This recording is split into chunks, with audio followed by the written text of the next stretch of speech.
validate her attitude. Sometimes they are doing something they want, so just like, get some validation from mother, from father, from parents, from brother, from sister, from the, anywhere. So that's why if you feel that she is trying to do crazy things to make you to feel nervous and also sad, it's not because she wants to make you sad. It's just like she's screaming after attention. So give attention, but in a positive way that she's going to understand about, like, I want to give back, as positive as possible. And of course, 15 years, a lot of guys just look at her. She's starting to look at herself, in the mirror and see, like, if she's beautiful or not, if my hair is good enough or not, or if I can compare myself with my friend, and am I good enough, or is the guy in my class actually like me better than Lisa or Linda or Jessica? So it's completely a normal behavior, and those kind of like a low, or better say low self-esteem or low confidence, is just coming home and of course goes directly to mom, and mom can't tolerance either, and then it's going to create a lot of anxieties, fight, and other things. So instead of just telling him to stop doing it, or why you are talking to that guy and why you are doing this, try to create some friendship with her and limit all the argument and fight. Make sure that you understand her emotional feelings, which is based on hormones and other stuff, all the changes that is around us, around her. And what I can see it in the Pentagon psychically, what I feel about her, I'm not worried about her future. I'm not worried about she may actually, in some places, that could cause some danger, craziness in their future. So everything is good, no red flags. All you need to do is just be there, both as a mom and best friend, that she could just have some ability to come to you and tell you the truth about everything that's happening, in her school and wherever she's going. You got it, honey? Yes. Awesome. Okay. Love her, and just tell her that how beautiful she is every day. Validation, attention. Don't forget about, okay? So back to studio, guys, and now you guys listening to A1R. So people ask me about, like, where they can find me. Well, you guys can find me in avidadvice.com, and A1R Network. So back to studio, and I have Connie. Hello, Connie. How are you doing? Hello? Hi, honey. How are you doing? Oh, hi. Yeah, I'm doing fine. I'm glad I got on tonight. Oh, thank you, baby, and I'm glad I have you tonight. So my pleasure. So gorgeous, give me your date of birth first, and then shoot your question. Tell me what you have in your beautiful mind and what you have in your beautiful heart. Go ahead, sweetie. Okay. Well, first, my name is Connie, and what I'm wondering is, about 4 years ago, I lost somebody very, very special to me in a tragic accident, and I just wonder how they're doing now. Okay. Can I have a name of the person, and exactly for how long time ago was it that you lost that person? His name was James, and it was in 2013. Oh. Okay. Place is close to the ocean.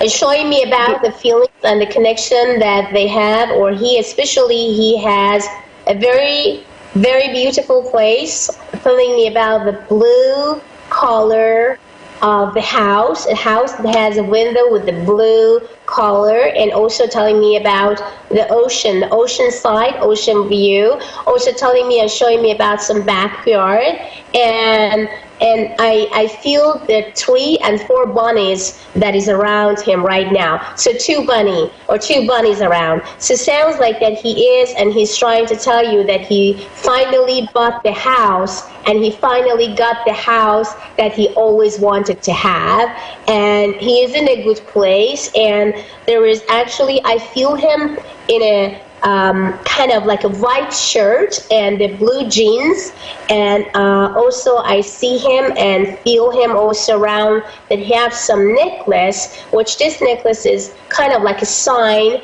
as a name or for something that is creating about something or somebody, is also kind of like varying and trying to tell you about thank you protection, and also some trip that you have to go, and is talking about like go to that trip, or it's time for you to do, and don't be scared. Sounds like that he want to tell you that you should not be scared about something that you want to do, and some trip that he's talking about it. But he's showing me the house, a beautiful house, light blue color, and is telling me that is close to the ocean, has ocean view, and I feel and sense her with a white shirt and blue jeans right now. What else you want to ask him? I'm here, and he is actually close to, and I can see and feel him, and he will give you the answer, honey. Go ahead. Okay. Does he see me a lot? Is he around a lot? He was around a lot, actually, in the past of 5 days. He's telling me about the interest and a little bit of anxieties and the worriness that you had. Did you been lately worry about something? Do you want to do something that you're scared of to do? He's trying to tell you, I'm here. Just do it. You will absolutely win over that situation, and you will gain something that you always wanted to gain. It sounds talking about prosperity, it's talking about love, and it's also talking about something that you always wanted to have. There is something that he's trying to show me is all backyard, and is a green, some sort of plant, something that he wants to tell me about it, that I had to tell you.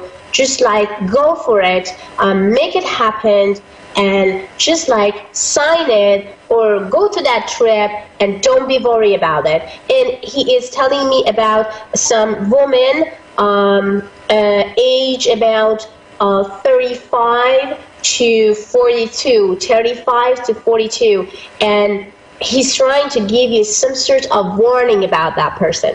I didn't know who is this person, but it sounds like he's trying to tell you that be careful, don't trust specifically that person. But he's telling you, I was around you for a long time. Sounds like that he's not in pain. He's trying to tell you, just let go of all the feelings and the tense feelings that you may have about that, tragedy and whatever happened. He says that he's in a good place and he's calm and everything look good. So just let go of all the pins and kind of crazy feelings that come to you about that things, and try to stop thinking about how and kind of which way and why he passed away. It sounds to be that he wanted you to stop thinking about it and just fresh your memory, like a good memories about the past, and forget about what happened to him. That's what he wanted you to stop. Just like have it like a movie.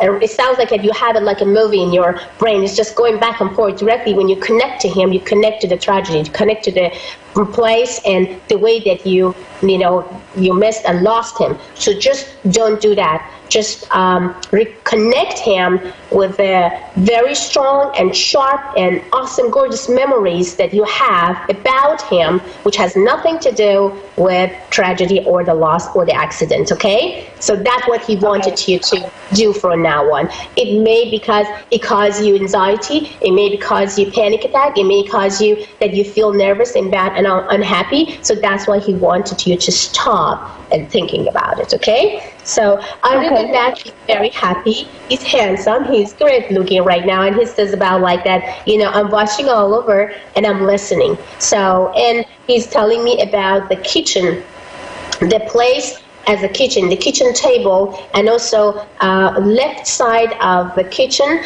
or left side of the chair in that kitchen, that is telling me that he is always there and he's listening, or kind of like is the famous place for him, so he's listening. So, or maybe if you sat there and you kind of like, it's your famous place, I don't know, but he's talking about the kitchen chair. Yeah, left. yeah, okay. Okay, and then he's there with you all the time. So now you can ask any other question that you have, because I still have him, I still feel him, I still can get answer from him. So just like use your time now. Just tell me what exactly, again, you want to hear and you want to know. Be specific about it, because he has kind of like answer to all your questions right now. Go ahead, please. Go ahead. Okay, is he going to send me somebody new in my life, somebody that will be just as important as he was? He's telling you that's why he actually even mentioned about a couple minutes ago that yes, if someone come to you, ask you or want to take you out or kind of like take you to some trip, okay? And if this person is going to come around you anytime soon, and if you have to do it, just do it. Don't wait. He wanted you to find someone, and he says that my spirit will help you to find the right person. And yes, he really and absolutely wanted you to be happy. And he gave you all the permission to do what to do and what you want to do to be happy with anyone and whom you are. But he's telling you that I am helping you to find a right one. So yes, and sometimes Spirit actually sends us a lot of energies and connection, and that's why I feel good about it, because now he knows exactly what you want, and that's why he wants to help you out. Don't feel lonely. He says, don't feel lonely. I'm all around you right now. I'm protecting you, and I'm listening to you. You are not alone. I'm here for you. He's telling me again and again and again. He's happy for you because he feels you find yourself finally after he passed. He says that I'm happy and proud that you could wrap yourself, and I will be around you and wrap you with all protection and love as I can send, because I have permission to send from the other side. So okay, tell him that I loved him so much. He's still so important to me. He loves you back to the moon, and he's telling you that I always gonna love you, I'm always gonna waiting for you. I am proud of you, and please next time when you remind about me, you are not reminding about anything that has to do with our tragedy or my tragedy or the way that I passed. Please just remind about the good, awesome, beautiful timing that we had together. So he wanted you also to go to the nice restaurant, some places that you guys used to, and he's telling that I'm going to be there, the place that me and you used to go. So just go there and feel and stop bugging yourself. So he loves you to the moon, the same way as you do. And he's all over love. Yeah, okay. It's still hard, but thank you very much. You are very welcome, gorgeous. I'm very happy that I could just connect with him, so I do not have too much time. So thank you so much, love. I will send all my prayers and energies to your man and the man that you lost. I know that he's in a good place.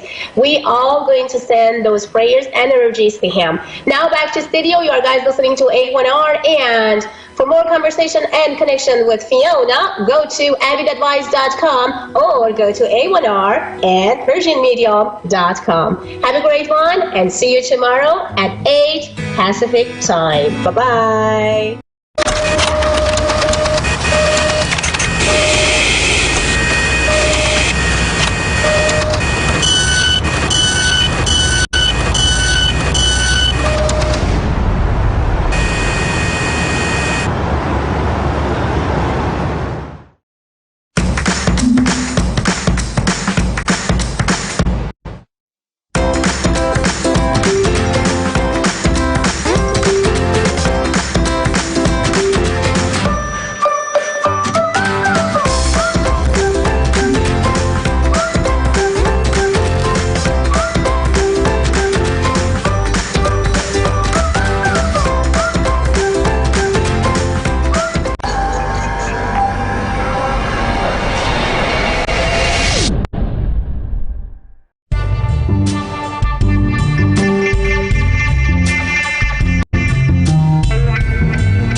This is Fiona, Persian Medium. I am Power, and of course, you are guys listening to A1R, and tonight is Avid Show with Psychic Bella Love. Hello, Bella. How are you doing? Hi, I'm good. How are you? I'm doing fantastic, sweetheart. How was your day so far? Sounds like you've been busy, busy, busy. For those who actually gave us feedback, we would love to send 3 minutes, and Abby has always been generous by credit and credit account also send the 3 minutes for an advisor or in behalf of advisors. So how was your connection and feelings with Abby? It was like, how did you feel? So like, good. what was the response, or better say feedback from your client? My clients have been loving this site. They say it's so easy to use. And it's funny because I have a lot of clients who use other platforms, and they said like they don't want to use the other platforms anymore because they just feel like even the energy is so much better over on Avid. Yeah, exactly. So, and I kind of like feel good too when I feel and sense that there's a tons of people that sending me an email and says, well, Fiona, we are so happy that we finally find you because we've been very sad in the past of couple days and months or so because, you know, you've just been disappeared. And I says, well, you know, I always, you know, is around, and you guys can just like go and Google Virgin Media Miami Power, and I am kind of everywhere. So one person with almost 1.5 million of followers, it's very easy to find. Yeah. So let's see what Dave has for us. I don't know. Hopefully we did not lost connection. No, he's there because it's not like new Skype. It's just a little bit fishy. Sometimes you feel that, yeah. Sometimes you feel that maybe, you know, our producer is just gone for party and then we are in an autopilot. Okay, so now back to studio, and now I have Maria. Hello, Maria from Australia. Hello, Maria. How are you doing, sweetheart? Hello, how are you? I'm doing very well. I'm doing very well, sweetie. Gorgeous, give me your date of birth. Me and Bella would love to help you with anything and everything we can. Please give me your date of birth, and then tell me what you want to know of your moment. Go ahead, please. Yeah, my date of birth is the 23rd of November. Okay, Maria, we got it. And do you need the year? Okay, sweetheart. And what do you want to know? Yeah, what do you want to know of your moment, sweetheart? What is exactly your question is in a spiritual level? What is exactly you have in your heart? What we can do for you tonight? I'm sorry, I can't quite hear you properly. What we can do for you tonight? What do you have in your mind? Oh, okay. Just anything general, really. Whether career, travel, family, what do you see? Just anything, really. Yeah. So, Bella, I think you can start it, and I'm open the Pentagon because Bella is always very fast with to pick up things, and because you have a lot of beautiful sense, as I know, and you are very well known for that. So please, darling, go ahead for Maria, and I'm trying to open the Pentagon for her as well. Go ahead, sweetie. Okay. Hi, Maria. I usually prefer people ask specific questions just because general readings, you know, a lot of information comes up. That's okay. If I could have a career, I want to get into self-employment later. I was just wondering, can you see that in my future? Okay, you said you wanted to get into what kind of employment, hon? I'm sorry, I didn't hear that. Self-employment. That's okay. Self-employment. My own business. Okay, perfect. You know, I actually do feel that coming through for you. I feel like as we get towards the end of the year, you're going to take bigger steps that are going to take you towards that. It is something that happens for you next year. I'm feeling like around, I want to say June. Fiona might get a different number. She's better at timing than I am usually. But I do feel like as we get towards the end of this year, you are going to make some contacts with people who are going to be able to help you on that path so that you can focus mainly on just working for yourself. Mm-hmm.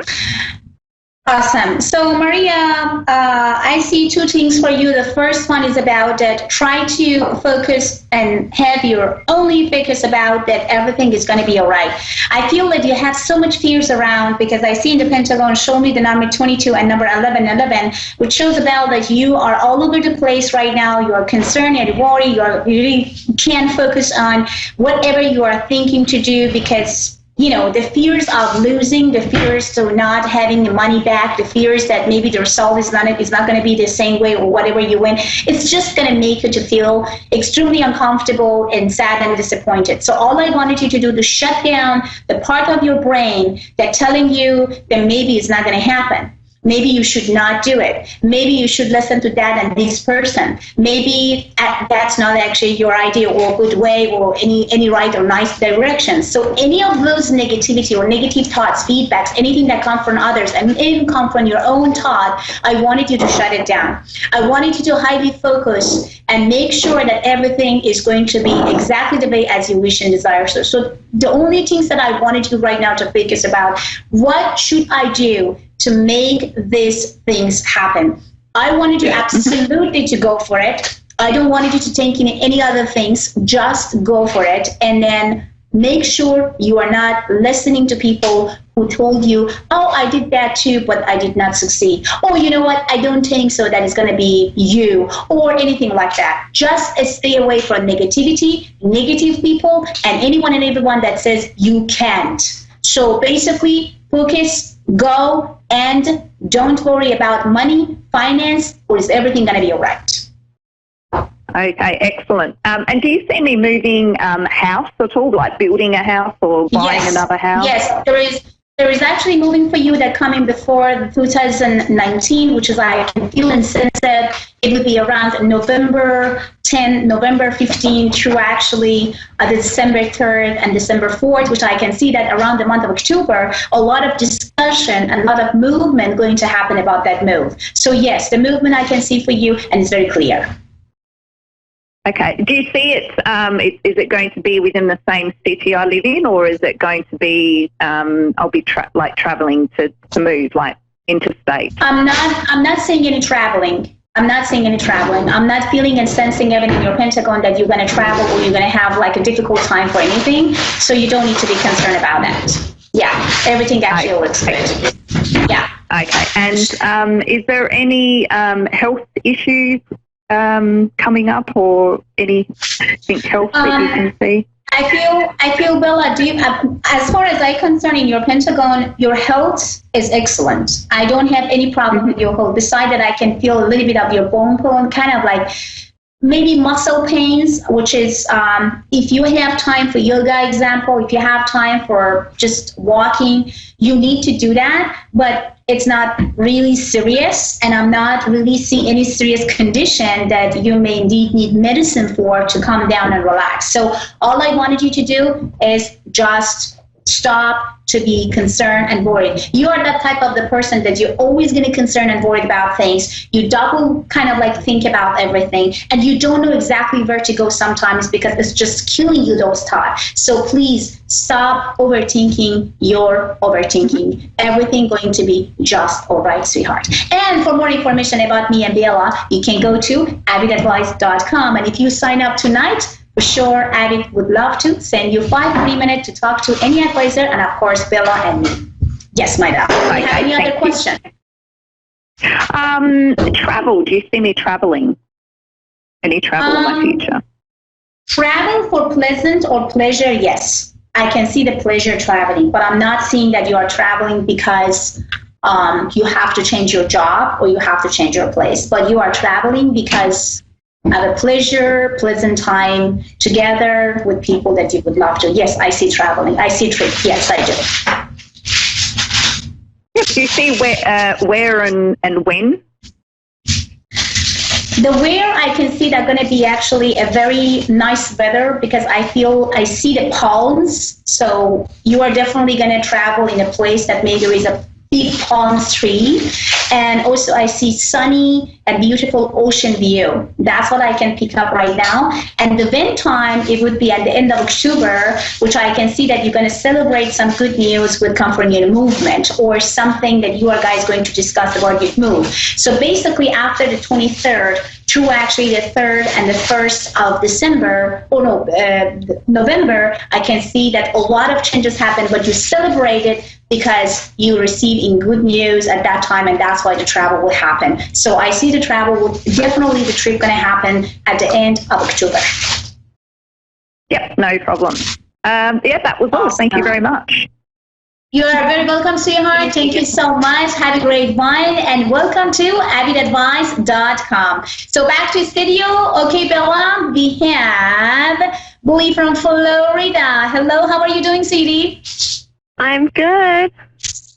Awesome. I love your energy. It sounds like you are kind of, I have a tons of questions from Bella. I have tons of questions from Fiona. So, okay, get ready. So we both ready. So we would love to give you anything and everything you would love to know from your life, now, present, future, anything. Just please give us your date of birth and let us to guide you to see where we can go. Go ahead, please.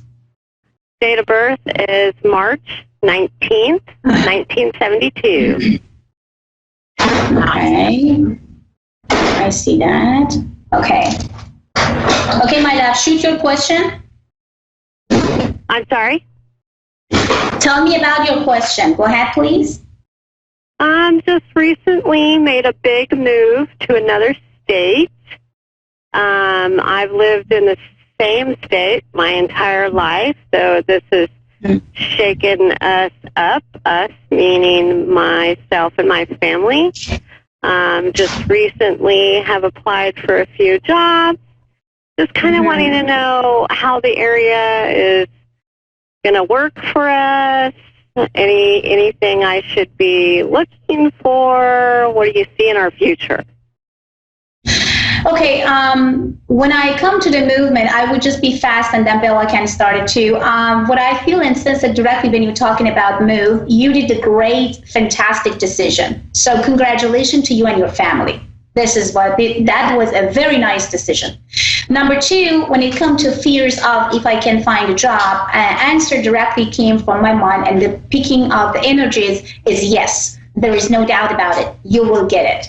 But you have to be patient, and also you have to be positive, because I can see you've been tired, you're still tired, you still need to digest everything around, which is completely new. But the feelings that I have, you are going to receive some good news, which in the Pentagon shows me around actually the 10th through the 23rd of the month of October. So that's why I feel that it come through some company or some place that you may applied already, or someone going to introduce you to that place, which is definitely going to get you in as easy as possible, as you're going to get shocked. So no worries and no craziness about if I'm going to find a job, because the month of October, and I see that you are writing the contract with the new place. Go ahead, Bella, how you feel? I agree. I was getting October as getting a new job for you as well. I feel like you are in the perfect place for you. I actually see you making new friends too. And do you have children? Yes, I have a daughter and a grandson. Okay, because I felt you making friends connected to them, if that makes sense. Like, they go do something and you go with them and you make friends with people there, and it's connected to some sort of like schooling or program, like after school program, something for the kids to do. So I keep getting you actually meeting some people that you really are going to connect with and make really good friends with there. Because you're where you're supposed to be, things are going to line up for you exactly how they're supposed to. You know, you're going to get a job that you really like. You're going to make really good friends. You're going to really enjoy it, because this is where your spirit calls you to be at this point in time. Yes, exactly. Exactly. And you know what the funny news is for you is, like, when I always tell to all my students, fans, and followers, stop overthinking, you're overthinking. Then why you are too worried? I understand moving to the new place, new state is a very big decision, a lot of things to digest, a lot of things to think and feel about it. But you know, the one thing that you should know, if you just calm down and relax and feel that I'm thankful and grateful that I'm still alive. I'm thankful and grateful that my children and my grandchildren is still around me. I'm thankful and grateful for everything that God gave it to me right now at the moment, and sending thank you to every single blessing that you have, which is I always tell to my fans and followers, please write it down for things that you are so thankful and grateful for right now at the moment, right at the moment. So anything that comes to you, to your mind about thankfulness and gratefulness, just focus on them and don't allow any negativity or come, because we are human beings. It's very easy for us to be all over the place, to thinking all over the place. So what we have to do, we need to change our thought and telling to or train our subconscious mind that always thinking positive. That means you are fake it until you make it. So you always have to train your brain to feel that it is always, there is no emergency time. Everything is under control, and you are so thankful and grateful, and no one and nobody can hurt you, your family, or anything. And a new place is going to bring you new happiness, prosperity, abundance, love, new circumstance of people, and everything. May I ask you that why you guys kind of making decision to move from that or from this state to another state, if I may ask? It has always been my dream to live near the beach. And my husband just doesn't want to be in the cold anymore. So that is why we made the decision to move, and it's been 4 years in the process. So each year during those 4 years, we kind of put it off, but this time we did it. We put the action out there, he applied for a job, and next thing we know, we're here. So. That is fantastic. That is really fantastic. You see, you're a dreamer, and I love people like you. When you have or you had some dream in the past of 4 years, you just think and thought about it, you talk to your husband, but you know what? You're strong. You have a beautiful, strong personality. Your spirituality also, it makes me to feel so good. Isn't it, Bella? Do you feel the same? Definitely. You really have the power to manifest things, too. Yes. I mean, yes. When you feel that your spirit is calling you to something, like you said you had this dream, that's your spirit talking to you, speaking to you, telling you this is where you're supposed to be, and you were able to make that happen. So use and harness that power to work for you. Yes. And then what the funny parts or good news, when I say funny because I can feel and sense you when before you call us, you've been kind of a little bit concerned that, oh my God, what type of news should I actually, receive? Are they going to tell me that, oh my God, that type of the move is not good. Oh, this is just this and that. So I can even feel and sense you before you get some answer from us and come to and talk to us. You've been kind of a little bit nervous how to start, and hopefully they're going to be positive about my mood. So yes, my love, we are very positive about your mood. The guidance that I have, from beyond, and also the connection that I have through your Pentagon with the date of birth that you provide is telling me that yes, you guys did an awesome job, and I wanted you to continue. Go to the beach. You want to be close to the beach, then walk through the beach. Just like be there for half an hour, 45 minutes, maybe 1 hour. Try to manifest. Be there.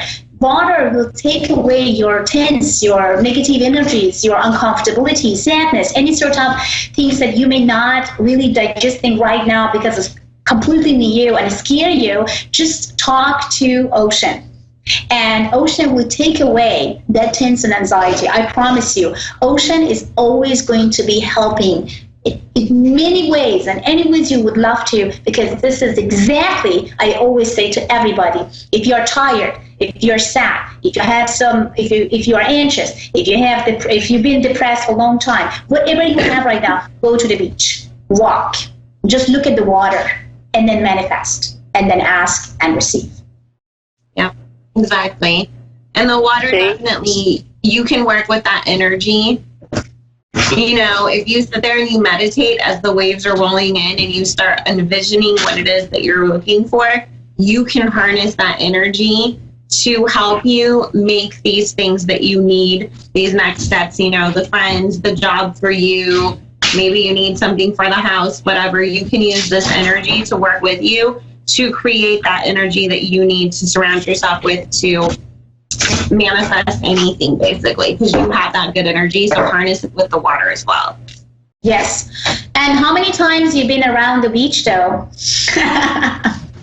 As much as I can, but we have some red tide happening right now. So okay. I've been kind of staying away until that clears up, just sending my prayers and blessings to the water. But being safe for myself and my family for right now. Awesome. I missed it terribly. Oh, how about your husband? Is he spiritual too? Is he like the guy manifesting or feeling happy or kind of,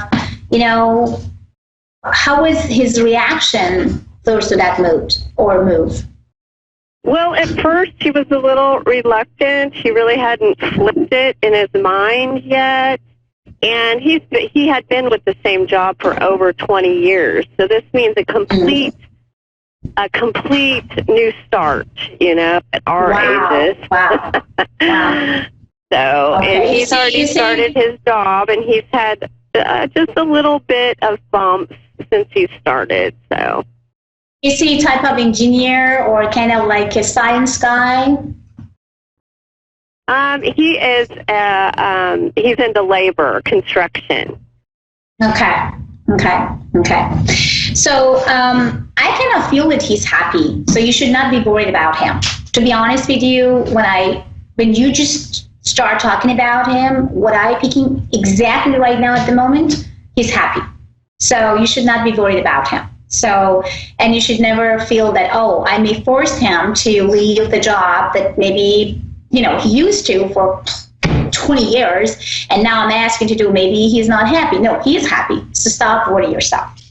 All I wanted you to do is just thinking about yourself, baby. Okay? So stop blaming yourself, because would you made a decision really help you and your family to stand in the ground, and just I feel extremely happy for all of you. So you made a very strong, beautiful, and awesome decisions for yourself and everybody around you. So you should really feel blessed. Never blame yourself and never feel down and uncomfortable, because maybe someone or somebody going to tell you that, because of you, we are here. Because of you, I lost this and that. Because of you, I don't have any friend here. It's completely a normal behavior, and it's always happening in between husband and wife, and it's just very normal. Try to just not listen, move from the door or from the room, and I promise you, after a couple of hours and maybe day, he will come back to you, kiss you, and says, I love you. That is who he is. Thank you. I see that. You had a lot of pressure. I can see that your tears come up, and I'm happy that you do, because when you are, I feel that you press yourself a lot. You see, Bella, I see that she just really suffered for everything around her, and she was kind of felt lonely and not knowing exactly how to express, her feelings, because she wants everybody to feel good and happy. But now, the beginning of everything, you're always getting stress, and that's all I wanted you to do from now on. Meditate for 5-10 minutes. Shut down those negative energies and thoughts that come to you, and blame. Don't blame yourself. People who are telling you right now that maybe you did the wrong decision, or because of you we did this and that, they're going to kiss your hand and say, thank you so much for this decision. And it will happen at the end of this year. Okay? Just hang in there, my love. I feel like you guys are up going to be and sitting down around emotionally here, and there, and it's totally different atmosphere, culturally, It's normal. If we have a big dream, we have to give away something to receive something. So we can't have both. Okay, so we have just 60 seconds. Oh my God. So my love, you can find me and Bella on avidadvice.com. Just sign up right now and get your 5 free minutes. Thank you so much. And we are here for you anytime you need us. You are not alone. We are there. Okay, this is me again, Fiona. And this is Psychic Bella Love to say goodbye and see you next Thursday. Have a great one and bye. Bye, guys.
thank you so much for joining me today.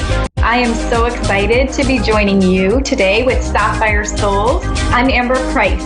Thank you so much for joining me in this welcoming community. I am so happy to bring you some messages today. First, I want to start with introducing myself. I'm living in Niagara Falls, Ontario, Canada, and I have 5 children, and I'm living here with my husband. We have 1 grandbaby and another one on the way any day now.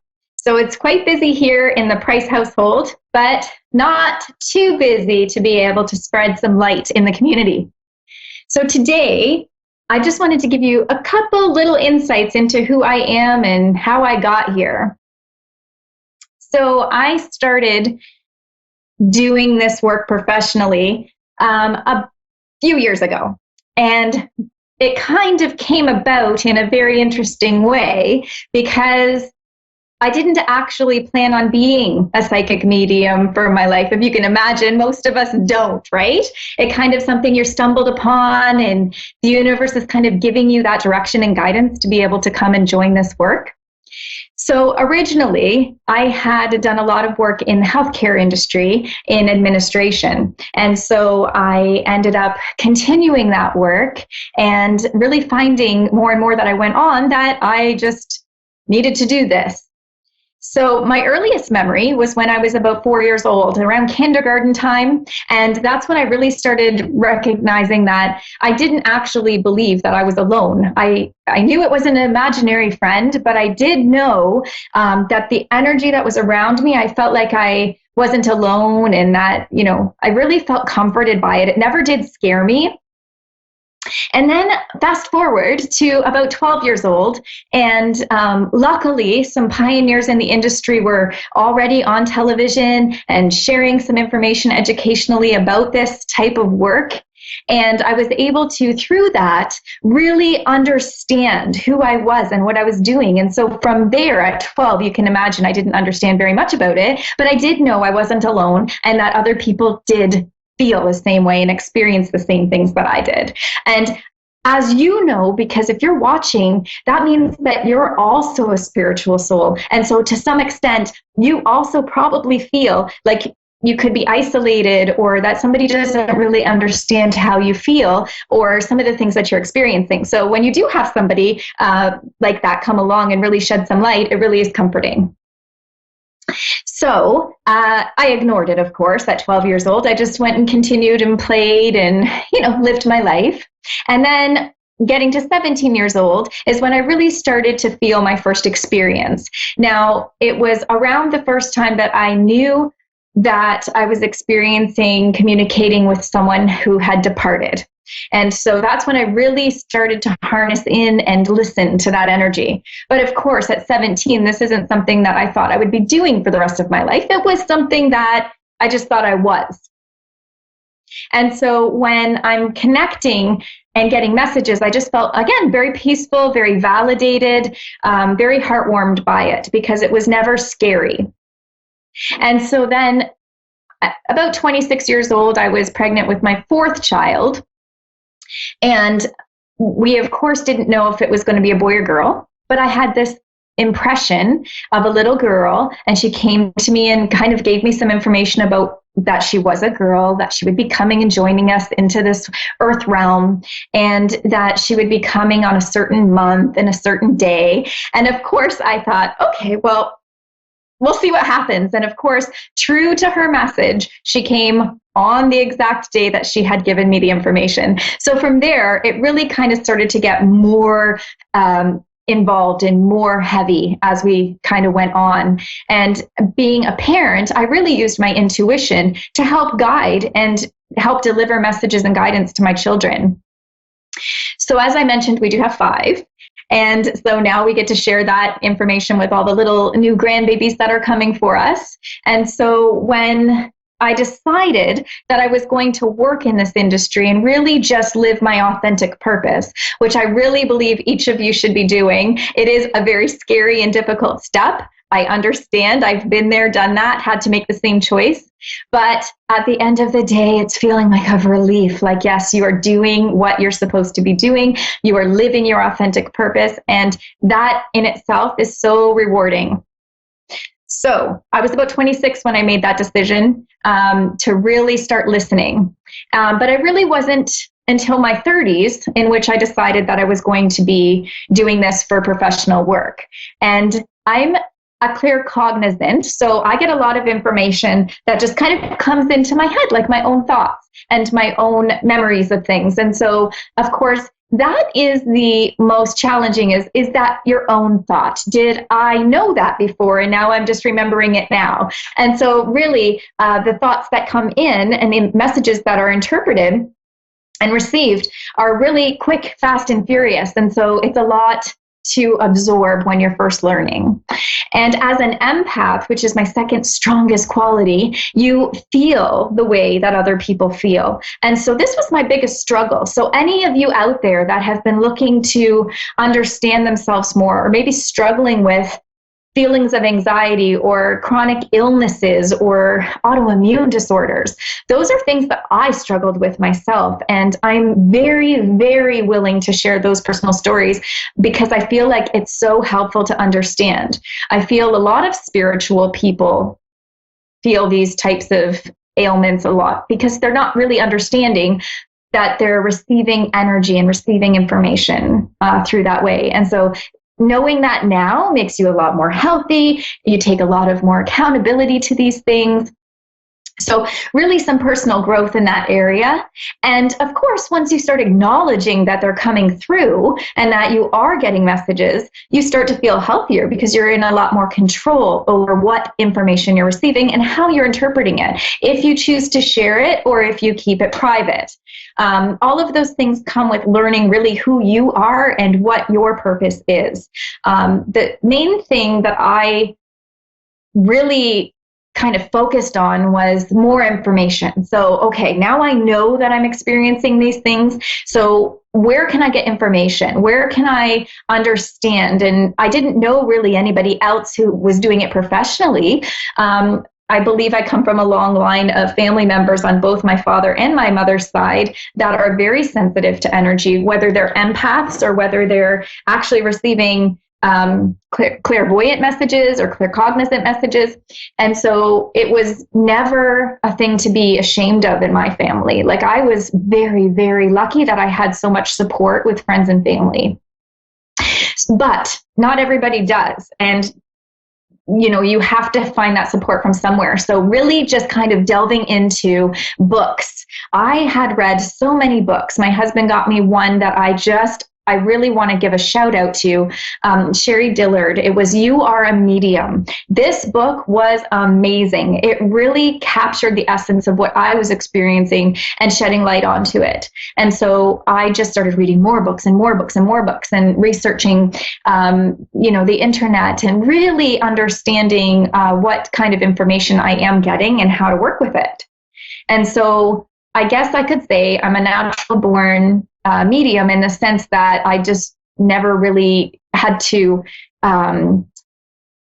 develop it from scratch. Like if I go back into time, I know that at 4 years old, I was experiencing that. And of course, it wasn't something that I asked for at that age or even asked for in later years. But of course, this is my life's purpose. I understand that now. And I just absolutely love that there are forums like A1R Radio and Moonstruck TV and all these different people that come out and share their wisdom each day and each week and each moment. And so I'm just very, very pleased to be part of this community. So that's enough about me. I just love sharing some things just so that people who also are experiencing, their own enlightenment and their own spiritual ascension really do understand that it's not easy for us as sensitive people. We don't just wake up and we're doing this, without any problem. It is something that we all work on and that we all struggle with, to a sense of how do I turn it off? Like I get asked that all the time. And to a point, it's hard to turn it off, because if you're open and you're willing to accept messages because you know it's for someone's highest good, I mean, it is difficult to turn it off. However, there's different varying levels of that. And so, you know, in one of my future shows, we'll talk about really how do you harness those messages, and how do you protect yourself if maybe you're, you know, somewhere where it's inappropriate to be receiving all these messages and having to filter through them. So I'm interested, you know, down the road in sharing those tidbits. And so really, when we're looking at energy and how you're getting it, it could come anywhere. It could come at a restaurant while you're trying to eat, at the grocery store. It could come when you're visiting a friend that every other day for the last 15 years you've not had a message come through, but this particular day you do. So really filtering those things and kind of working through them. And of course, you know, nobody wants somebody to be giving them messages all the time. So when we're talking about friends and family members, I mean, there's a certain level of boundary that I put up for those people. I don't tap into their energy. I've done a lot of making sure that there's a good, let's say, spiritual wall or protection around them, because I really do want to enjoy them and respect them as family and friends. And so unless somebody asks, they're not getting any information. And that's just the moral standard I set for myself. And of course, everybody's different. So when we're talking about energy, this is actually an amazing time of the year, because you've got, you know, we're entering fall. And with fall comes all the energy of all the change. And so from an energetic universal energy, you've got the change. So, you know, just as the leaves have fallen from the trees, you've got the energy that is asking us to let things fall away from our energy and our soul that we no longer need. We carry so much with us every single day. And, you know, I always equate it to like, if you were carrying all these grocery bags and backpacks and stuff, and every time somebody you met, you got another backpack or another grocery bag, and then you got upset because something upsets us. And so you hold that as another bag. And then all of a sudden you've got like, you're being weighed down by all of these bags and all of this energy that you're carrying. Now imagine if you thought of that as the physical picture that I was creating for you. Could you imagine how far somebody could get in carrying all of those bags and all of that weight?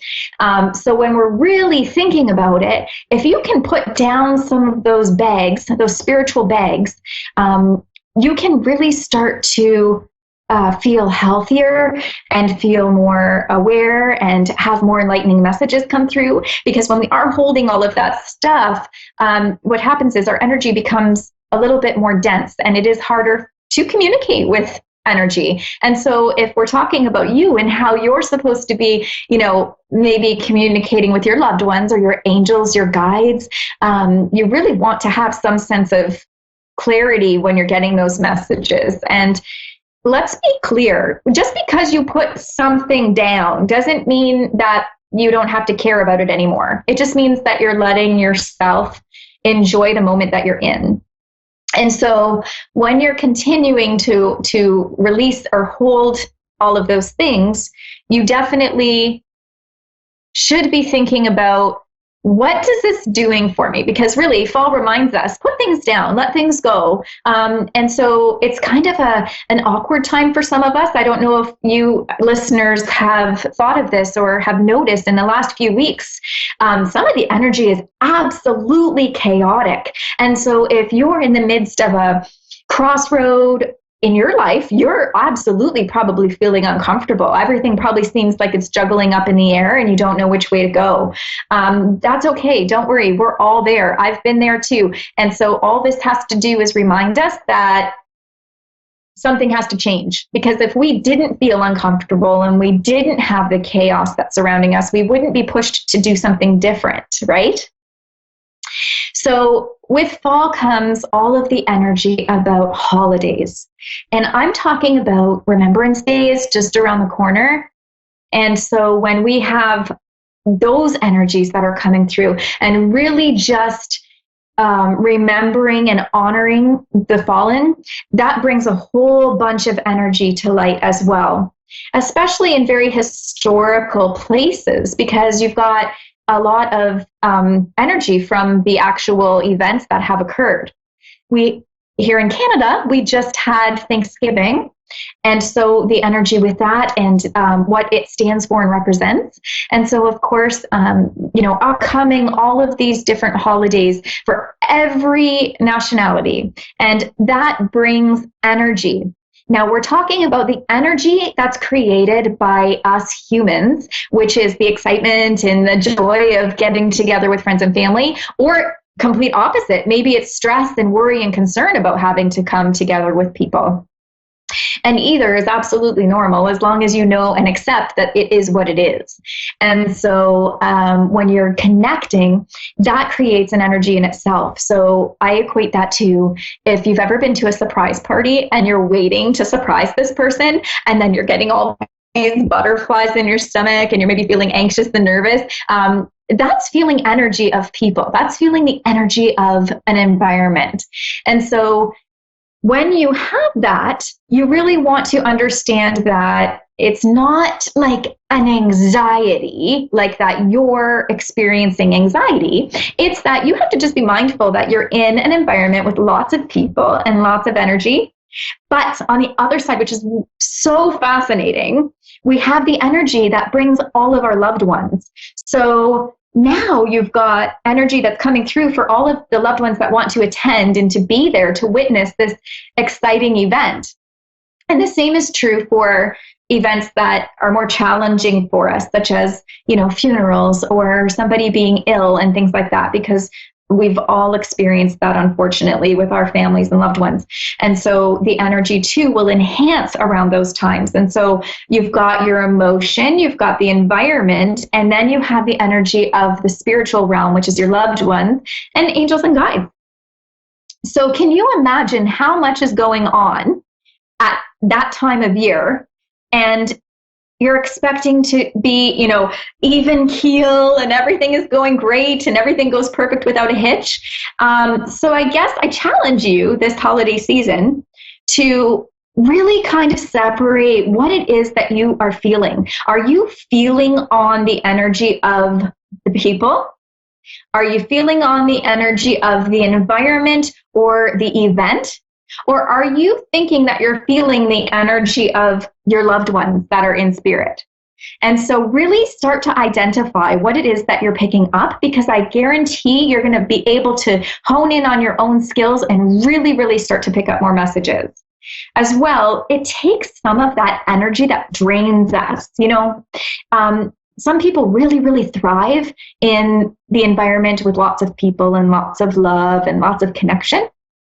And then empaths tend to retreat. So as much as they want to look and be, really excited to be around people, it's actually so physically demanding that they become very drained. And so, they may not be able to stick around for long, and that's okay. And so here are some of the things that we can do. So when we're talking about preparing for energy and how we can kind of, embrace the next several weeks, what we want to do is we want to set boundaries. Number one, it is okay to not attend every holiday party and every, dinner out. You don't have to attend something. Empaths tend to feel like they have to please other people or else they're letting them down. And to an extent, I think as long as you just explain that you're not coming, but thank you for the invite, that there are ways around it without causing an awkward moment, because empaths don't like awkward moments and they don't want to hurt anybody's feelings. So setting boundaries, and boundaries are amazing for anybody. It doesn't matter if you're an empath or not. Really setting boundaries is something that will help you feel like you're really living up to the expectations that you set for yourself. And when we live up to an expectation that we've set for ourselves, we don't feel disappointed or stressed or lacking. We actually feel validated and we feel like we've accomplished something. So got your boundaries set. So now what? Now you're going to look at how you protect your energy. So you're going to really kind of meditate. You're going to balance out. Maybe you want to ground. Grounding is funny. I'm actually sitting on the floor right now in my living room, and this is making me feel grounded. I feel nice and comfy and cozy. Because actually here in Niagara Falls, Canada, it's snowing right now. So I wasn't about to go outside and stand in the grass. Although, I also found the snow is very calming for me as well. Now, so anything that you do that makes you feel comfortable, maybe it's going for a drive, listening to music, having a bath, all of those things are very clearing and grounding of your energy. And if you're balanced and grounded, you can handle a lot more. And you can probably attest to that. If you've already got, everything snowballing and all of these crazy things going on in your day, it doesn't take much to send you over the edge and cause frustration or stress or, disappointment in your day when you've already got so many things in a momentum. And so if you can balance and clear that out, you can handle a lot more. So when you've got the opportunity, you're going to come home from a large group event, or maybe it's work, or maybe it's visiting one person. It doesn't matter. Whatever your energy has been expended on, you'd like to follow it up with some clearing. So I like to wash my hands with cool water after every connection that I make. It doesn't matter if I'm outside talking to a neighbor, or if I'm at, my local department store, or if I've just finished a reading. I like to wash my hands in between each reading as well. It really clears the energy. And it's a really great fix in a time when you can't actually go for a long bath or a long shower. And so any of those things are really valuable, especially in the holiday season, to kind of reboot your energy. And I think that it's so important that you just say no, just say no, set your boundaries, and then also set time frames for how long that you want to attend a certain thing, or how long that you're going to be able to engage in that energy.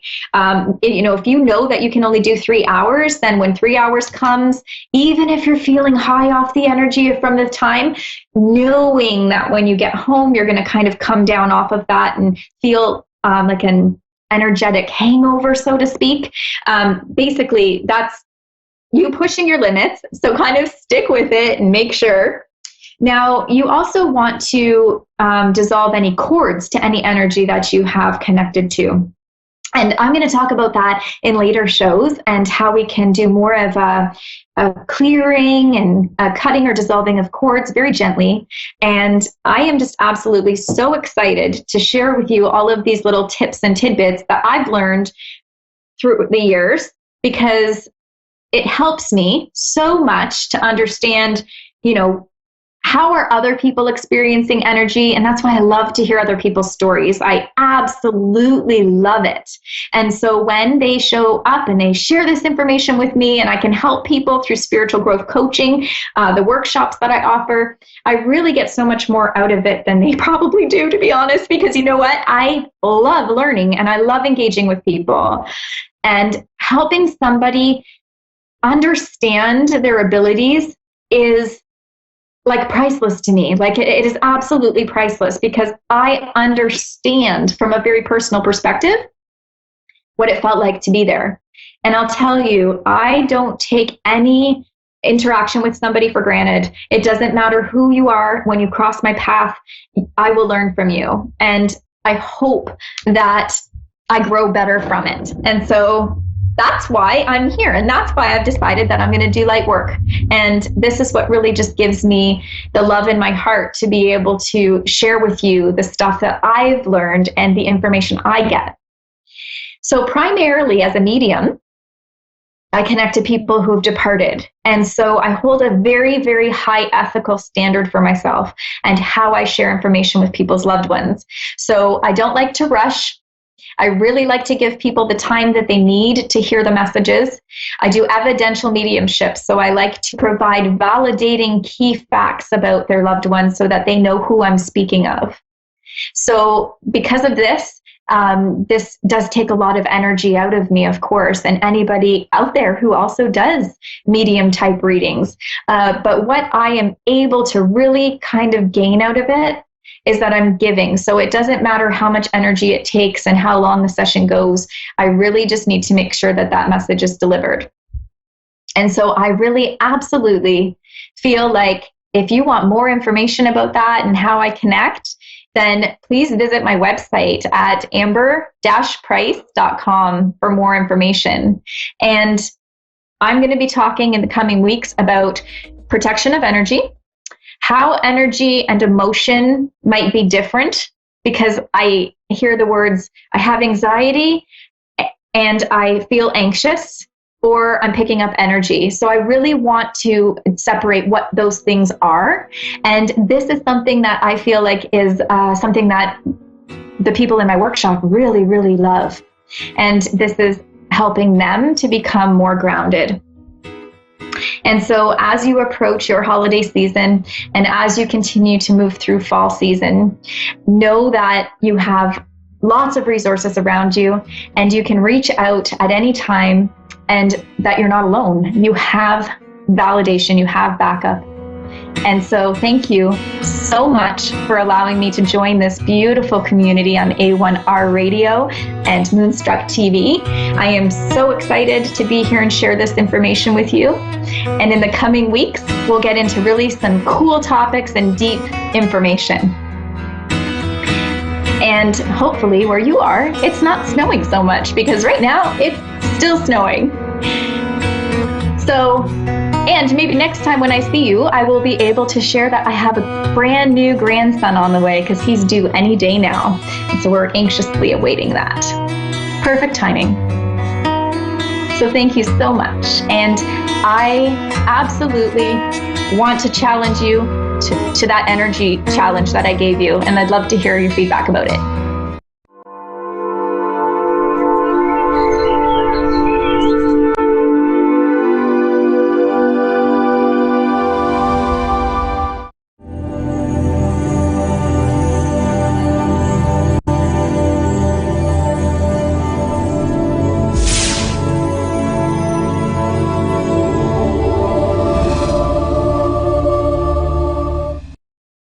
Hi, I'm Jenny, and thanks for watching Moonstruck. And now back to A1R on the air, Psychic Talk Radio now on Moonstruck TV and Lightning Television. Hi, good evening. I'm Anna Olson here on Insights into Consciousness. I'm your host tonight here on A1R Radio. I am doing readings tonight, just all readings, and I want to focus on intuition. And if you have had any spiritual experiences, first off, I just wanted to say that the number one question I get from people from a religious background, especially of the Christian faith, anybody who has read the Bible, follows the Bible, I got it again tonight when I was doing a reading, and that is, if the Bible says X, Y, Z, how is it that you justify still using Christ consciousness and being Christian and doing readings as a psychic medium? And the answer is very, very clear every single time. The answer is always that we all must use our discernment. We are all born with an innate, inherent discernment, which will tell us specifically what is good and what is bad. It is our job and our responsibility to be able to weed out good and bad people, whether it be at a church. And trust me, there are always good and evil people running and attending any religious place. Don't let anybody fool you. The most, how can I say this? The people who harm the most and the people who do the most damage are the ones that are usually the most manipulative, and they take advantage of people. They appear nice. They're not your ugly pirate in the corner, okay?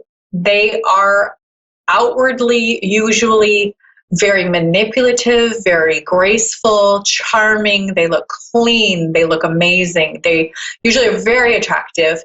And by the way, that is another way that they gain manipulation, is through their appearance, sexuality, and basically getting people's attention, either being attractive to them personally or sexually. That is a very big manipulating tool that these personality disordered people, or people who don't have your best interest at heart. So again, I go over it and I just go over it and go over it, that it's important to learn how to use our own innate, inherent, built-in compass. And that is building our own spirituality, and that is our responsibility. We can't leave it up to, like, let's say a pastor of your church every time you have communication with someone. If you go on the train, or you're out on the street, or you're at work, or you meet somebody new at a party or someone's house, can you call up your pastor throughout your life every single time you meet somebody and say, listen, I really need you to tell me if this person's okay or not? No, we don't do that. That's not realistic. So what we do is we use our own compass. We have to practice it. We have to all keep fine-tuning our compass. So I'm going to take a call now. Bridget in Tulsa, Oklahoma. She would like a reading tonight, so I'm going to do that now. Hi, Bridget. How are you tonight? Hi, I'm wonderful. I got through. Yes. I've been trying for a while. Thank you so much. Oh, yay, you got through. I'm happy to talk to you tonight. So what would you like to focus on? I'd like a medium reading if you can. Do you do those? Yeah, I do. I can see what I get. Okay. That and maybe guidance or guidance. Okay. Now, first of all, I'm getting the female. I'm kind of getting mom or grandma. First off, and I'm not sure if that is. I think she seems more like a grandma presence, and she's really sweet. She's got glasses on. I mean, most of them do, but she is. If she feels to me more like a. I would say, first of all, let me get your feedback. Is this ringing a bell? Yeah, I have a couple of grandmas. I was pretty young when they passed. Okay, and so my mom's still living, so it's got to be my grandma. It has to be your grandma. So sometimes when we go in for a medium reading, the person who you were hoping to hear from doesn't always come through. If you would like me to focus on a specific person, you can, but the people who have the strongest presence and usually the strongest spiritual strength will kind of pop in real quick because they like to make contact. So I'm getting grandma, and she's just basically, the reason why they do that is because they want you to know they're still with you, that they do watch you, that they do have concerns for you, that they are there to guide you. And it's good for us to know that. We forget about them. We go through our lives and we just don't think about them. So if you would like for me to focus on somebody specific, I can do that. I'm guessing that this was somebody who passed. Can you? Do you need the name or? If I don't do as well with names for some reason, that's never been my strong point. But I basically will tell you who, and I mean, I'm also getting a male presence, and it would be a younger son or brother. I'm younger than grandma. My husband passed. That's who I'm trying to reach. Oh, so you're trying to get to your husband. Was this pretty recently? Yeah. Okay. Well, within the last 5 years. So, husband didn't come through very, very strongly. I'm getting more of like, okay, so was his mother passed? His mother? No. Your husband's mother? She's still with us? She's still here, yeah. Because I'm getting that the grandmother may have been his grandma, and that he's with her. So sometimes these things come in and they don't make perfect sense at first, and then as we go through, he does have his grandma that he was really close with her. She's passed. Mm-hmm. So that makes more sense now. Now I got son or brother. I think it's because he is her son. Does that make sense? Yeah. So I'm feeling the son relationship with his mother, and I'm feeling that they're together and they're very close. So did you know his grandmother? I did not know. Okay. Because it's basically a feeling of my grandma has me now. She's, we're together, and she's also watching over you. It's like it's almost like she's mom to him. And maybe that's why I was getting mother too with his grandma. Is just if she feels very, very mothering. Very I think they had a relationship like that. That she was more of another figure to him. Okay.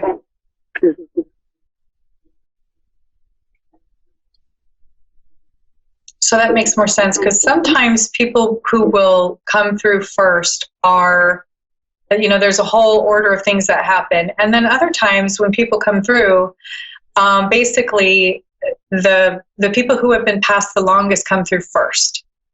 That tends to happen a lot. People who have passed more recently tend to not come through as strongly or as often. So sometimes the other family member that is passed prior to the person that you're trying to reach, they will help that person come through and relay some messages. It's a little hard to explain, in the amount of time that I have, but usually it's because they're still learning on the other side. They're still initiating into where they are. They're still adjusting, and it takes some time for them to really get used to it.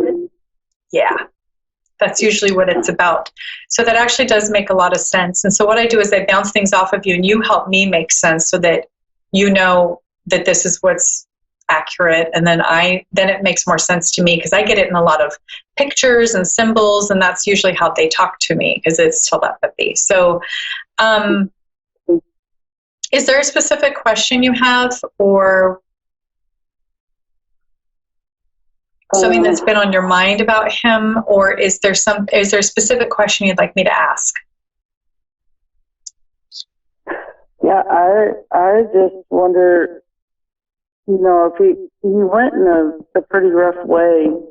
I just wondered if he's okay, and if he's advancing. And a couple of our kids are having a hard time with life, so I just want to know if he's there for them. And my daughter, I'm hoping she finds someone that she can connect with. She has a hard time finding my oldest daughter, and I'm just wondering when she's going to find the right one and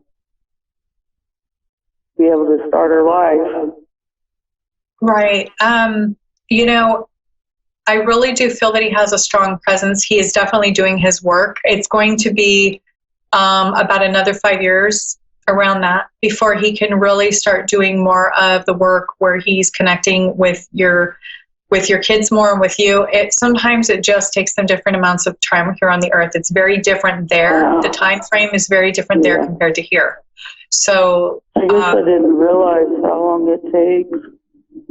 Yeah.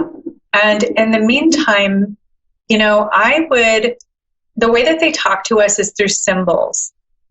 And I'm getting almost like a family crest, or I'm not sure if it's like it looks almost like beer, or like something that you'd see on a really nice liqueur bottle or something. It's kind of like silver. It's kind of hard to explain, but I feel like he's coming through with a sign, a symbol, and I'm not exactly sure what it would be called. Is it almost like a family crest, or is there something that he was cremated, and me and our 4 children have silver crosses that we wear. That's it, because it's very silver, and it looks like it looked to me like one of those old medieval crosses to me. For some reason, that's how it came through. So he's just basically telling you he knows you guys have those, and he's acknowledging that he can still see you. He's still there. And the message that I'm getting, and I'm getting goosebumps, so I know this is like super strong coming through. The message that I'm getting from him is that he wants you and the kids to know that life is meant to really test us, and that those trials, it's like he's saying, wow, I had it really hard sometimes in this life, here on the earth, and that he's saying, that's why he kind of went when he did, because it was like he was done, and he didn't have a whole lot left in him. That. Yeah. It was his due time to go. And with the kids, his biggest message for them and for you is that life isn't meant to be really easy. You know, we're supposed to have these really difficult trials that we go through, and that it's something we have to accept, that this is hard, and that it isn't always, you know, exactly the way we had hoped, and usually that turns out for the better. Yeah. These things are going to Yeah, strengthen. he had a super hard life, and I think me and the kids was probably the best thing that he had out of it. Mm-hmm. I would say that's correct. He's doing a lot of work over there. You know, from a young age, I feel like he had gone through trials, and so there were just a few things that he was still playing catch up on with his spiritual growth. And what he's doing now is, with the time that he has in the spirit world, he's really utilizing his time and being given the opportunity through his guides, angels, and the higher ascended masters, the ascended masters that he works with, to develop and grow these skill sets spiritually. And that's really why he doesn't have a whole lot of earth time to be like bouncing back and forth. But he does want you to know that when you see those silver crosses, that he's with you. He is absolutely aware of you. He feels your emotion. He understands your sadness. And that's really like what I want to get across to you right now, is that he really acknowledges your sadness. And it feels very deep to me. I understand, you know, how much he meant to you, feeling it. And he's acknowledging you for that. And he's saying, like, it's not, you know, this life is very, very brief. And if you can just, you know, try your best to look at all of the good things that he left you with and all of the good times that you guys had together, that you're going to be able to get through the grieving process easier. And he's saying, go ahead and talk to him. Like, when you're feeling lonely or whatever, he can hear you. You can talk to him in your mind. You can talk to him out loud, you know, when nobody's there. It's, you know, it's very personal, but he's listening and he's still there. You can talk to him. Yeah. I do talk to him, and I get frustrated with it. And my grieving has been hard. It's been off and on. I tried to learn, and I watch mediums and I watch all shows, and I'm trying to heal myself from it, but it's extremely hard. Well, he's with you. He understands. He feels everything you feel. He knows the depth of it. He's there. He not only can see. I don't want to make him sad. You're not making him sad. He is watching you go through this process of grief, and he knows. It's like what he was saying before. He knows how it hurts. He can feel what you feel now, and that's okay. He can handle it. He's okay. But he wants you to try to start remembering all the good things about him, because nobody wants to leave this earth with you feeling sad every time you think of them. You know, they want you to feel happy every time you think of them. They want you to remember all the great things, all the good moments, and to remember those things. And go ahead and let that grief play through. You know, that's important work to do, and that will strengthen you spiritually, and it will strengthen you in being able to build empathy and grow your empathy and earn it, and just really be able to help others who are maybe in the same situation. You know, I'm sure that you've had a lot of people say some things that, you know, after he passed, that didn't resonate very well with you. And so what it does is it teaches us what to say, how to support others, how to really support our clan, our community. It makes you a better person. And I'm just, you know, what I would like you to kind of move away from is being lost in the sad part of it, because that can be a cycle that will continue if it's not processed with the grief properly. Yeah. And your children, you know, they're going to work through it the way that they are going to. They're all going to do it differently. And your oldest daughter has her own way to grieve and to act out. I know she's probably acting out some, you know, it's normal. Yeah. It's natural. This is all part of that process. So I want you to normalize what's happening right now. You know, this is what people go through when they lose something. Try to breathe and get through it. Yeah, I understand. I've experienced grief, and I understand. Okay. Yeah. Thank you so much for calling in. If you'd like to continue or you'd like to reach me again for more, you can always contact me. My website is annaolsonintuitive.com, and I'm on Facebook at Anna Olson Intuitive. And you can always reach out to me again. I'd love to do another reading for you or for one of your kids. I'm always here to help. Sure. That's what I was wondering, because the more that I learn, it seems like my emotions are getting so strong with people, like when I'm around people more, or because I'm more of a shut-in. I like being alone, and I guess the more I learn and the more I try to connect, what is that? Is that just has to do with my spiritual growth? Yeah, that's normal. I mean, it's just as we age, when you reach certain ages in your chronological age, you are more ready for new spiritual growth and transition. So that is extremely normal. You're doing, great work, actually. I think it's really about getting in all of your resources that you resonate with. If that's church, or you resonate with that, great. If it's, mediums, you resonate with that, perfect. It's whatever you resonate the most with. Okay. And absolutely reach out to me if you need me again. I'm happy to help. I'm happy to connect with you again. Okay, thank you so much. Thank you. Have a wonderful night. I'm so glad you got through. Yeah, me too. Have a good night. So next we have Melissa. And Melissa is going to get a free reading tonight with me. Melissa, are you there? Hello. Hi. Hi, Anna. How are you? I'm doing great. How are you? Yeah, I'm good, thanks. Where are you from? I'm from Bunbury in Western Australia. Oh, wonderful. An Australian. Oh, fun. What can I focus on tonight for you? What can I do for your reading tonight? Just a general reading would be great. Just what life's got to throw at me would be good to hear. Wonderful. Do you like tarot cards? Pardon me? Do you like, would you like me to use some tarot cards? Would you like just a general reading with mediumship? How would you like to do the reading tonight? I have no idea. Mediumship would be good. Yeah, just whatever comes to you. Okay, so that's what we'll do. So do you have any specific topic you'd like me to focus on, or just tell you what comes through? Just whatever comes through. All right. First of all,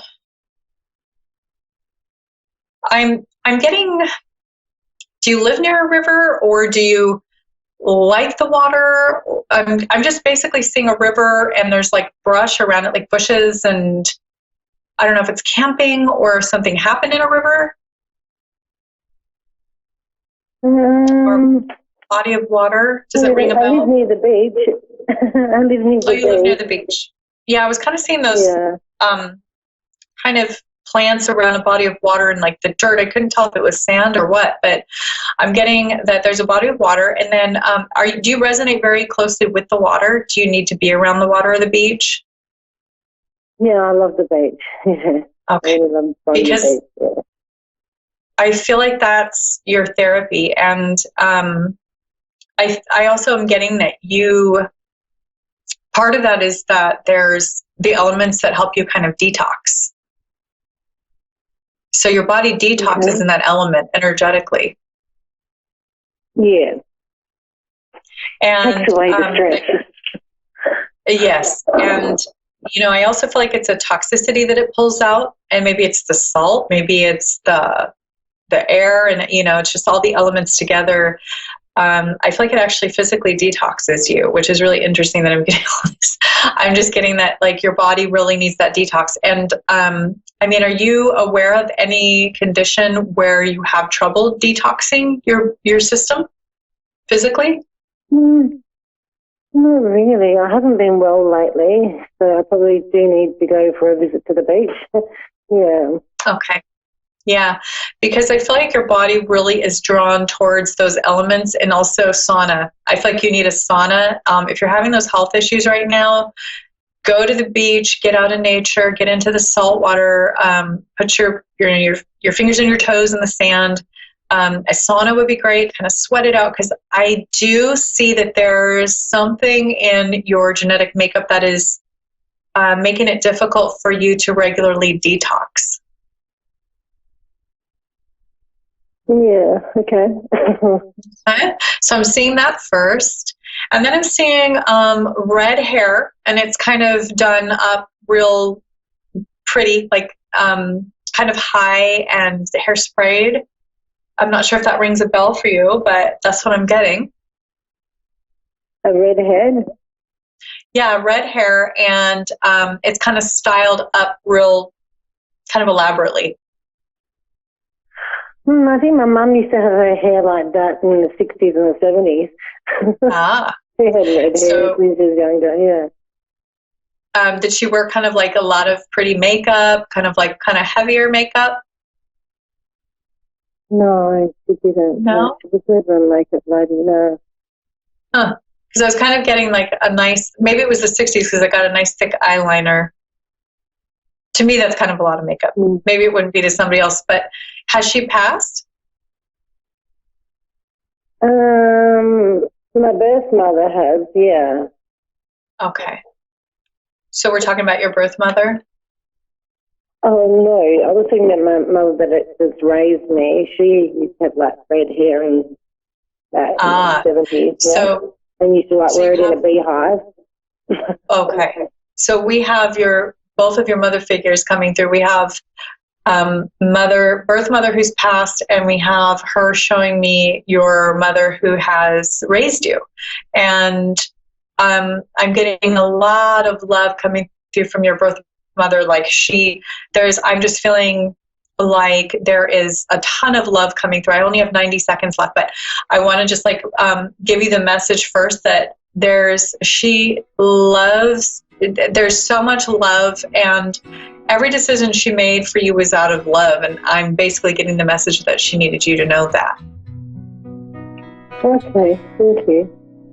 And I'm sorry I'm running out of time right now. You can always reach me. Again, you can reach me on my website, AnnaOlsonIntuitive.com.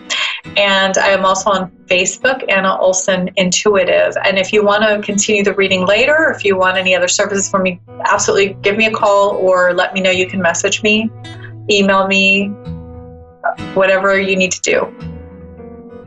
All right, thanks, Anna. Thank you so much. Thanks for calling in.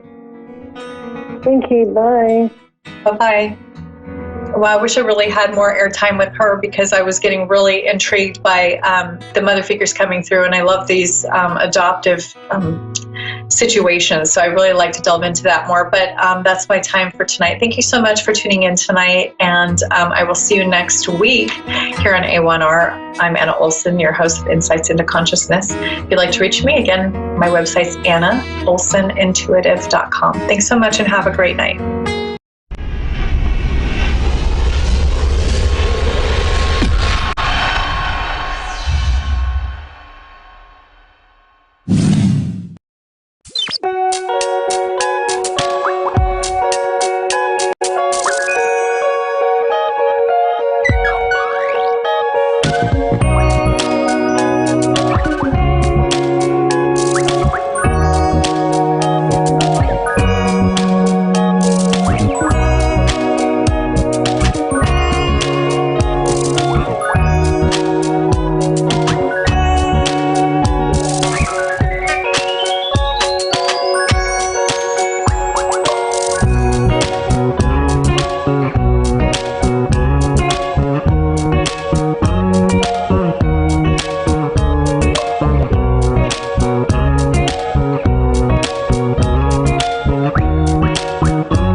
to Asteria Vision. Also, my dog's barking in the background, so sorry about that. But I am doing it from my house. But welcome. I go by the name Asteria. I'm a psychic empath, and I connect to people's energy through their pictures, the sound of their voice, or of course if they're next to me. But I'm laughing because the dog barking, it's like, you know, of course it happens. Of course it happens when I'm on air, but it's okay. She's really old, family dog. But let me see what I get as far as the collective's energy.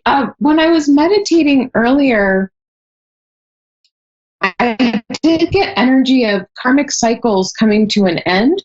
So what a karmic cycle is, it's karma. So any kind of karma that you had to repay and you've repaid it and it's done and over with, which means things are going to be easier. Things will flow in a lot easier as well, because when we have karma, it's kind of like a blockage. So things can't successfully roll in for you. And that deals with finances, love, any kind of relationships, anything that pretty much karma is a huge block. It's hard to explain, but it's in easier terms, it's like the shitstorm's already over. Everything's nice, bright, and sunny. So maybe that's an easier way for most to understand. But anywho, let me see what the collective's energy is. But that's what I felt through meditation, which is actually really good, which means that there's better things coming for people that if for the past 4 or 5 years, life has been a little stagnant. For those people, it's going to change. There's a change coming. I just feel in this moment, especially in Mercury retrograde, we're kind of out of it, and a lot of us don't even connect to our intuition as well around this time as well with Mercury retrograde. So 'cause there's a lot going on. There's a lot people stress about, things don't go through, or it's just more of a tense time. But let me see what the cards give me. I know I've been kind of, I'll admit it, my thanks.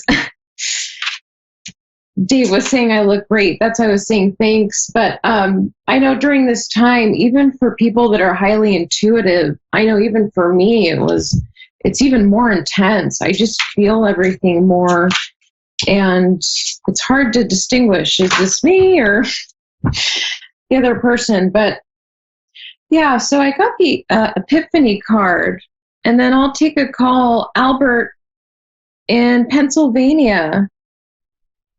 Yes, how you doing today? Hi, Albert. How are you?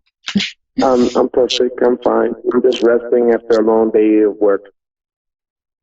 What's your question for this evening? Well, I just need a little bit of guidance as far as like me, my paths are blocked, as far as my aura, as far as like I see my future ahead of me, but it's sort of blurry as far as the rest of my life or whatever is left. And then just need a little bit of guidance to see what I need to do as far as like keeping a step forward and instead of stepping back. Right. And it's funny, you're asking this because earlier when I was meditating, I felt an energy of karmic cycles coming to an end. Things are now finally moving forward. So for you, since you're also highly intuitive yourself, what I'm getting is it was hard for you to stay optimistic in a way. And when you're highly intuitive, it's really, really difficult to not be optimistic, So yes, correct. When you can't see what's coming, or you can't even feel the energy of what's coming, it makes us a little uncomfortable. Let's put it that way. So you're just wanting to know, because what you're feeling is, that's it. It's all done. I've experienced what I probably need to experience. And it's like it's not that you're giving up, but it's almost like you're close to just settling, because you're not seeing, right. So let me see what the cards give me. But I feel where you're coming from. It's very nerve-wracking, because you really want to do what you want to do, because you're good at it as well as a spiritual being.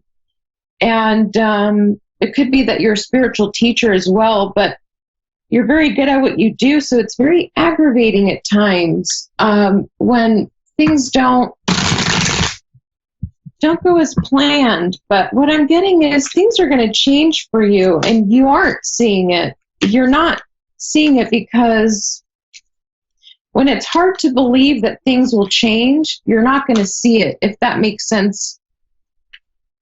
Yeah, it's like a closed book that might be like a little torn and tattered, but you open it nice and slowly, and you take time gingerly to open it to make sure that it's not broken, because I break the book.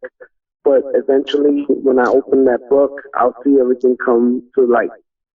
Yeah, and what I'm getting here is you're actually going to see, and it's funny, before I got your picked up your call, I had the Epiphany card, and you're getting the Judgment card, which is the same exact card. It's you had an epiphany, you had an awakening, you saw the truth about something. So it's, what I'm getting here is it's really important for you to connect, meditate, and listen to your intuition, because you already know the answer and you already see it. It's just blurry because you're not really connecting as you should. Let me put it that way. Can I be honest with you? What happened was, like, when I was little, my parents, we grew up in the Spanish faith, praying for people and everything like that, and guiding people, and just giving them spiritual awareness as far as self-healing, like when they were sick. And what happened was that I was supposed to inherit that from my dad, and he had passed suddenly. So just the other night, what happened was I dreamt that I saw him in our living room, and I looked toward him, but I heard like a plane going overhead. So I looked out the window and I saw a plane crash. Mm-hmm. So, I mean, I'm just trying to like analyze that as far as like what you said, that plane crash right there was the awakening telling me, don't worry about it, that everything is crashing around you, but it's not going to affect you. Like, you're going to be happy, you're going to go forward. Exactly. That's exactly what I'm feeling as well, is you feel it's not going to work because it's what you're seeing around you. You're not seeing it allowing you to move forward and, move forward with what it is that you really want to do, your passions. And, but what I'm getting is, you're right. You're not being affected. For you to get the Judgment card upright as well, that tells me that you are protected, and the storm will pass, because you have gone through a few storms is what I'm hearing. And each one has enlightened you. Each one has taught you something, a lesson. But that was the karmic cycle that I'm talking about, that you had to go through, which is now coming to an end. So you're going to see, it's a matter of, you have to believe in what you're seeing because it's true. If that's what you're wanting to know, if your visions are true, or what you're feeling is true, it is. You're correct as to what is coming for you. And it's actually positive. I'm feeling that. I see that. It's just, there were things that you feel you had to defend yourself against for a very long time. So now that you no longer really have that or need to do that, it feels different for you, Yes. So that's what I'm getting. So you're going to be fine. Things are going to turn out fine for you. Let me see what else I get through your energy. But as far as that, there's no need to worry about what is coming for you. I think I saw I had another caller, but I didn't catch the name. So I'll just finish with this call. Susan, okay. Ventura, okay.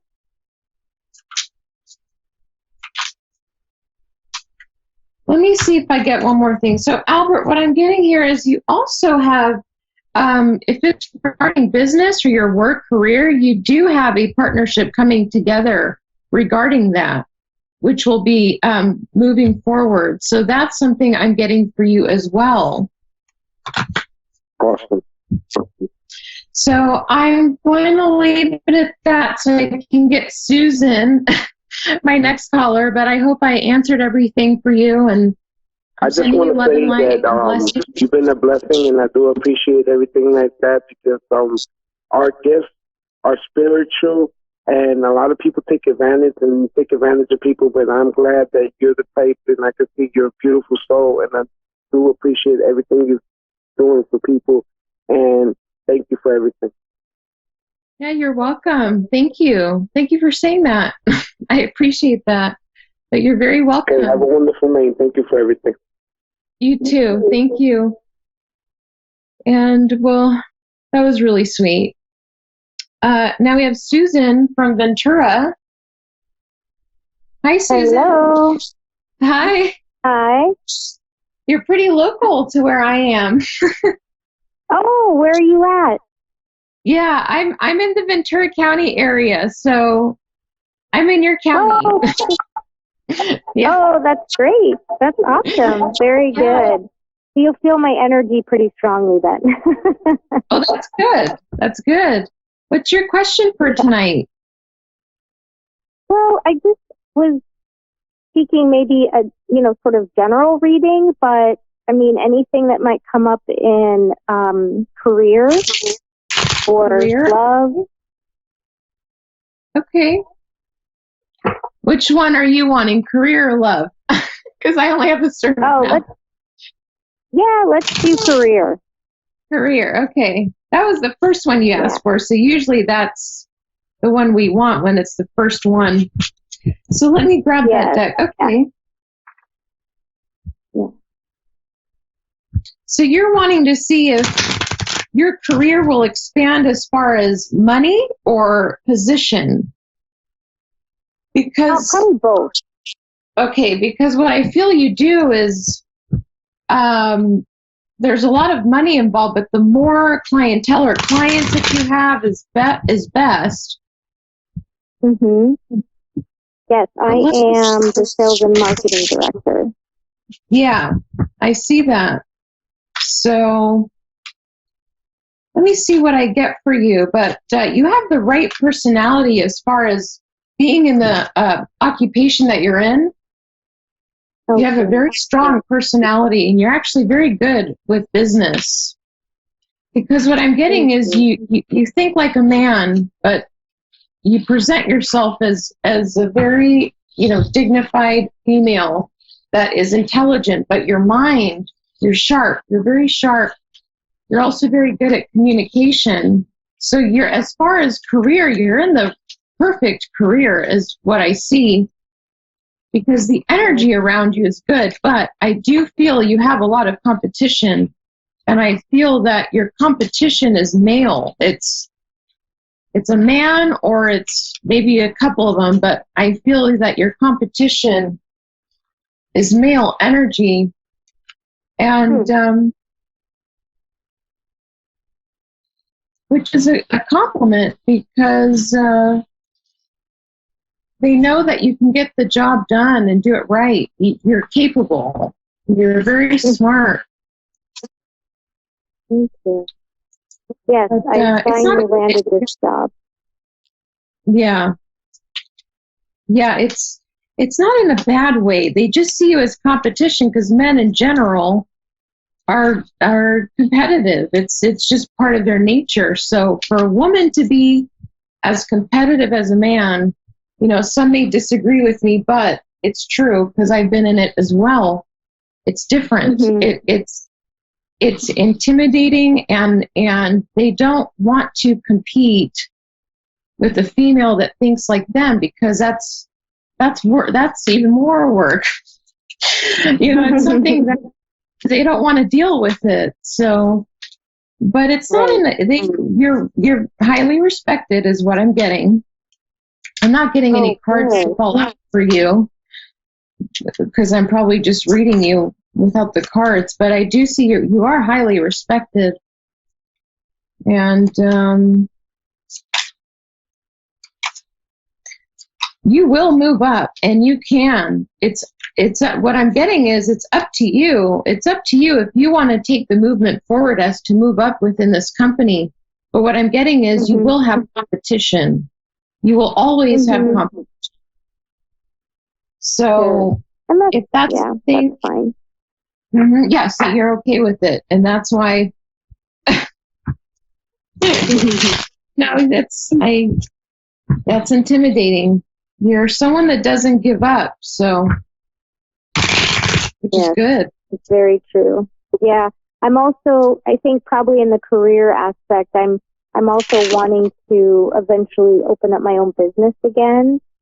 So I'm hoping at some point I connect with a partner that wants to do the same thing. So I think that's kind of where the combination of career love might come in, and maybe how I said that, but that's kind of what I want the future to be, and how I see it. What I'm getting is you can't open your own business, but it's a matter of investing in your money right now. There's a sense of you will have to start investing your money now, but you will and you can get your own business. It's all about investing is what I'm hearing. That's the key, because as long as you have that money aside, you will have the freedom to choose whatever it is you want to do, and you will be fine, because what I'm seeing is you'll have a thick cushion, if that makes sense, that, if it's, you'll be fine. You're very smart. That's what I'm saying. You're very smart when it comes to business, because the way you think is, you're logical, but you're intuitive as well. You trust your intuition. You're smart. And let me see, as far as love though, because you're wanting to get it all, right? You want the career, love, family. I get it. You want to make that. You don't want it to be given to you. You want to earn it all. And that's where I understand it as well. I understand you there. Because you're not used to receiving. So when we receive, we don't feel we're worth it because we didn't work for it, So I get that. That comes from childhood, but that's another. Let's see with love. Yeah, you definitely from childhood. Yeah. You deserve love, as we all do, but you really deserve it because you've always worked hard at that too. And you want a love to come in. But what I'm getting is it may not be the right time right now, but future, you will have someone coming in, but it's just not in the near future. I would say mid next year. It's like halfway through the year. So 6 months, you will. Which is better. You don't need that right now because you're growing. I see. It's like you're growing your money. You're growing your finances. So for you to have a love right now would be fabulous. It's great to be loved, but it's going to have to take up the time that you would put in for your business and your investments. So it's a sense of you have to just make that decision of, and I think you made it when I first asked you, what's your question? Your first answer was business. So that tells you right there because you answered with that first. That's your key concentration. So love will come. You do have new love coming in. It's not anyone from your past. It's someone you've never met before. But it's not going to be right now. I'm going to say when we hit January, 6 months from that. Okay. Yeah. So that's something. And it's going to be a very passionate connection as well. That actually, it might start off that way. You actually might, it might be somebody that you're, just kind of dating casually, but it's going to grow into a love, which is good. That is good. Yeah. Very good. All right. Well, thank you so much. Yes. Yeah, you're welcome.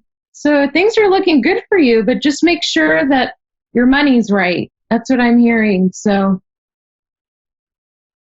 Yes. It's been all about money this year. So I'm Right. definitely catching up. Things are getting better, and I know things are moving forward in a positive way. So it feels good. I mean, and I feel good. So I know when I'm open, all good things are coming. Yep. Because you do. You listen to your intuition as well. But it's always nice for us to get a little clarification. I do it too. It's always good to have someone else clarify so we really know we're right. But I'm excited for you, and maybe someday I'll run into you in Ventura. I actually go to Ventura. I used to often, but I think you calling is a sign for me to go, so I'll have to visit. Yes, we have lots of good things in Ventura happening, so hopefully we'll meet up sometime. Yeah, that'd be great. Have a good night, Susan. Thank you so much. You too. Thanks. Bye. So before the show ends, I just wanted to let everyone know that I will be doing a live on my regular page, Readings by Asteria, and it's going to be at 9 p.m., so within an hour. Or an hour and a half, I should say. So I'll be doing some more readings and answering questions. And I will see everyone next week on Thursday at 7 p.m. on A1R Psychic Radio and Moonstruck TV. And for the East Coast, it's 10 p.m. Now, I wanted to make sure I said I'm on A1R. But sending everyone love and light, and I will see them next week. I still have time, don't I? I haven't done this in a while. I got cut off a couple times last shows because I ended too late. So it's been a while since I cut off the show early. But let me see, since we have a few minutes left, which is probably 1 minute, 2 minutes, Dave? Or is the show already over?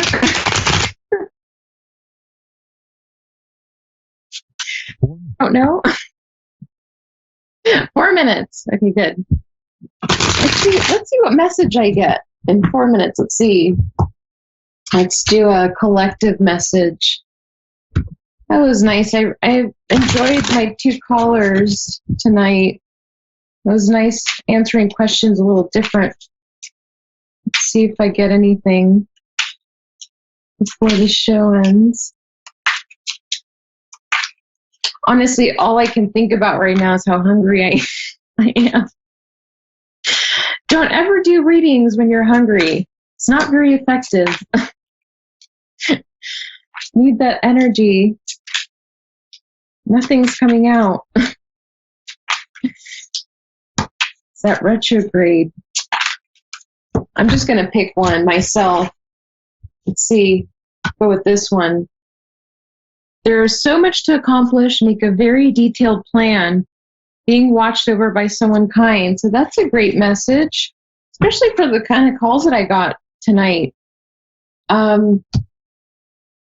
Things are moving forward, and there is more to be accomplished as well. But this does include finances. Finances are growing here is what I'm seeing. And also, there's an energy I'm picking up. You're very protected by someone on the other side. Could be friend, family member. But I do see that this person I'm picking up, you're growing. It's a male energy that I'm picking up right now. But you're growing your finances, and things are going to be growing at a much quicker rate than what you think is what I'm getting. So that's a great message, and especially when you're getting clarification that you're being watched by someone, by a loved one on the other side. So that always helps to keep us settled, especially around this time. I've been feeling it. This retrograde is pretty intense because we are in Scorpio season. So it's like you get these feelings of wanting to act on impulse, but it's always best to not and remind yourself of the consequences of doing that. 90 seconds! Yay! Should I see if I can get another message in 90 seconds?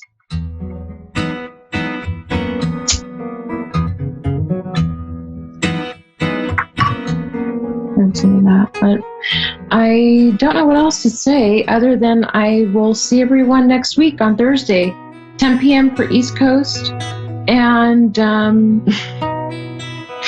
7 p.m. for West Coast. I could have answered another call in between this time. It's only 7:27. Let me see if I get one more message. Might as well. Instead of me just staring into the screen awkwardly. This is a good way to end. If a card falls and the message is meant to be delivered. If not, the show ended on a good note with some great readings and callers. Well, let me see. Sometimes...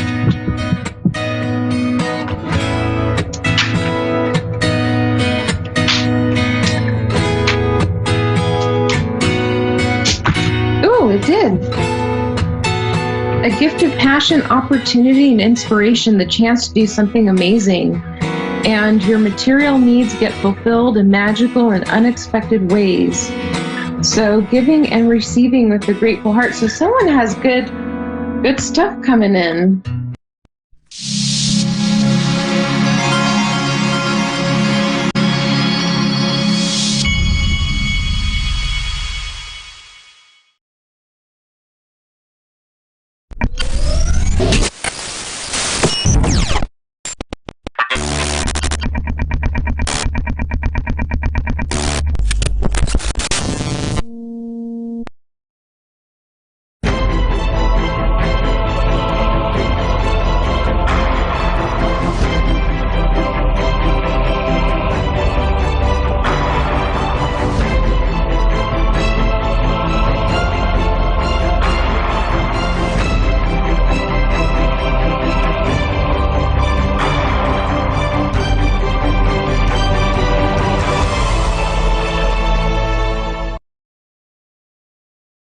Everyone, this is Fiona, Urgent Medium I Am Power, and you are guys listening to A1R Radio Network and Avid Advice Show. So before I take any callers, let's talk about a couple things. Number one, I received a tons of emails, and also you guys DM me on my Instagram that I do date some guy for almost 6 months. I do date somebody for almost 1 year. And every time when I'm trying to communicate with him about our future, every time when I'm trying to ask him about where are we, do we have any future together, then he's going to act as, what are you talking about? You know, let's just talk later. You know, I'm kind of tired. And you know what? It's just too early. You know, I have to financially be independent. I do have a plan financially. I can't give you the ring right now, and this and that. So your questions was about, was almost 450 questions, exactly the same. That do you really think, Fiona, this guy is serious or not? Number one, if you and him together, and somehow, almost after 6 months, not even one single time, when you're trying to talk about future, he's not reacting to it, or he's still kind of like, well, let's talk later, that is super fishy. That means that this guy just wants to have fun with you and is still looking for another girl to just have fun, or having maybe better greener grasser somewhere else. And also could be that this person really loves you and really wants to be with you, but at the same time, he may have some finance trouble and finance issues, which you really want to get rid of it. Well, you have to judge by yourself. Number one, if he always answering your phone and texts you, even when he's busy, that means he's real. When he's around you and really want to help you, when you ask him for something and he's there and he kind of like calling you a couple times because you got cold, you had some bad day at your work, and then like you're texting him, he says, oh my God, my boss was this and that, and he kind of like texting you 3-4 times, even when he had a lot to do at his own work, that means that he's real. But if he just calling you when he wants, when he asks for, when he needs you, or when he would love to have or take you to the dinner, or a movie, or how to, take you in bed or whatever, having sex with you, that means that this guy is definitely a user, would love to spend time with you because he feels lonely, and directly when he finds someone better, he will dump you like a hot potato and say, bye-bye, move on. We do not good for each other, and thank you so much. So this is the big warning for each of you. After 6 months, if the guy still says, I don't know what I want, and maybe I'm not ready for a relationship, means that this guy never been ready for a relationship and wants to just have fun.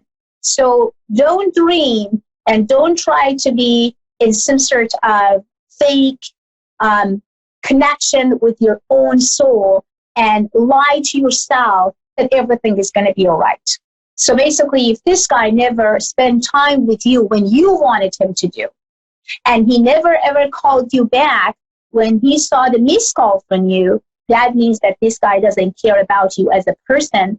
He would love to be with you just because he wants to take you for the dinner, have somebody to sitting in front of him and eat dinner together with as well, go to a movie and not going alone, and at the same time, having fun in bed. So why not? We can actually meet each other 1 time or 2 times a week and have fun with each other. So this is super important for you guys to not fall into people who, or especially guys, that are trying to just use, abuse, and then dump you and then say goodbye.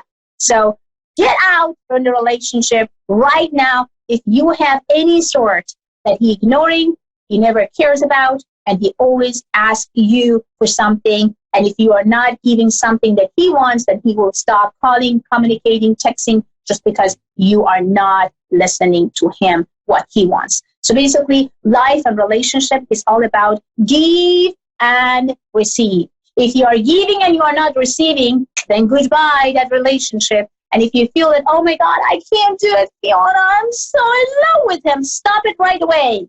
You know why? There is no such thing as a love that you can get out. It's a neediness. You are super needy, and you have to find why you are needy at going after people, or especially staying in an abusive relationship that you know that this guy would never take you anywhere. So my advice to all of you, get up, don't be needy, and just stop saying, I am in love. You are not in love. You're just needy. You're scared to be alone. You're scared to not finding any other guy or new guy. That's why you can't handle if this guy is going to go away. That's why you said yes to all things that he said. That's why he will absolutely use and abuse you in many situations to get what he wants. So remember that if someone loves you, will do everything to make you happy. If someone really loves you, will absolutely go to the moon and come back and give you anything and everything you desire for. If someone really loves you, will always make a time. If your boyfriend says, I don't have time, I can't do it this week, I don't have time, I have my mom to do, I have my dad to do, that a red flag, big, big, big, big red flags. So that means it's not good. So back to studio, I want to talk about also Consciousness Life Expo 2019 in LA. I'm representing Avid Advice. I heard that there's a lot of people coming. It's all about energy, metaphysical, quantum, spiritualities, mediumship, psychic. Oh my God, God knows. A to Z.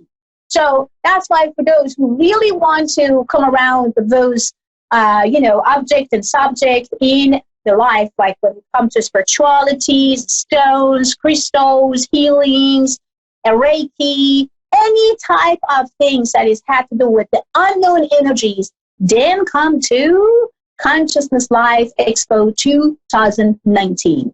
And we are there. Avid Advice is there. And I'm representing actually A1R radio network as well. So we're definitely going to have a show. I will show you guys exactly what's going on. I heard that every 1 hour and every 2 hours is almost 5 to 10,000 people coming and visiting, which is really fantastic.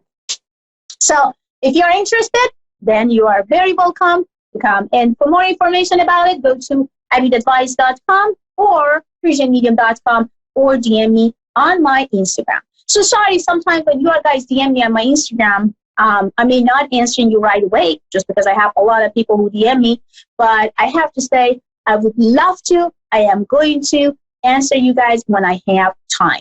So back to studio. Let's see that if you have any callers. That sounds like still not. And let's just continue and talk about dating. Okay, let's see. I have a caller right now. 1 second. Hello, Bridget. How are you doing? I'm well. How are you? I am doing fantastic to hear your beautiful voice and hear exactly what's going on. So, Bridget, give me your date of birth first, sweetheart, and then tell me about what you have in your mind and what I can do for you. Go ahead, sweetie. Yes, ma'am. My date of birth is December the 7th, 1963. Mm-hmm. I got it. And my question is, I am right now in the season looking for money. And other than my job, because I'm bare, things are bare. I'm barely above the water breathing. And I'm looking for some money because I'm doing some things. And I'm wondering, is it going to be a positive outlook or do I have to fight harder? As far as I'm concerned, because directly when I open your Pentagon, 2 things come actually to my mind. Before even you telling me that you are really looking for money, 2 things come to my mind directly psychically. Number 1, some good news coming around almost by the end of this month or the beginning of March. So basically, in between the 27th of February until the March 13 or March 17, you are going to receive a good news that will change your finance from A to Z. So basically, what you are doing right now, you are in a good path. You are in a good way. There's good directions. Continue. And the good news would actually occur almost at the end of this month. So basically, answer to your question is yes. Thank you, Jesus. Oof.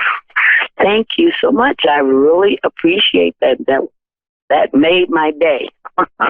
And it's amazing. I love the way that you take a risk because normally you always be careful, and that's why you're getting tired to be careful. Because when you're always being careful, you kind of feel like, oh, I lost there and I lost this. Now it sounds like you're just like, you know what? I would love to. I am going to. Nothing will stop me. That's it. Get it done. And that's what I love about that type of attitude. And I wanted you to continue to have that attitude all the time and not just temporary. I appreciate that because that's what I'm fighting for. No fears, sweetheart. If something happened before in the past, who cares? A lot of things can happen in the past, and we know already about it as well. But what I really feel good, and I sense you, and I really hear you right now, you went through a lot of pain. You went through a lot of craziness, and you also feel betrayed. You also feel left over. You also feel lonely. But remember that is all temporary right now. So what you are doing right now, sweetheart, is super fantastic. I don't know what to say, but I'm super proud of you. I do. And I think that you are in a good path, you are in a good relationship with yourself, with your own feelings, that I wanted you to continue to be fantastic as you are today. And don't give up. Thank you so much. I appreciate it. I know you did. Thank you. It wasn't me to make you to feel cry, but sometimes crying is good because it makes us to release and get rid of all emotional feelings and feeling good about ourselves. So I'm happy that There's coming out, and I'm happy that you found yourself right now, about your own dignities, connections, and everything. I'm super blessed and super happy to have you today on my radio show, because I kind of feel that you really pray to God and you trying to attract good things to yourself, because you're getting tired to be around people who lie to you all the time, who betrayed you, and they use you all the time. And now is your time to really lay back and relax and get what you want. So I'm super happy that you come to my radio show today. And for further information, Bridget, you can actually sign up on Avid Advice if you ever want to talk to me, or if you have anything in your mind to share. So you can go to Avid Advice, sign up, and I'm there for you if you have any questions, anything that you would love. So I'm going to be there for you. So what else, if I'm going to ask you, Bridget, something that kind of, let's say that I'm God. I'm calming down right now.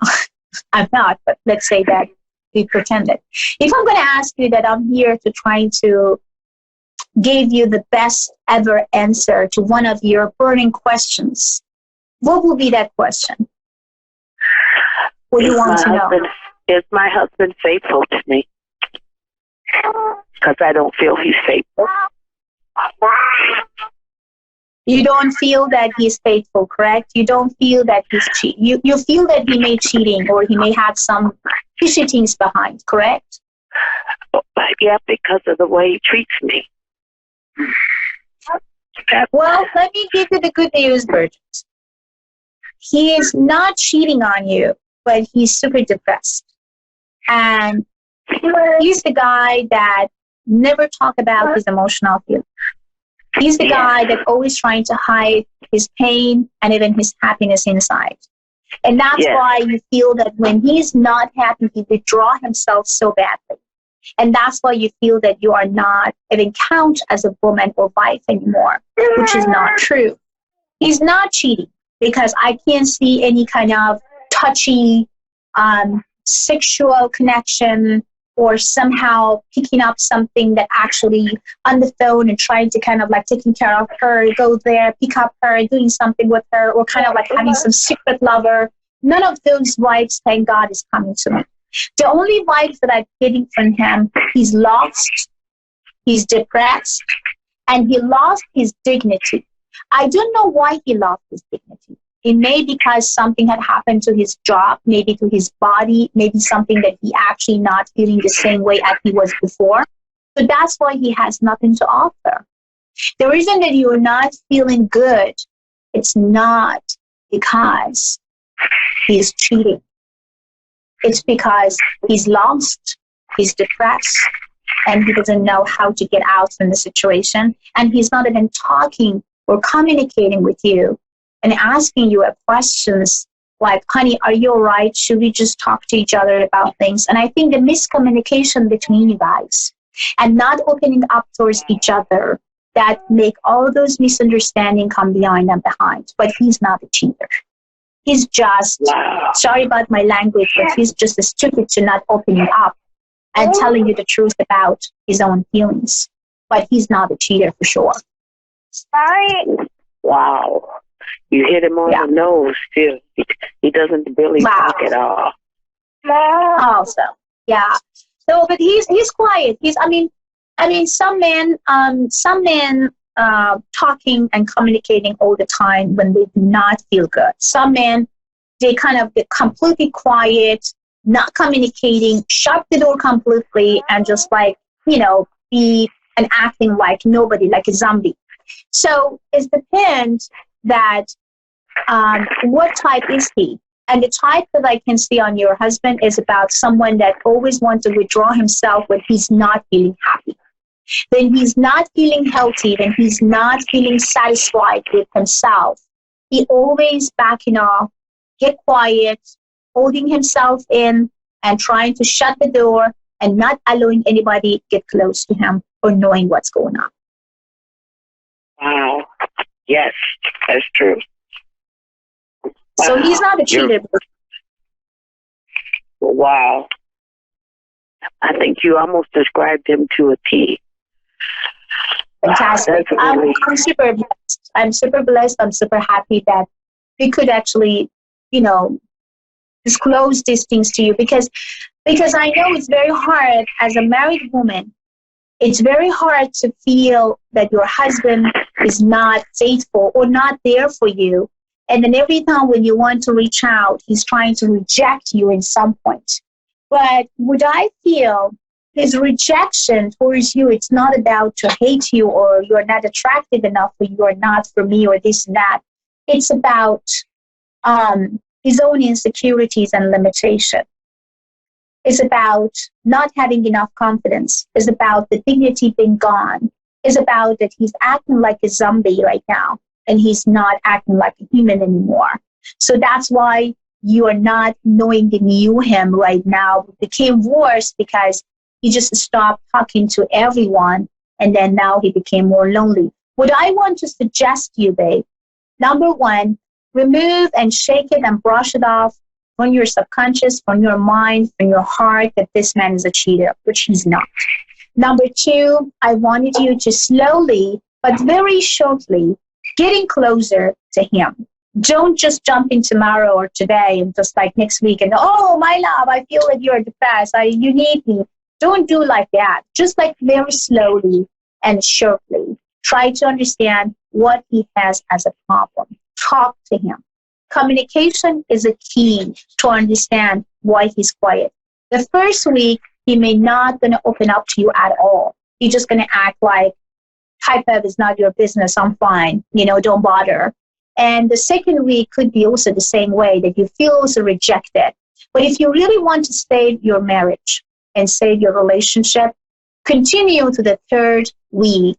And through the third week, I promise you, he will open up and he will talk to you about his own issues and his own problem. I know, Bridget, your guy is going to really walk and continue to have a relationship which is going to be based on health, wealth, and prosperity. I know that you've both been through a lot of pain and not so many months ago, and that's why everything is kind of fresh, and especially for you, because I know that you are very responsible and being very responsible, stay very responsible, and that's why all I wanted you to do is just stop it. I mean, say no. You have to kind of like teach as well to say no to people, and you should not always, sacrifice yourself just because of others, okay? So make sure that you came first as well. Make sure that you do love yourself first before anybody else. Thank you. Thank you. Very sound wisdom. I truly am grateful and blessed for the information you gave me. No, really, my love. I'm happy. I think that everything happened for some reason actually you come to our radio show. And I'm so grateful and thankful for A1R, because if A1R wasn't exist, you guys couldn't really find me, and I couldn't find you guys to having this beautiful, magical conversation that you could at least understand that all the feeling you thought you may actually had about your husband was not correct and he's not a cheater.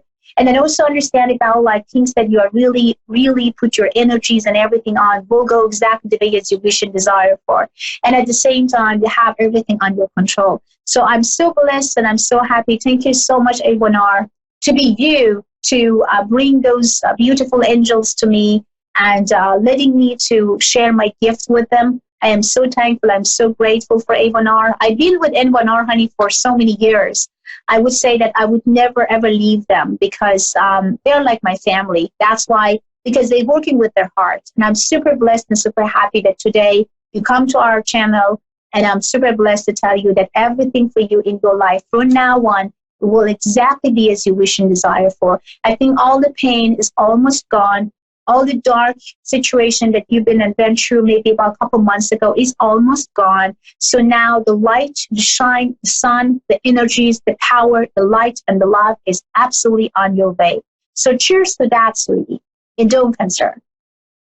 Thank you so much. I just want to thank them as well, because I'm the real thing. This is not made up, and everything that you told and shared with me was the 100% truth.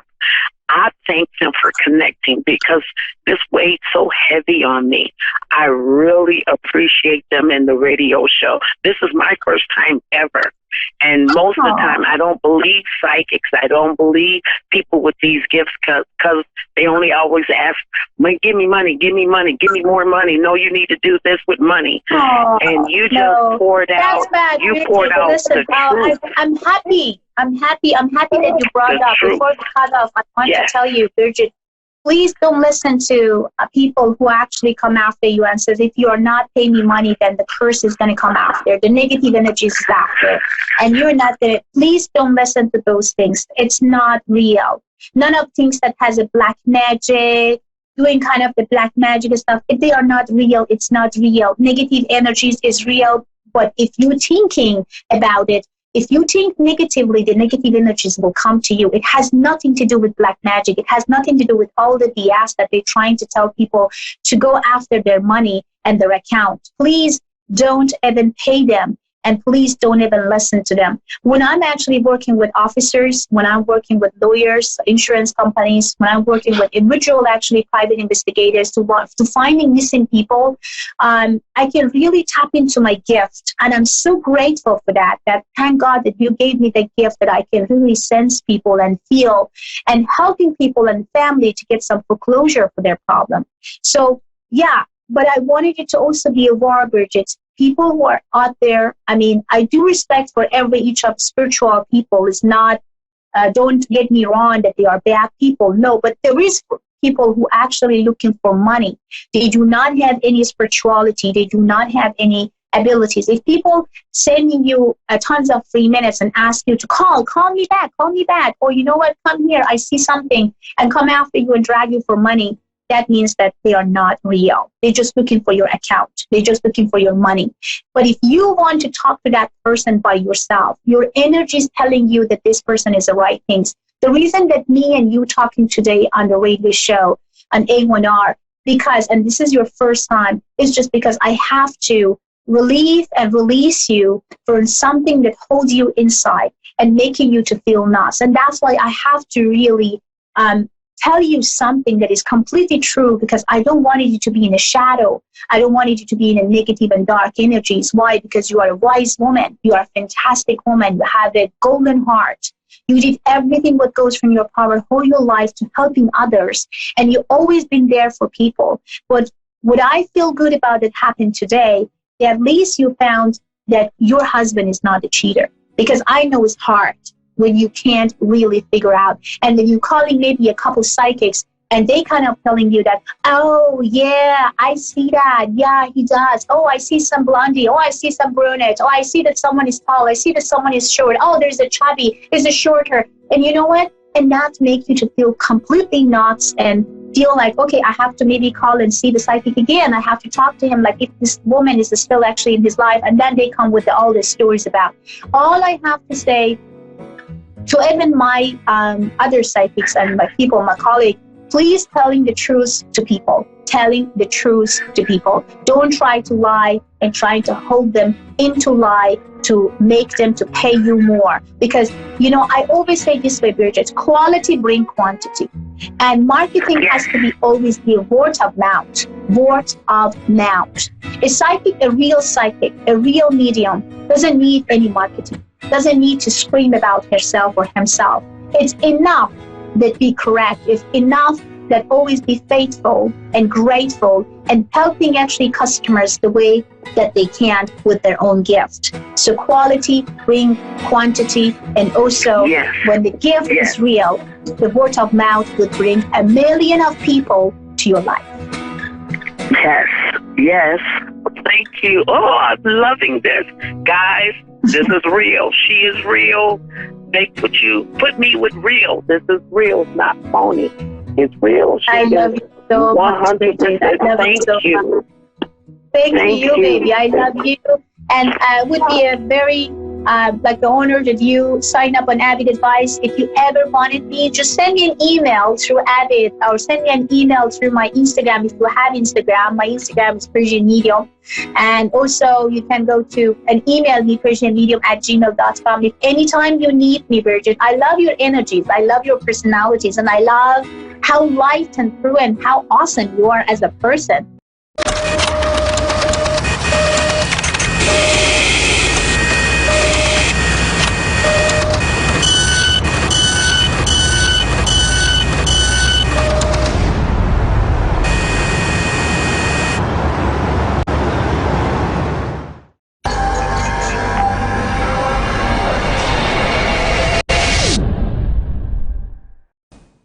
Hi, I'm Kathy, and thanks for watching Moonstruck. And now, back to A1R on the air, Psychic Talk Radio, now on Moonstruck TV, enlightening television. Hi everyone, welcome back to the Ask Rebecca radio show. Sorry about that, I was busy running my mouth. Let's see here, let me get situated. Okay, all right, here we are. Hello, I hope everyone had a great week. We are officially in the month of November. We are still in a lot of Scorpio energy, which can bring about a certain intensity and moodiness to situations, especially emotional ones. I am a Scorpio, so I completely am at home in this energy, but you may find yourself and others more moody, emotional, and maybe behaving more intensely than usual. It will be a month mixed with some really wonderful energies, but those are more towards the end of the month. And those have the potentials to they have the potentials to expand love, money, self-esteem, and optimism, while some of the more uncomfortable energies that create drama and stress, those will be sprinkled throughout the month and more so towards like now, this week or so. And then, yeah, I would say this first part, like the first week, and then the rest of it is a little sprinkling throughout the month here and there. There is a caution with thinking before you speak, since people will be more sensitive. So really be mindful of what you're about to say, right? Sometimes we react emotionally and we blurt things out, and it could come across harshly, or it could come across with a tone. You know, we all love that tone. So really be mindful of that. And you could be overcoming some emotional hurts. There could be clashes with ideas, ideals, or arguments happening over different beliefs. Material gains through spiritual pursuits and some support from others is also going to be coming about. So if you have a spiritual practice and you are actually doing that for a living, like myself, you can see some material abundance coming your way because of that. And since we are still in Mercury retrograde, which is also in Scorpio, yay, you could experience or see issues with your cell phones, computers, the internet, transportation, and maybe some accidents. So really pay attention to what you're doing. Be mindful. Try to be present in the moment. We will also begin to feel the eclipse energy that's happening on December 26th. So you could start to see a cycle of completion with things that began in 2018 happening between now and the middle of 2020. So again, it's stuff that you might have, seeds that you might have planted in 2018. Maybe you start seeing those come to fruition, or they have basically run their course, so they're ending. Same thing with any kind of dramas or challenges that you've been in since 2018. You'll start to feel that energy lift and it coming to a close. And it's, like I said, it could last until the middle of 2020. Lots of intense energies, surf those waves the best that you can. My advice is go with the flow, stay present in the moment, and tackle issues as they arise, right? There's no point in worrying about things before they happen. Let's get into what you can expect from tonight, November 7th through to November 14th as an overall theme, and then areas of love, work, finances, health, and spirituality. General themes for the week: love, the glue that holds everything together.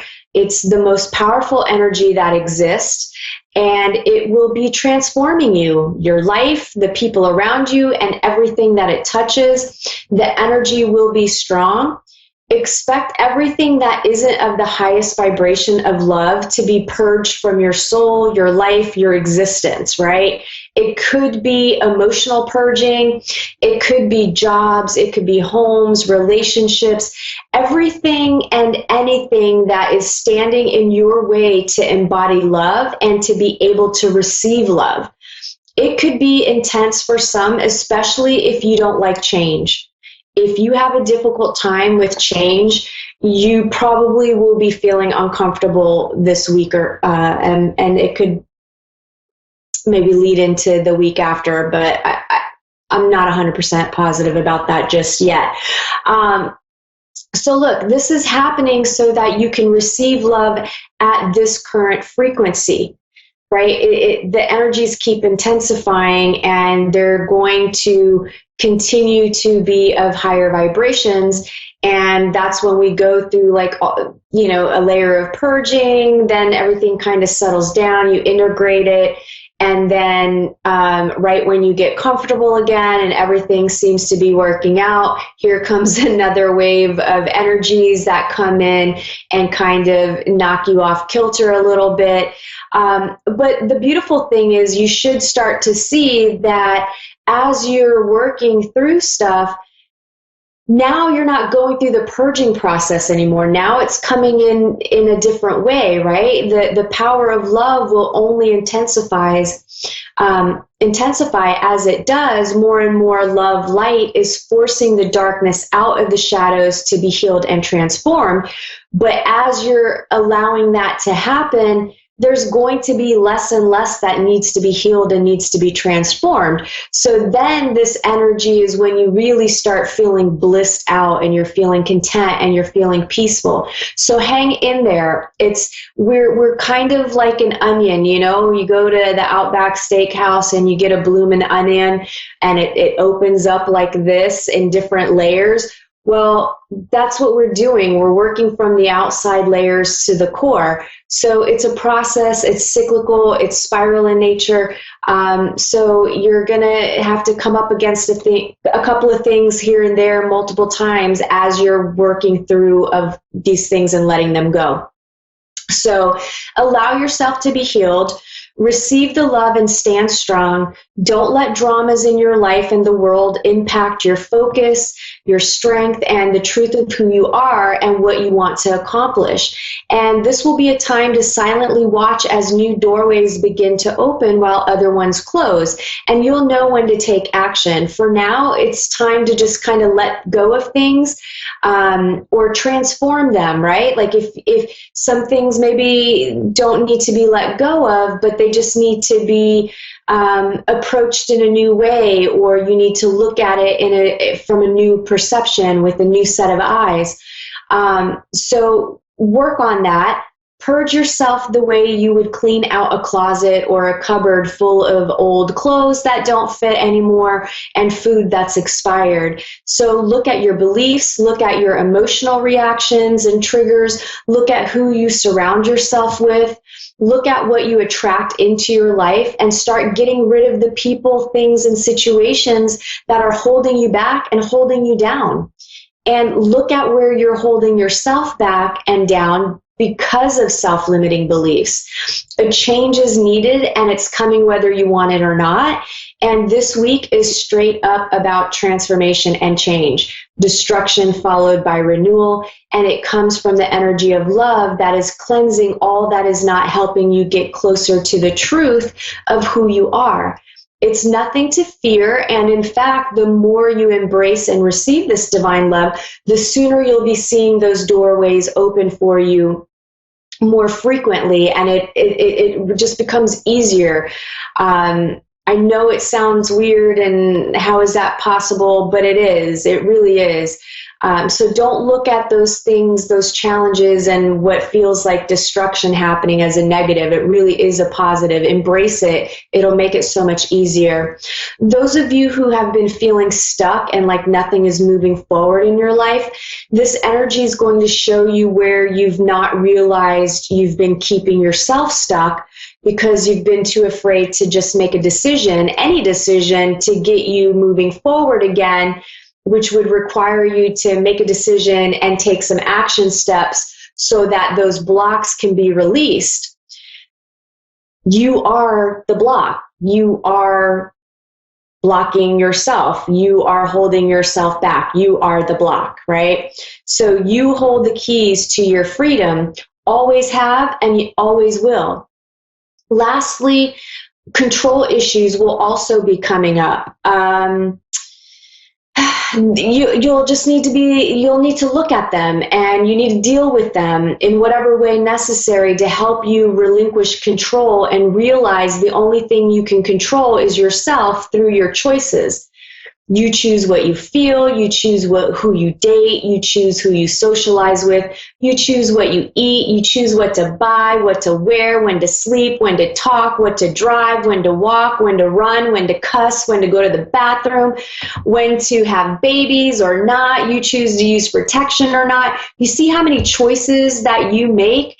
And those are just a handful. You're literally making thousands of choices in a matter of a day. And you make so many of them, yet some of you believe life is happening to you and or that you can control other people's choices, right? So that's a false illusion. You can only control yourself. In summary, it may be an intense week for some, and those of you who have done lots of purging and you've been doing the work on yourself and you've been getting real about your baggage and your hang-ups, well, it's going to be a little less intense for you. This is where you could see love coming into your life in a more positive and abundant way versus a clarifying and purging way. Work, for those of you employed, unfortunately, I do feel like some people may be laid off or terminated this week. A few of you may actually decide to quit. And those of you that are unhappy may start figuring out a plan of action to make a career change, or maybe an employer change, or maybe you decide that you are going to work for yourself. And those of you who have been feeling trapped at your job, you finally put two and two together and have the realization that you're afraid to leave because of whatever security you feel there, but you can choose to move on. And if you did, you'll probably be happier.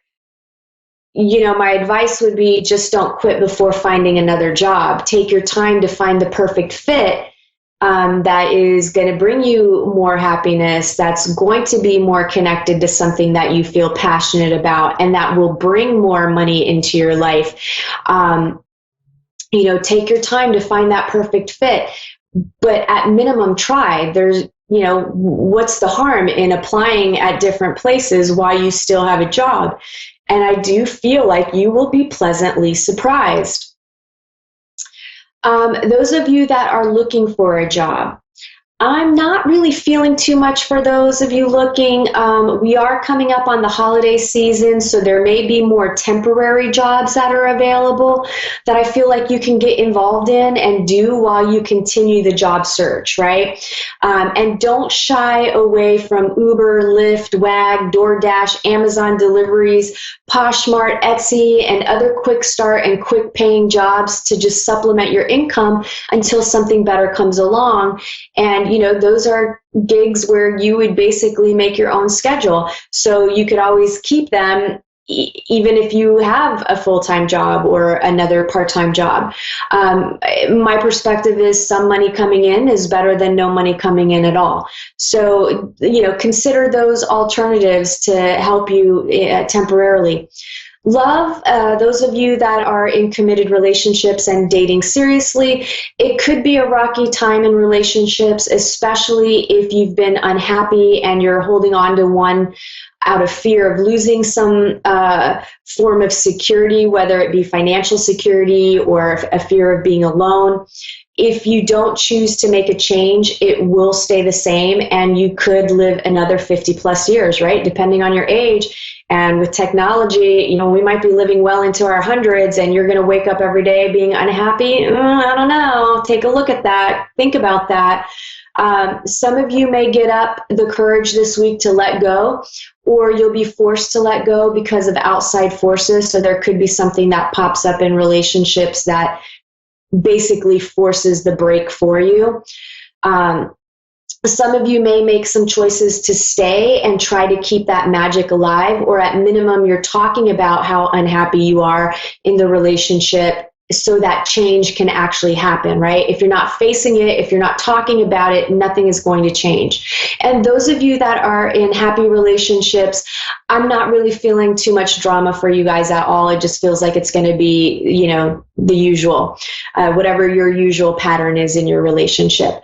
Those of you that are single and dating, I do feel some of you may need to take a time out from dating and reevaluate what type of people you're attracting into your life, and to take a look at the energy that you're actually putting out there. Is it one of neediness, desperation, insecurity, fear, or lust? If it is, you could be attracting the wrong type of people or pushing people away. So really take a look at that.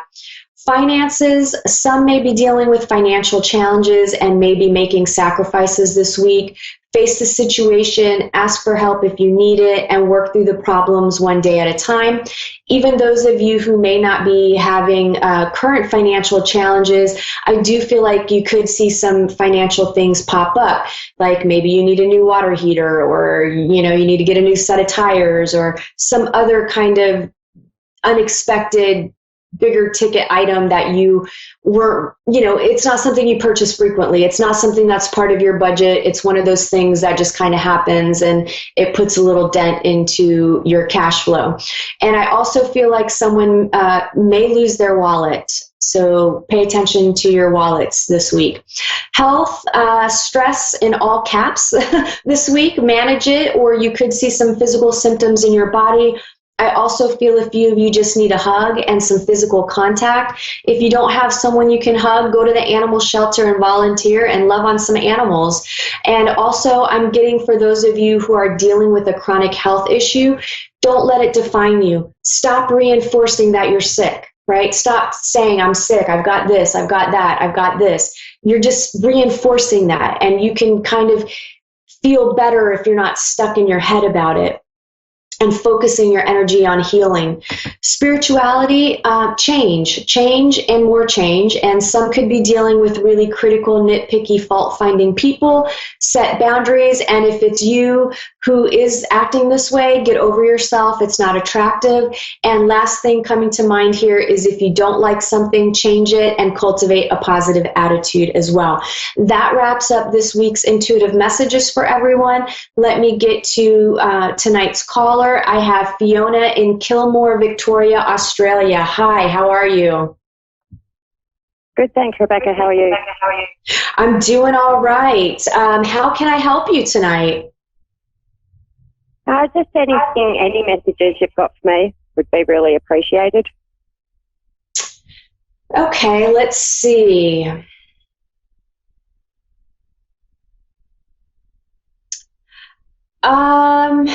I feel like you've got a lot going on right now.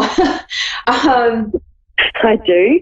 Yeah, I feel like there's sort of different pockets of maybe people in your life and situations where it feels like a little bit of drama, right? It kind of feels like there's some challenges here and that there's lots of changes happening with certain people in your life. And I feel like the message that I'm getting is that you're holding on too tightly, and you may be fantasizing, or maybe fantasizing isn't even the right word. Maybe it's, you know, how we have that, we build ourselves up and we have so much hope that things will change, or, you know, we just expect things to maybe be a little bit different. And I feel like you might be too immersed in that energy, and you might need to consider really letting go a little bit. Okay, because I've been in a 22-year relationship, and I'm just deciding if I want to leave it or not. Ah, okay. But I don't know how that will affect my kids. Okay, so I'm not surprised you say that, because I actually felt like your relationship just ended, or is on the verge of ending. He won't leave.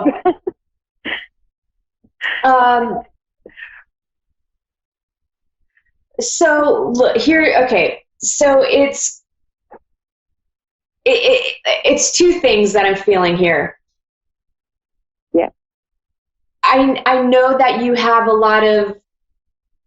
obviously a lot of history and a lot of love there, but I feel like in order to survive this relationship, there's a lot of damage control that needs to happen, and a lot of communication.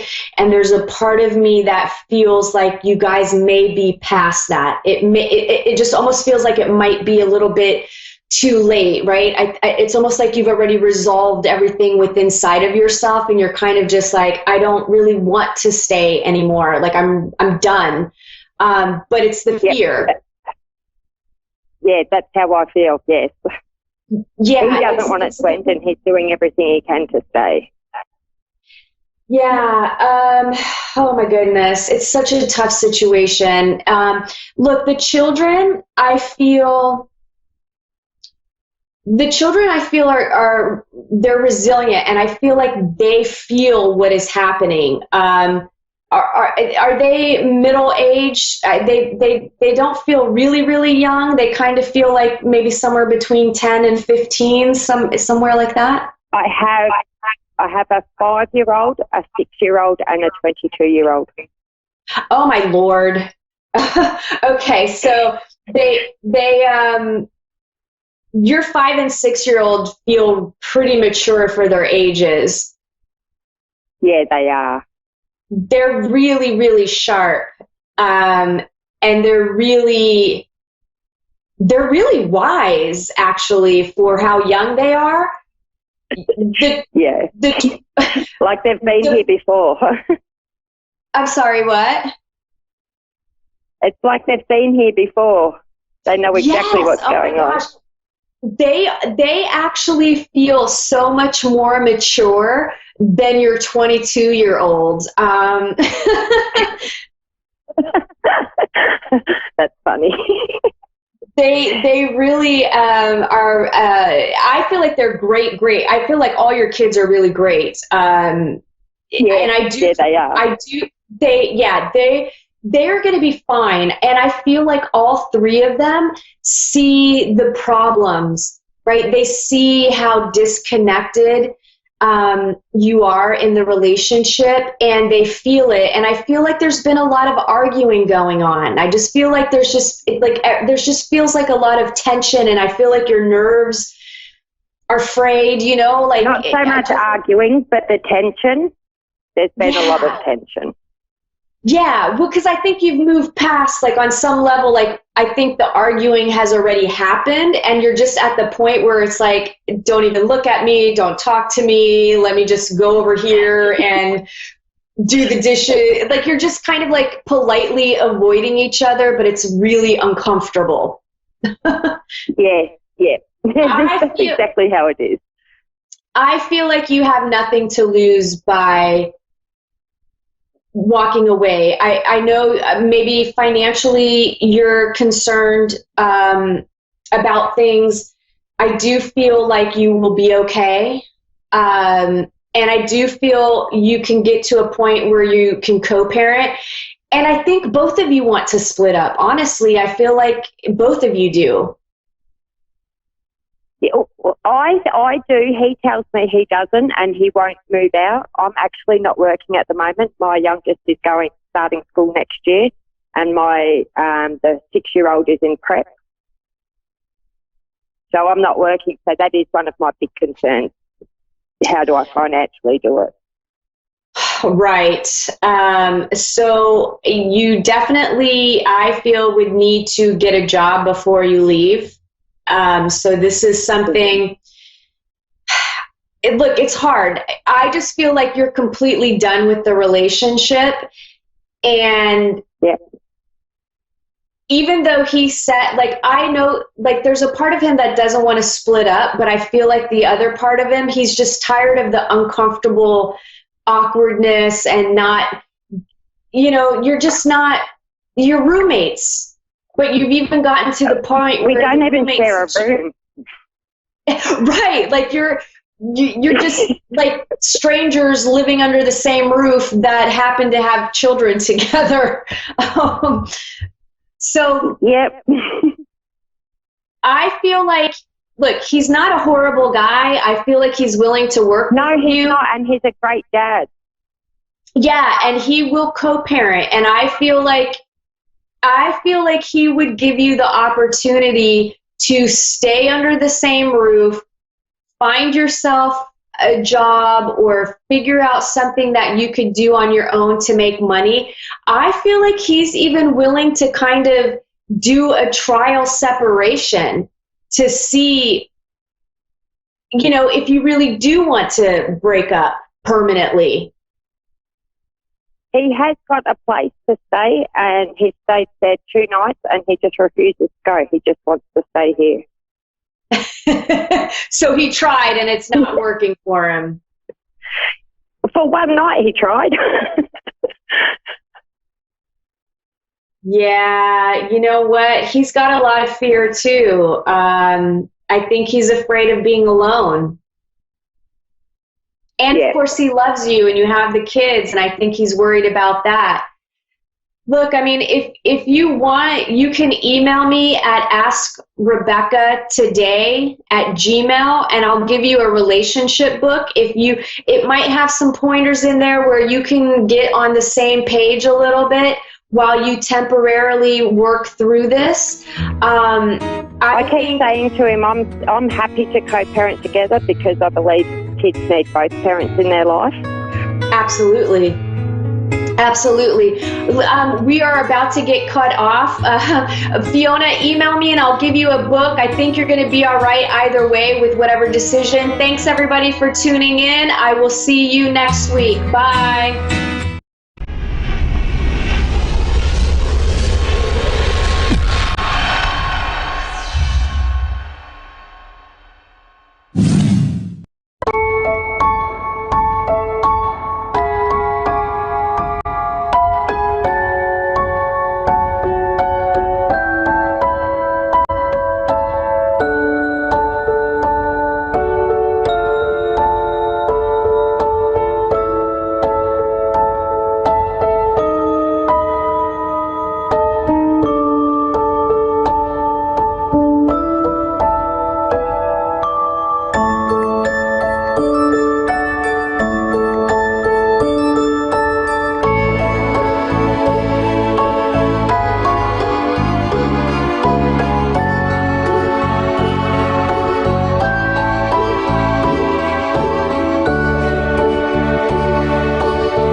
Hello.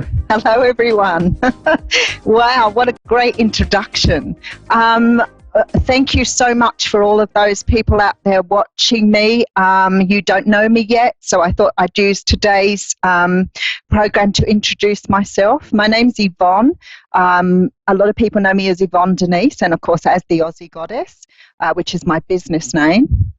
I've been reading cards for many years, since I was probably in my late teens to early 20s. I started really picking up the deck and really understanding what my gift was and how I was connected to spirit.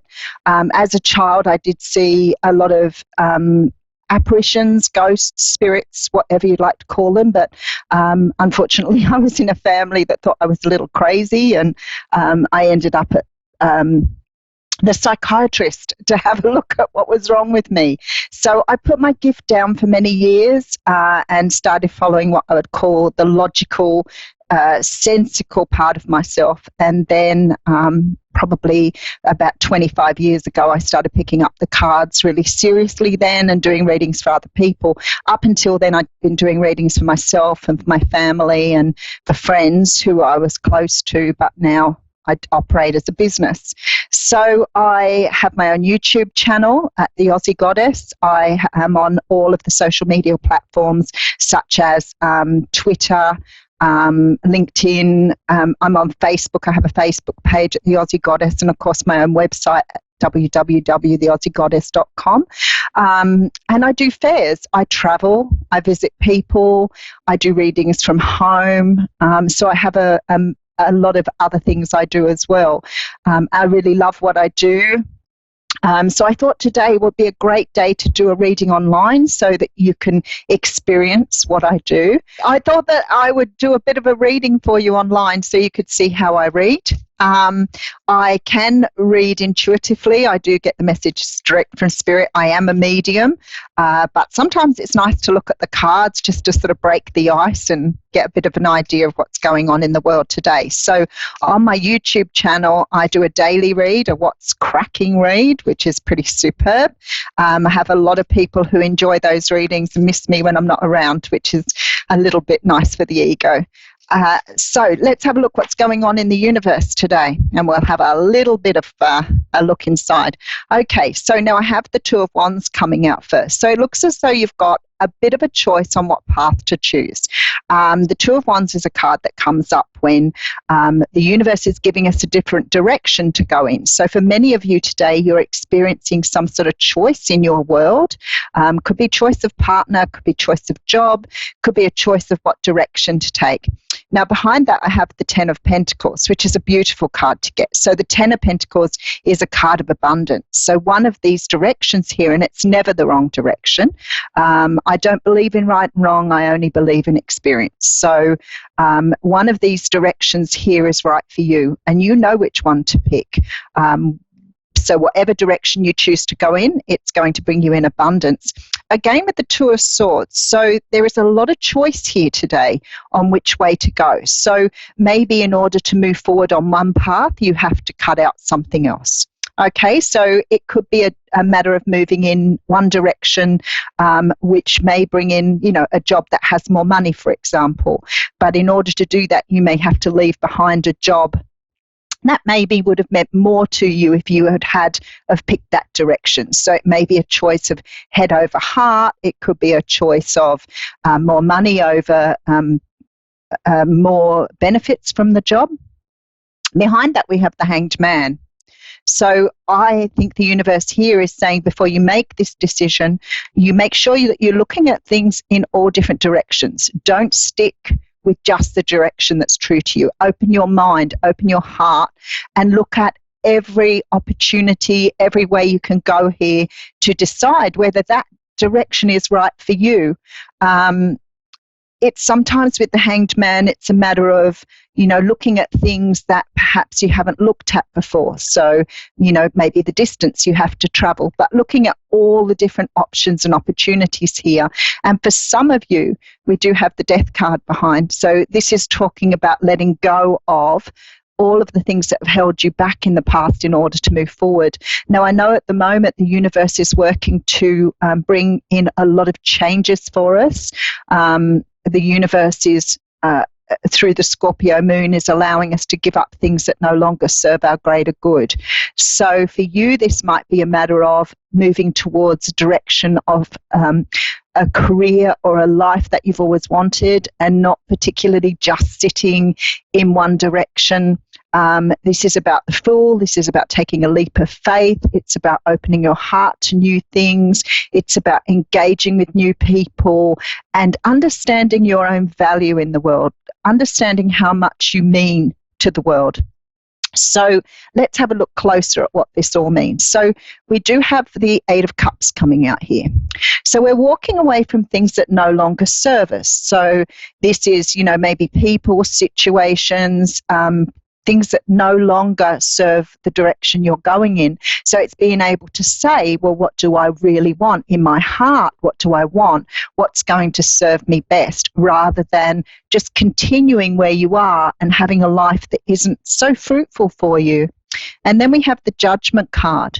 So the Judgment card talks of rebirth, of being able to bring in the opportunities that are right for you, not sort of putting up with things you don't want to have. It's like the birthing of the phoenix. It's really getting out there and being true to who you were meant to be, living in your true self.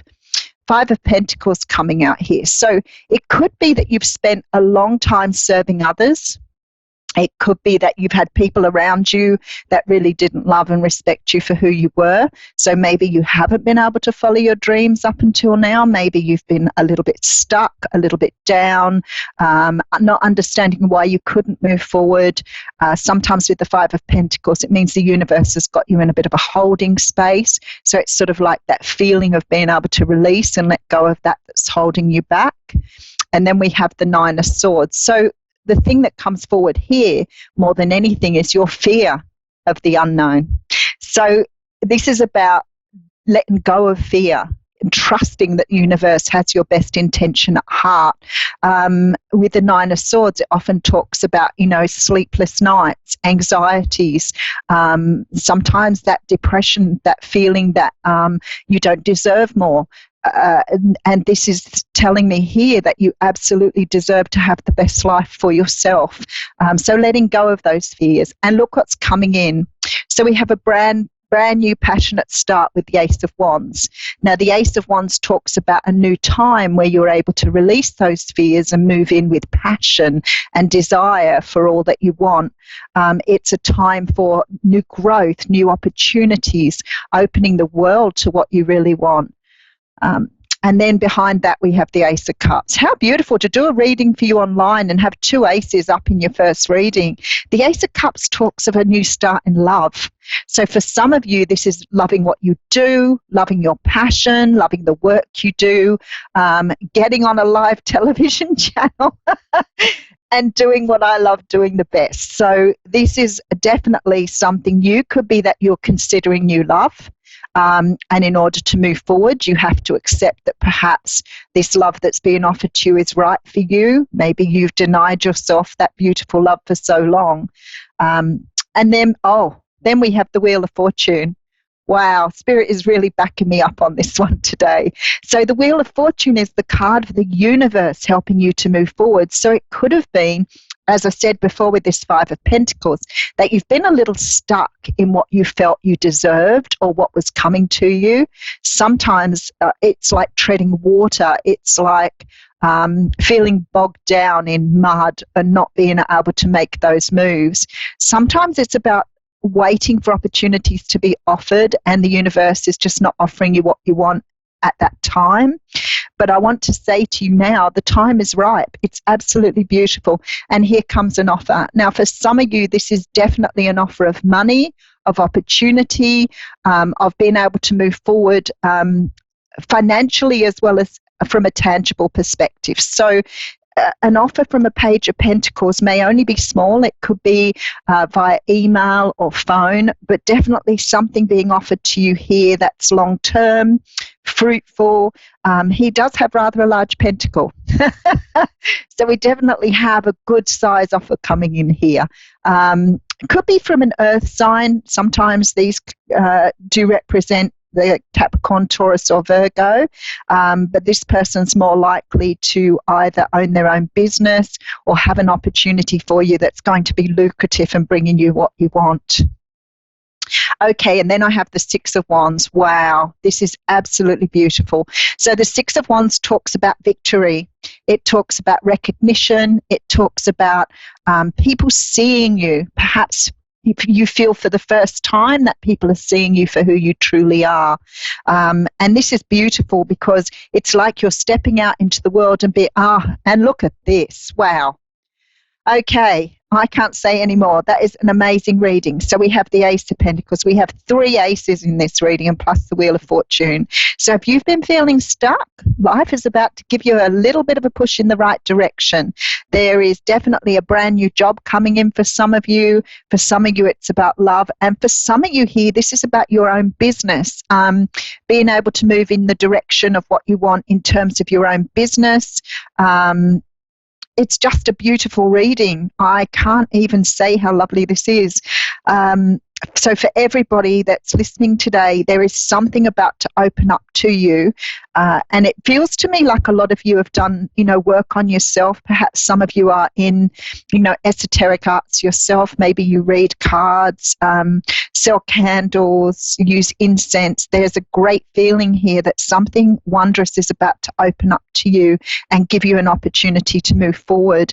What a wonderful reading to get. So when I look back at what I call the mini reads, so the cards I look back in the beginning, I always go over these when I do a reading online or a personal reading because this is sort of a mini read of what is coming. So I know now that this opportunity to move in this direction here is being offered to you. As I said at the beginning, it definitely is bringing you in something, whether this is money, an opportunity for love, an opportunity for a brand new start. The Ace of Wands is a wonderful sign of passion and moving forward.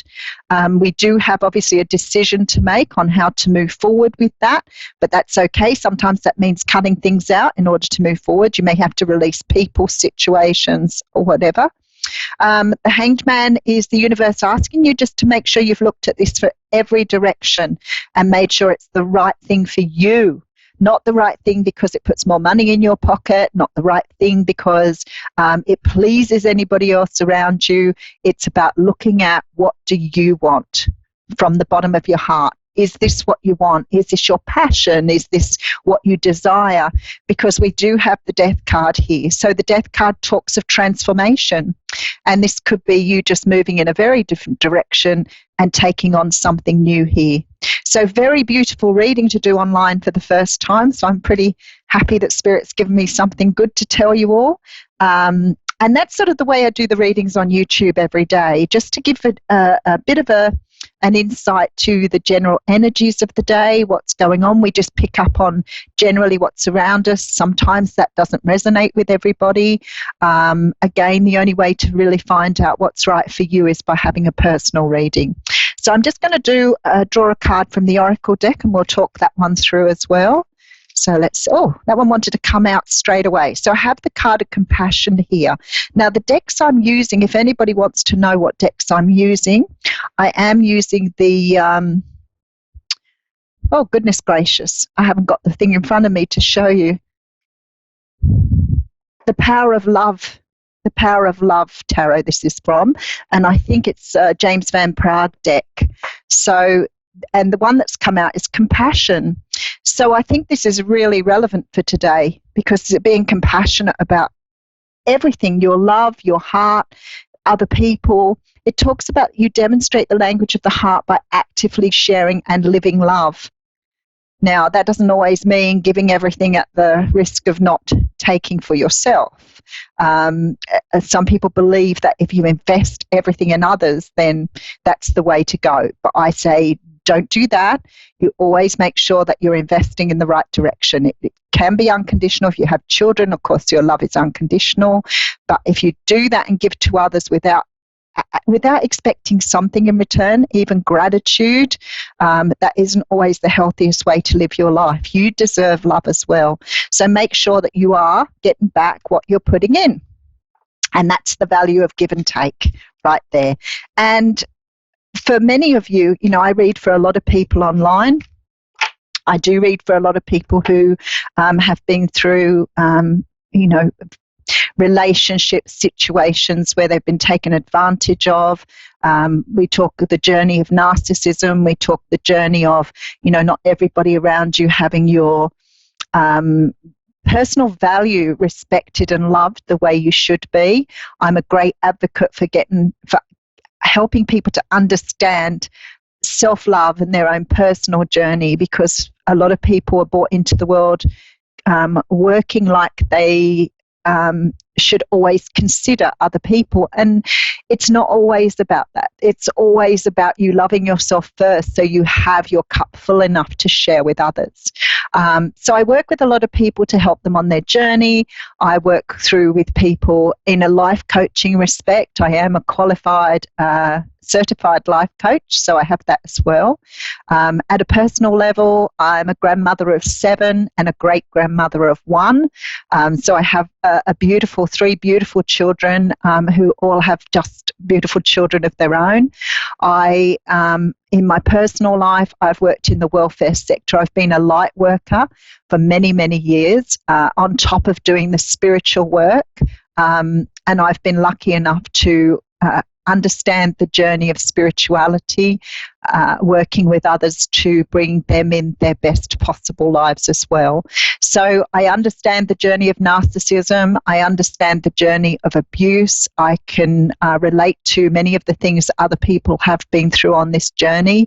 And I work with absolute honesty from the bottom of my heart. So I have 4 minutes left to make sure I get across my point. So what I want to do going forward is I would sometimes do readings for other people. I will do readings for the general energies and give you back the general energies of what's in the universe. I will bring you messages from the universe. I get the message direct from spirit, so sometimes I'll be able to offer you very direct messages from spirit. Sometimes I'm lucky that the universe may give me personal messages for you. I don't offer free readings. You can check me out at YouTube, The Aussie Goddess, Facebook, The Aussie Goddess. I'm happy for you to join my pages, watch what I do. I'm also happy if you want something in particular to be talked about on the channel for you to give me feedback on what you'd like to hear about. And in future, I will, as I said, try and do a range of things. I want to really explore this channel. It's been a dream of mine to really do the work that I do more fully and more openly with all of you. I love working with people. I have a tremendous passion for humanity and improving the lives of others in whatever way I possibly can. So let's build our community, and let me know if there's a particular thing you want to talk about or you want me to sort of broach on the channel. I have a love of all of the arts, but I'm not knowledgeable in everything, but I'm happy to share with you whatever I have. If you'd like to do even meditations online, I can take you through a meditation. So let me know what you want. If you require readings, I know you can have readings through the channel, so just let me know and I'll let you know how to register your interest through the channel. And we will move forward trying to keep a broad variety of what we do from week to week, and I'm open to almost everything. As much as I can help or as much as I can show you or share with you, I will be more than happy to do that.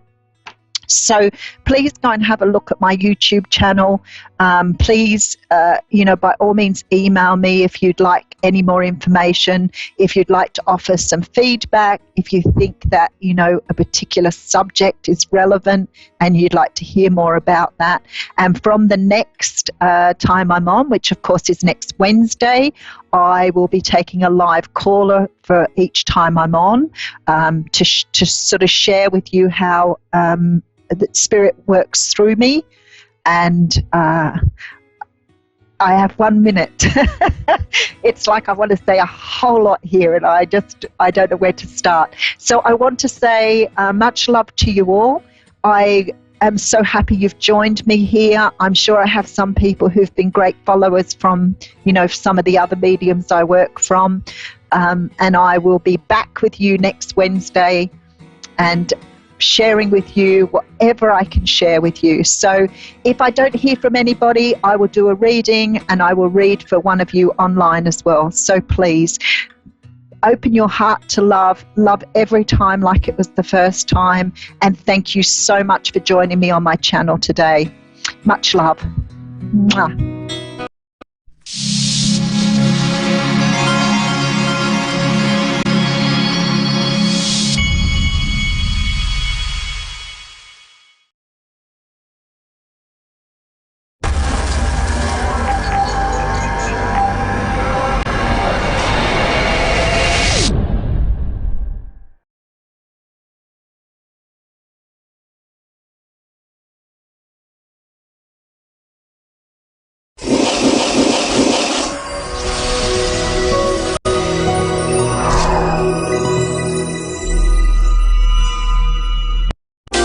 Welcome to the show. You're on Soul Star Radio with Jacqueline. I'm joined in CDG Fit in Melbourne, in Fran, with my lovely friend here, Carla Danielle Girolamo. Now, you have in your hands a wonderful trophy you brought back from... I do, most definitely. You're the world champion. I am. We are the champions. Well, you are. I have just recently competed in a bodybuilding competition in the Bahamas, where I was able to place number 1 and was able to get a pro card. So I am now a pro athlete for the WBFF Federation. Gosh, it took me 12 times to get there. It's worth it, isn't it? But it's worth it, and we finally got there, which is great. So we had to get you to kind of calm down the farm and have a bit of sleep. I think we did. I think we had to do a lot more than that. So, but we made it in the end. So yeah. You did, and it's a hell of an effort. It's a 12 times. And tell me how your bodybuilding journey sort of started. Where did it begin absolutely. For you? And let's see the trophy up here. There we go. Good old WBFF. My gosh, my bodybuilding career started, I would say, 4 to 5 years ago, where I wanted to start my personal training certificate, and I wanted to specialize in something. So I more towards females. So I wanted to take that to the next level, and thought to myself, well, I need to do something different than what everybody else is doing. And you don't find a lot of females back, 4 or 5 years ago doing a lot of bodybuilding. So I did my first show. I placed 5th, and I thought, wow, I really enjoyed this. And then I went through another 12 shows. So every time I competed, I placed higher and higher and higher, which in turn, as of this year, allowed me to place number 1. Which was amazing. Yeah, it was a really good accomplishment. And now I'm doing my first pro show in April next year. No idea of that. So yeah, I'm so excited. We're going. I am going back to Los Angeles for that.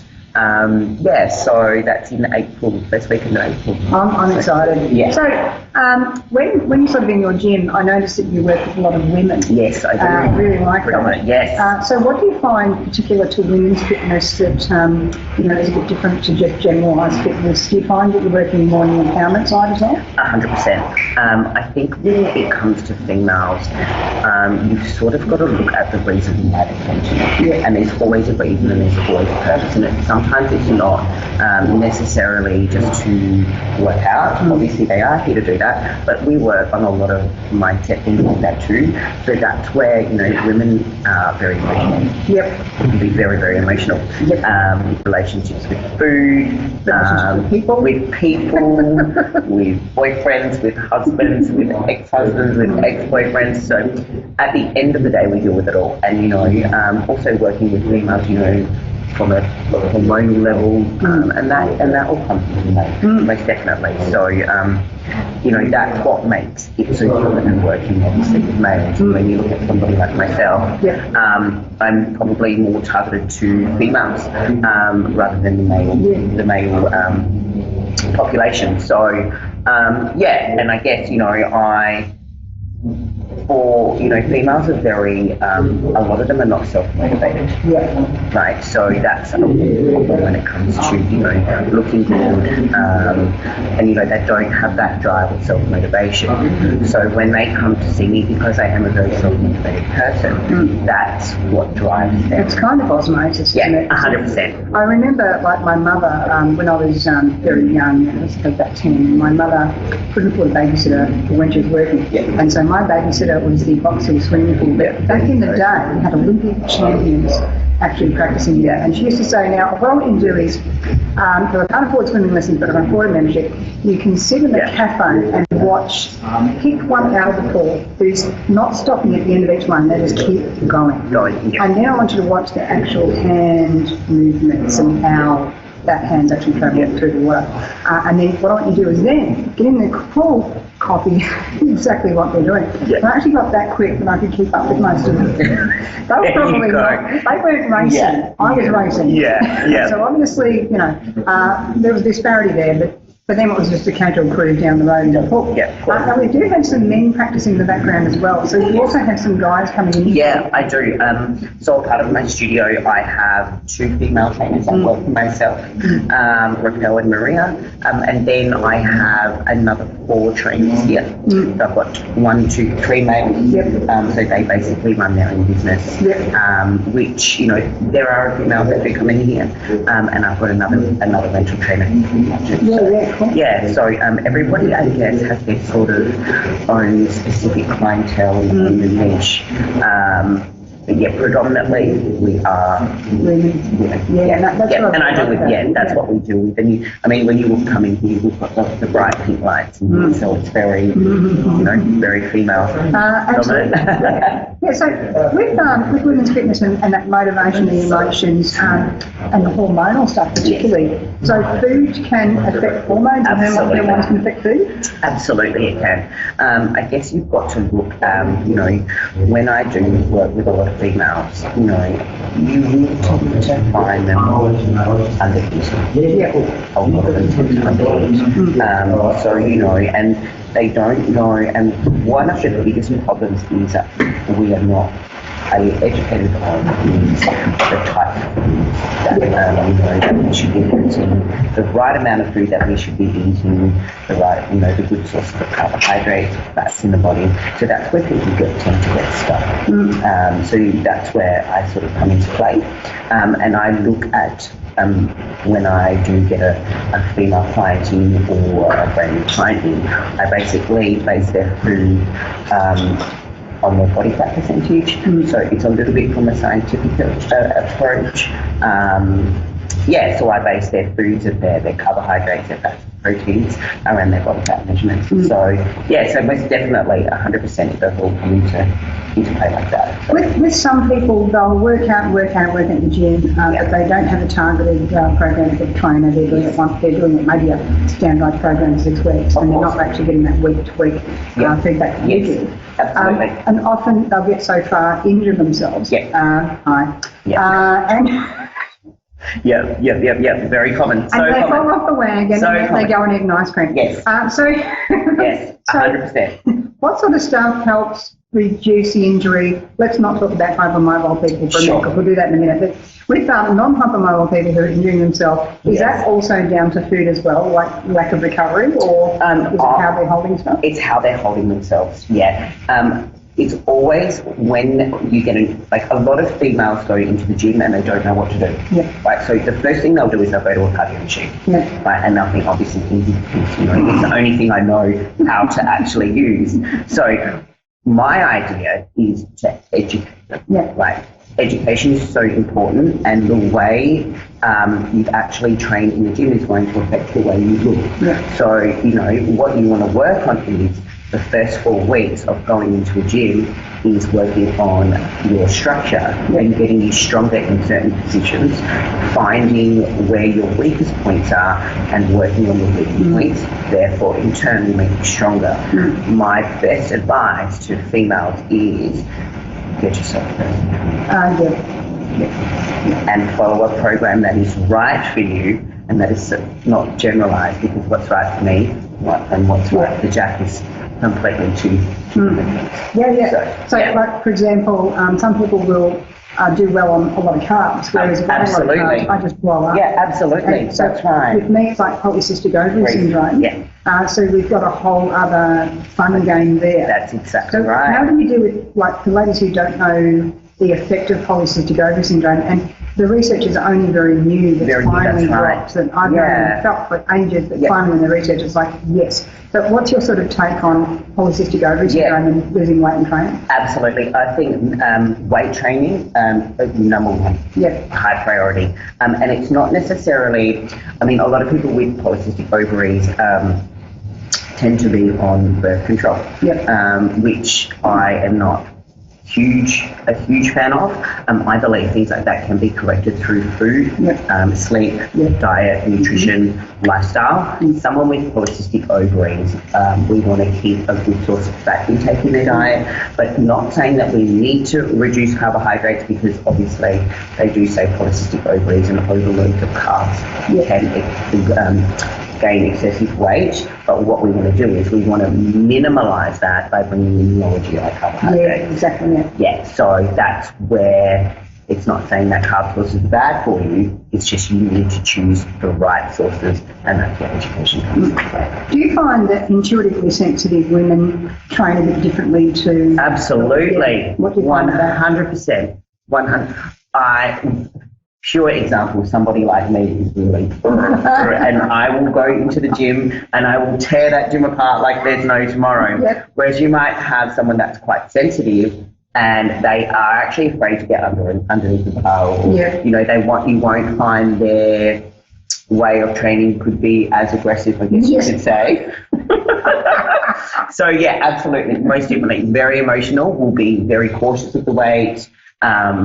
We'll just push enough to get that little bit of, you know, a fatigue, whereas you find someone like myself, we push till they can't push no more. Yeah, absolutely.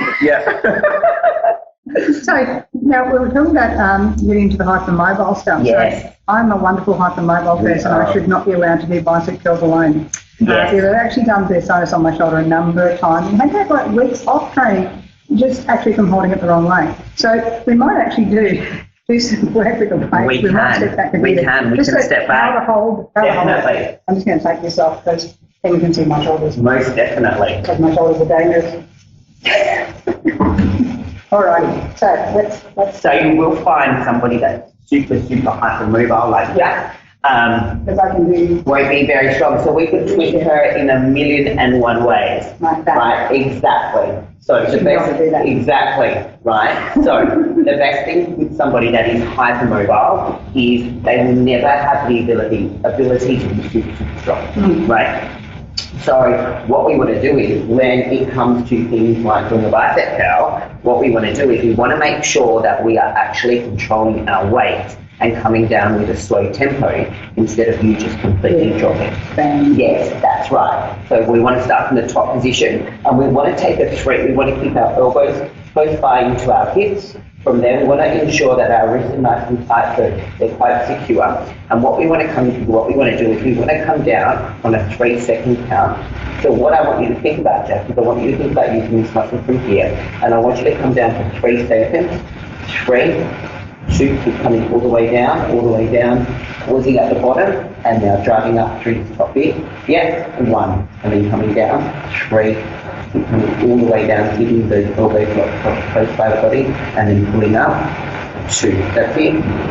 3, all the way down, down, down, down, down, and driving up to the top of the shoulder. 4, that's it. Yeah. So that's what you want to do. You want to basically, when it comes to things like that, is working on format or beat tempo, because that's what's going to control and give you full range of movement. Yeah. And so with things like toning versus building muscle, yes. What's the difference there and how you need to address that? I guess, you know, there's so many different ways and things that people, you know, tend to do, programming and food, and I think all of that comes into play. You know, building a lot of muscle, you are going, I guess you could say, through a strength phase, where your reps might sit a little bit lower, so your programming will obviously be different, whereas when you come into obviously toning the body, things are shorter rest breaks, higher reps, you know, 10 to 12 reps, 12 to 15. So rep ranges in exercising will be different. Food may be a little bit different. You're going to get stronger, you have to eat more, obviously. So that's where strength comes into play. And then obviously to tone, we're all females all day, basically. We always want to be toned, right? So, you know, like I said, higher rep ranges, introducing a little bit of cardio as well. But you will find a female will never be able to build the same amount of muscle as a male. So we don't have that capacity to get in. Although we can be damn strong. We can. I think we could be a lot stronger than males. Yeah, definitely. In a lot of ways. We can get birth. Yes. And they get innate. Exactly. That's right. So when you're lifting, how much can you lift? Oh God. Well, last time I checked a sumo deadlift, it was 145 kilos. So that's just, yes, almost 3 times my body weight. Yeah. So yeah, it took me a long time to get there. Yeah, it took me a long time to get there, but I got there. So with your hypermobile person, they might not be able to be as strong. No, absolutely not. What would you say are their gifts, or what can they do that maybe other people can't do? They don't have any tightness. I would be a lot more. My muscles would be a lot tighter, and I'd have a lot more restriction in movement than obviously yourself. So that's you know, you don't need to be isolated or doing so many stretches because you could already stretch. Stand and stretch. Yeah, exactly. Here goes Jupiter, here goes Mars. It's kind of like that. I actually got told by an ex-cop, he sort of saw me do this stuff, and he goes, "Holy crap, you're one of those people." I said, "What do you mean?" He says, "You're the type of people we can't actually restrain." And I went, "Oh, so that'd be good for martial arts then?" He goes, Yeah. I'm like, might take that up. There you go, there's a positive for you. Yeah. Do you find like meditation helps at all with the mindset for your clients, and to use it yourself? Absolutely, 100%. I think, you know, having a goal and having a focus is you know, so important because we can tend to obviously get lost. So, you know, most definitely meditation. You know, sometimes I recommend to my clients, because this is so intense, doing something like yoga, meditating before bed, unwinding, putting your phone away, you know, not doing anything that's going to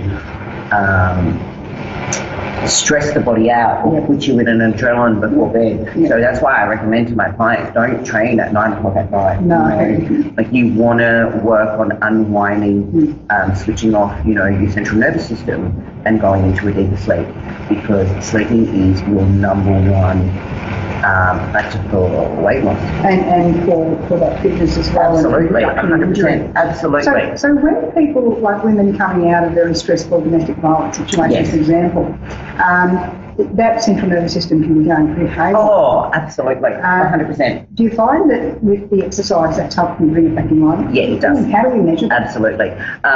You've got to look at things like that more, I guess, from a hormonal perspective too. You know, when it comes to things like domestic violence, and you know, with females, I think something like that is a good release for them, a good fixation, and a good focus to focus on something else. You know, it releases endorphins, so you've got to look at the so when obviously we exercise, we increase dopamine, which is a happy hormone, you know, and when we go to bed, we want to release serotonin, so we go into a deeper sleep and to relax that. So exercise is going to release all those types of endorphins, and at the same time, it can make you emotional too. You know, it can definitely make you emotional. I've had girls cry halfway through workout, you know, so it can bring on obviously different emotions.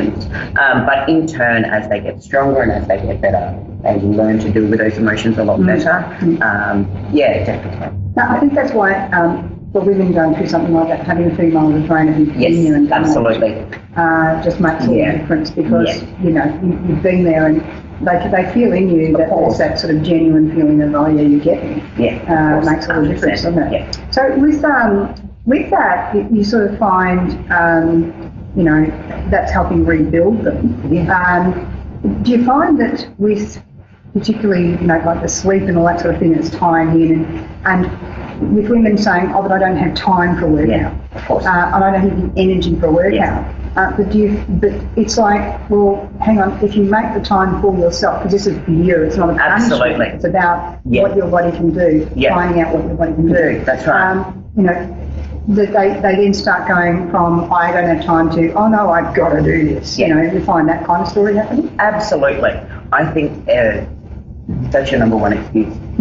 Is I don't have time, or you know, I don't have time to eat, I don't have time to do this. That's going to be everybody, regardless. In my opinion, your time and how can I say, the way you structure your day and the way you structure your life says a lot. So if you don't have time for exercise and yourself, then you don't have time for a lot of other things. And you're sacrificing your identity. Absolutely. So it's like, you know, if you need to get up half an hour earlier to go to the gym, you're going to feel better throughout your day. Be more productive. You're going to be more productive. You're going to have a lot more energy than getting an extra, you want to go to bed, you want to sleep in bed for an extra, you know, 2 or 3 hours, where it's like, you can do that at night time. You know, you can unwind at night. I think the thing is with that, it's like, I don't have time to go to the gym, they'll say, and then you watch them watch TV for 3 hours. Exactly. And you're like, that's right. Hello. Yeah. What's going on there? Yeah, you've got time to watch TV. It's like if you're at work and you're at your desk,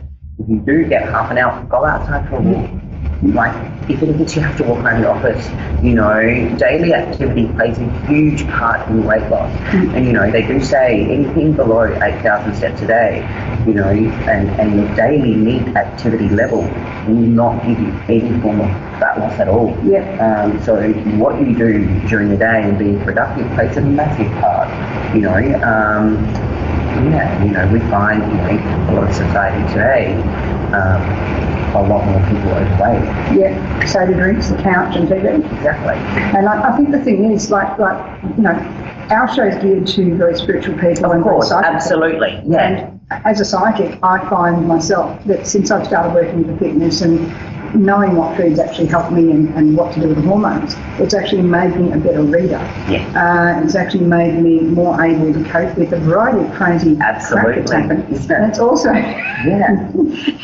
and it's also helped me kind of get along further and be able to actually make choices in my life that are about me now.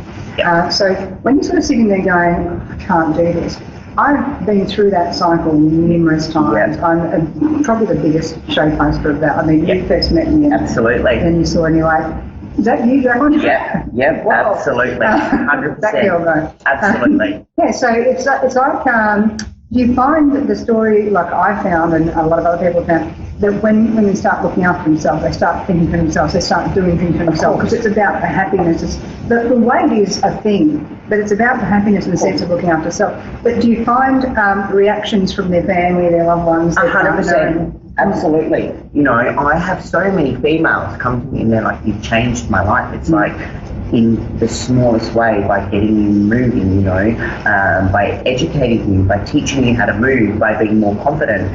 It's all about confidence, you know. And I say to people, how you do with yourself or how you handle yourself in the gym is how you handle yourself outside the gym. Yeah, and in life. And in life, you know.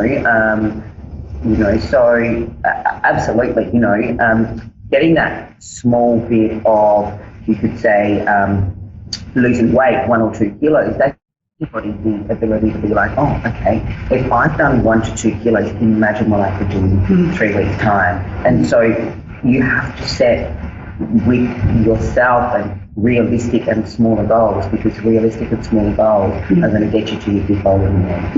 And people set goals that are way too far-fetched. They want to be where they are like tomorrow in 12 weeks' time. So it just doesn't work like that, and that's with anything. So I remember sitting there going, well, I'd like to lose at least a third of this weight. However, I'm going to start with a 10 kilo goal. And then I got to 10 kilos in 2 weeks and went, better get a hurry and get a dietitian. This is a bit dangerous. No, that was a good one. I would have suggested that as well. Boom. Because I suddenly had the key to Enoch, if you know what I mean. And it's like, here we go.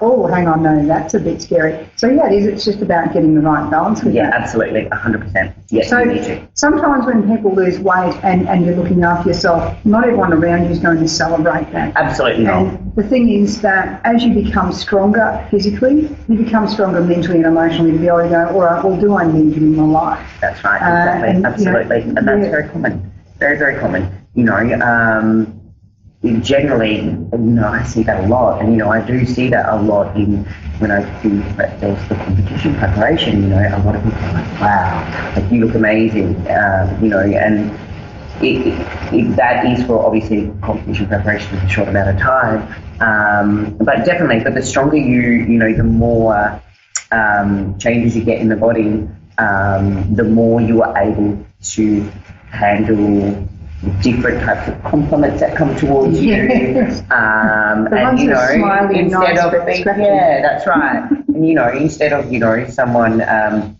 complimenting you in, you know, you're able to just turn away and say, oh, thank you for that, you know, like, and just smile and walk away. I thought, thank you for sharing. Thank you for sharing, that's right. I thank you for telling me.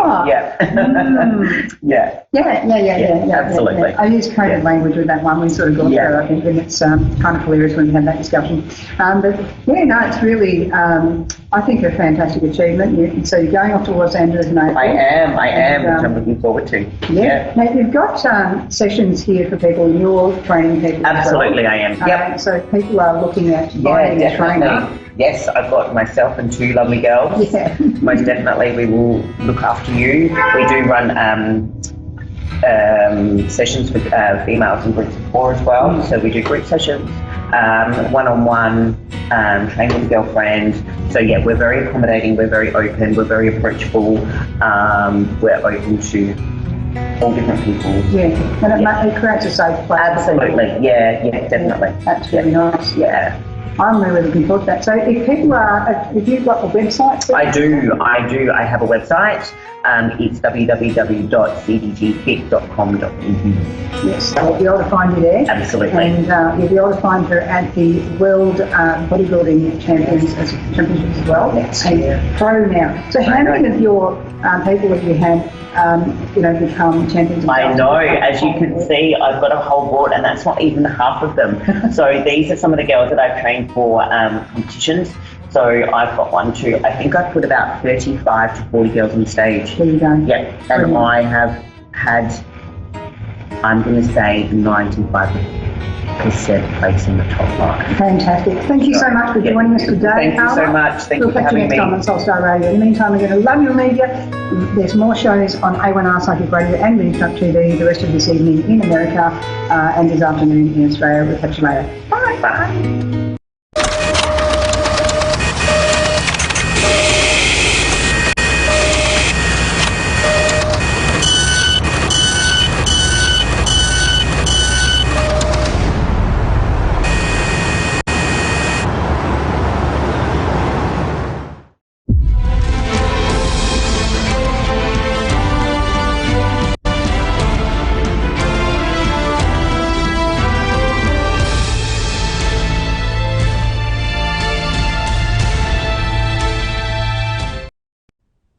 Hi, I'm Stephanie, and thanks for watching Moonstruck. And now back to A1R on the air. Psychic Talk Radio now on Moonstruck TV. Enlightening television. Hello everyone, this is Fiona, Persian medium. I am Power.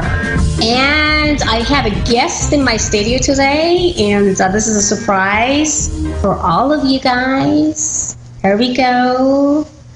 Please introduce yourself to all followers and audience. I know that they are very nosy to know exactly who you are, what you are doing, Rose. Please go for it. Hi, my name is Rose de Los Angeles, and I am a psychic healer. And I work with the angels. I work with the ascended masters. I work with all tiers of angels. I also am a magical divination practitioner. And I'm a clear channel. So when I'm reading you, I'm channeling what's coming through. And your angels, your spirit guides will tell me what the situation is, how to remedy it, and whatever your needs, whether in all areas of life, are specialties of mine. I have several specialties that I do. I also do past life readings, past life cord cuttings from those cords that come into this lifetime.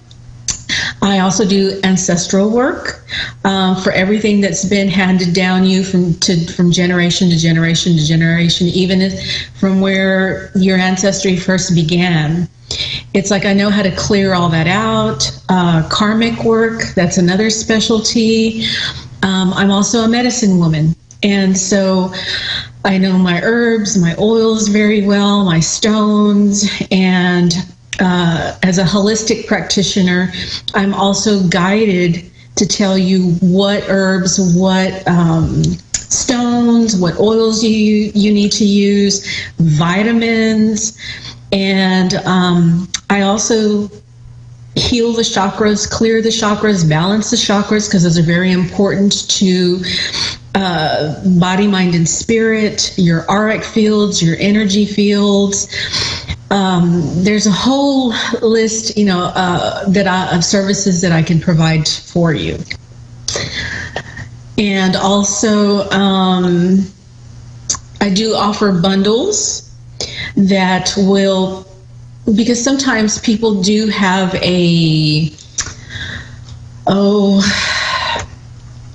people have not just ancestral issues, there's also past life issues involved, and then also in your chakras, those energies do get stuck in the chakras, and in your auric fields, your energy fields. So it's like I offer bundles to clear all of that up as well.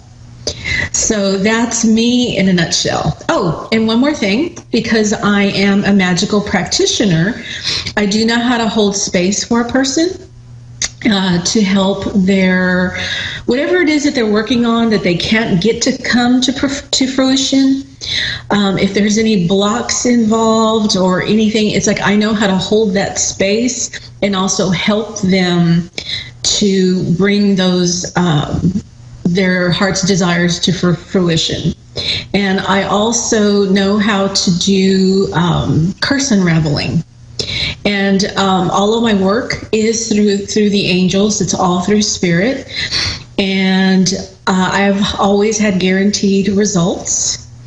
So as a magical practitioner, I'll do my thing to help that those miracles and blessings, whatever they are, that person, their desires to come true.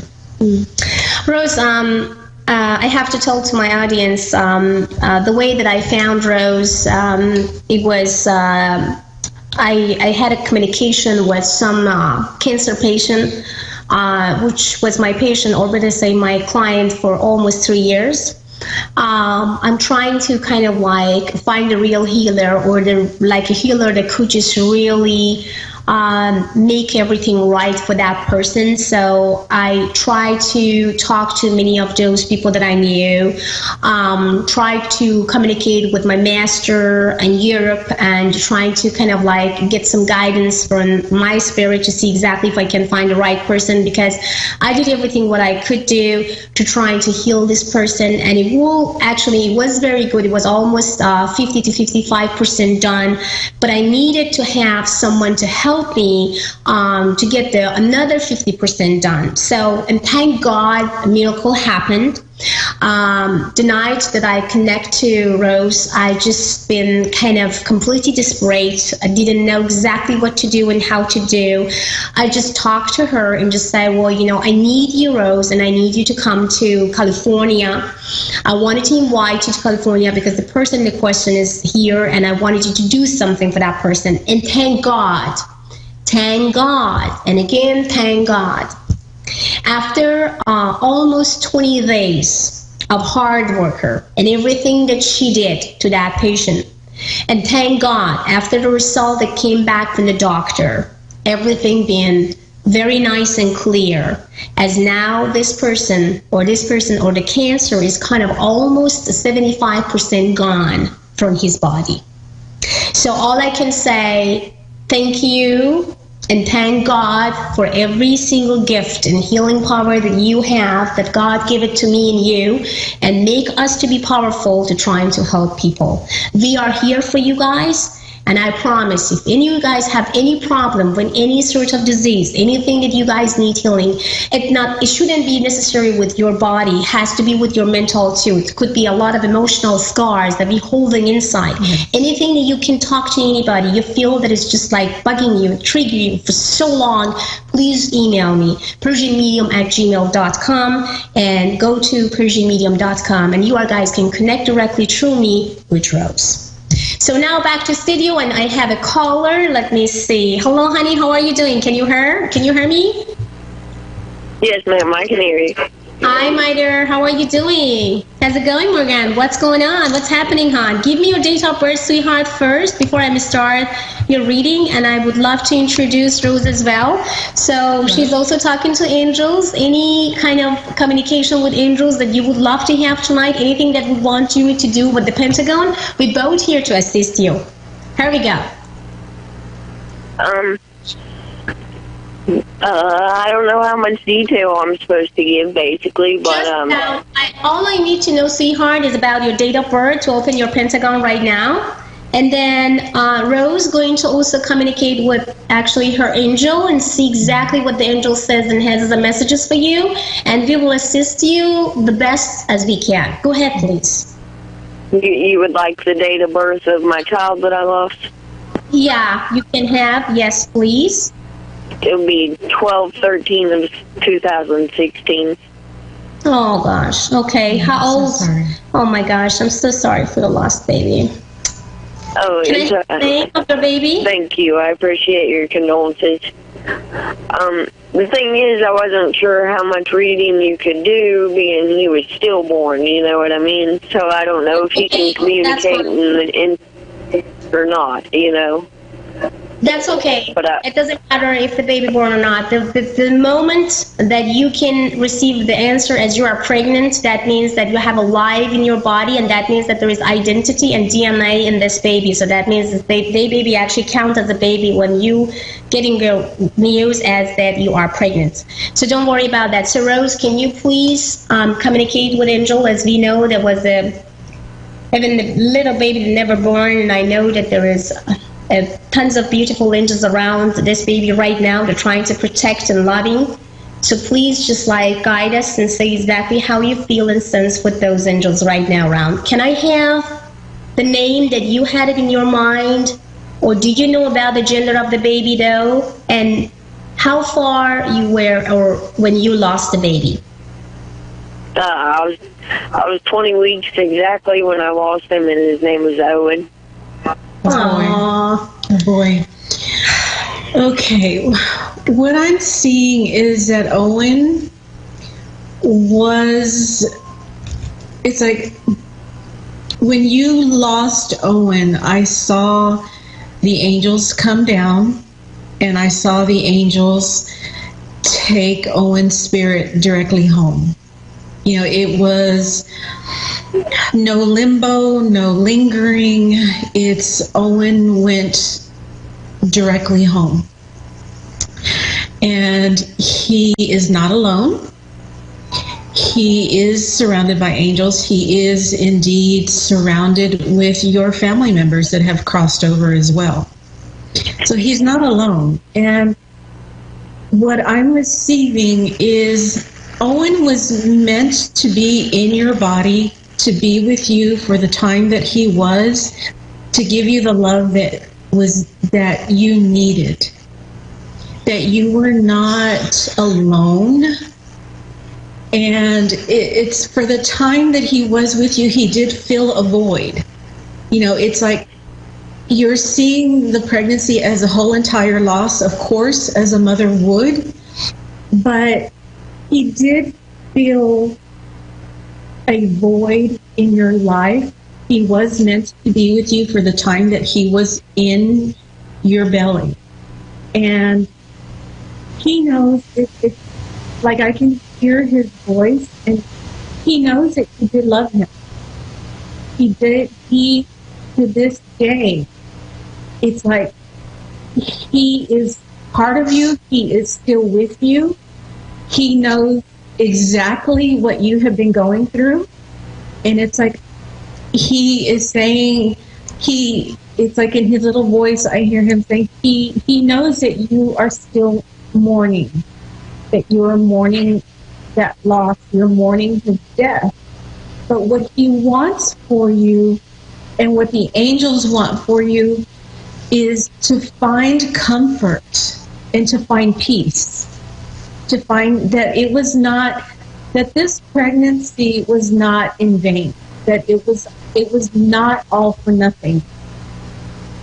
And him going back home, he's going to be a spirit guide for you.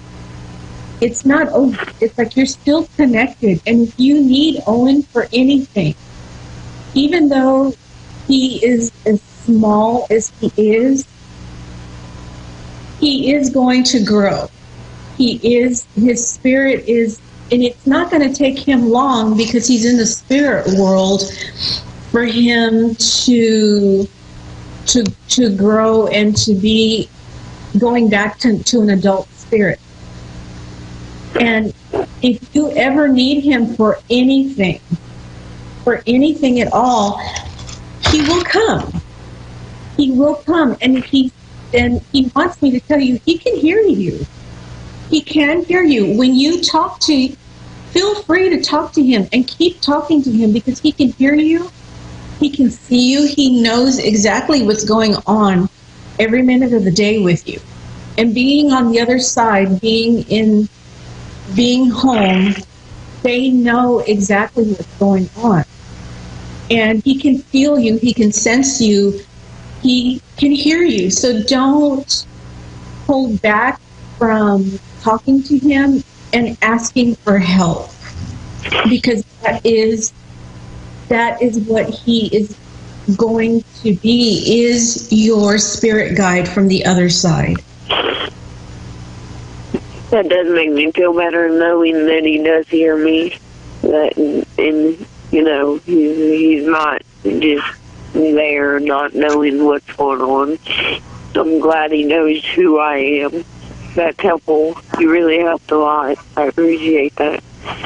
You're welcome, Morgan. He does. It's like, just take that comfort in knowing, because he does. It's like they want me to reiterate that he does hear you. He does see you. He does know what is going on. He knows that you are grieving.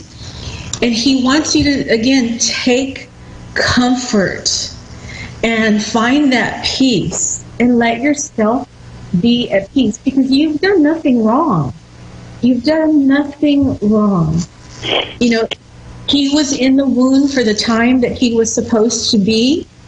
He did provide love. You provided love to each other. He knows he was loved, and he knows he still is loved, is what I hear him saying. He knows he is still loved, and he loves you, and you're always going to be a part of each other. And until you are ready to go home, he's always going to be with you all your life until you are ready to go home, and you will be reunited. But do not think that his death was in vain, because it was not. It was not. I truly appreciate that. That means so much, because I blame myself so much. Awesome, Morgan. I think that what you need to do from now on is stop blaming yourself, because what happened to your baby boy wasn't your fault. And all I wanted you to do to feel blessed and communicate with your baby boy when you feel like you need it. And then feel free and talk to God, and also be thankful, because sometimes we don't know. If God make a decision that the baby never is going to come, that is the angel that God wanted to send to the earth after, and then helping others. So try to be thankful and grateful. Don't try to feel that it was a bad luck. God didn't even love me. Why actually God took away my baby away from me? Don't ever say any of those things. Just be thankful and grateful. Just pray for the beautiful, gorgeous, angelic soul of their baby.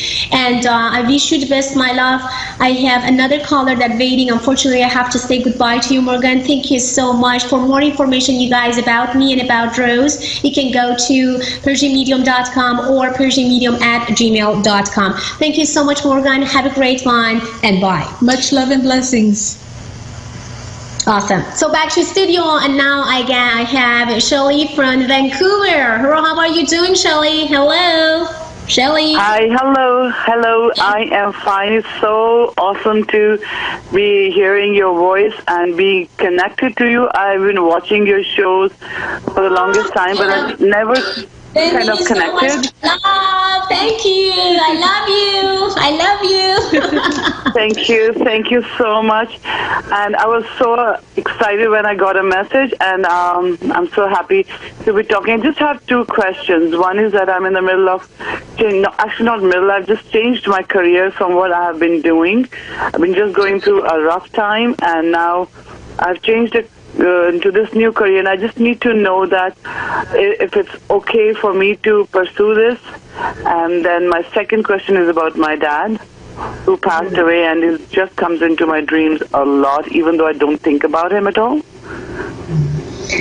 Okay, let me just answer your question. The first question, gorgeous. Just go for it without no doubt. It's your time, and it's your destiny, and spirit, and all is the power, the unknown, or the highest power is calling you. I wanted you to listen, and I wanted you to go for it. Don't be scared, don't be worried, and don't be concerned, my love. Just go for it. It's time. Just get it done. Yes, I am a little scared, but then that's the reason I'm asking. Okay, I should not be scared. Mm-hmm. No, you know why? Because universe has your back.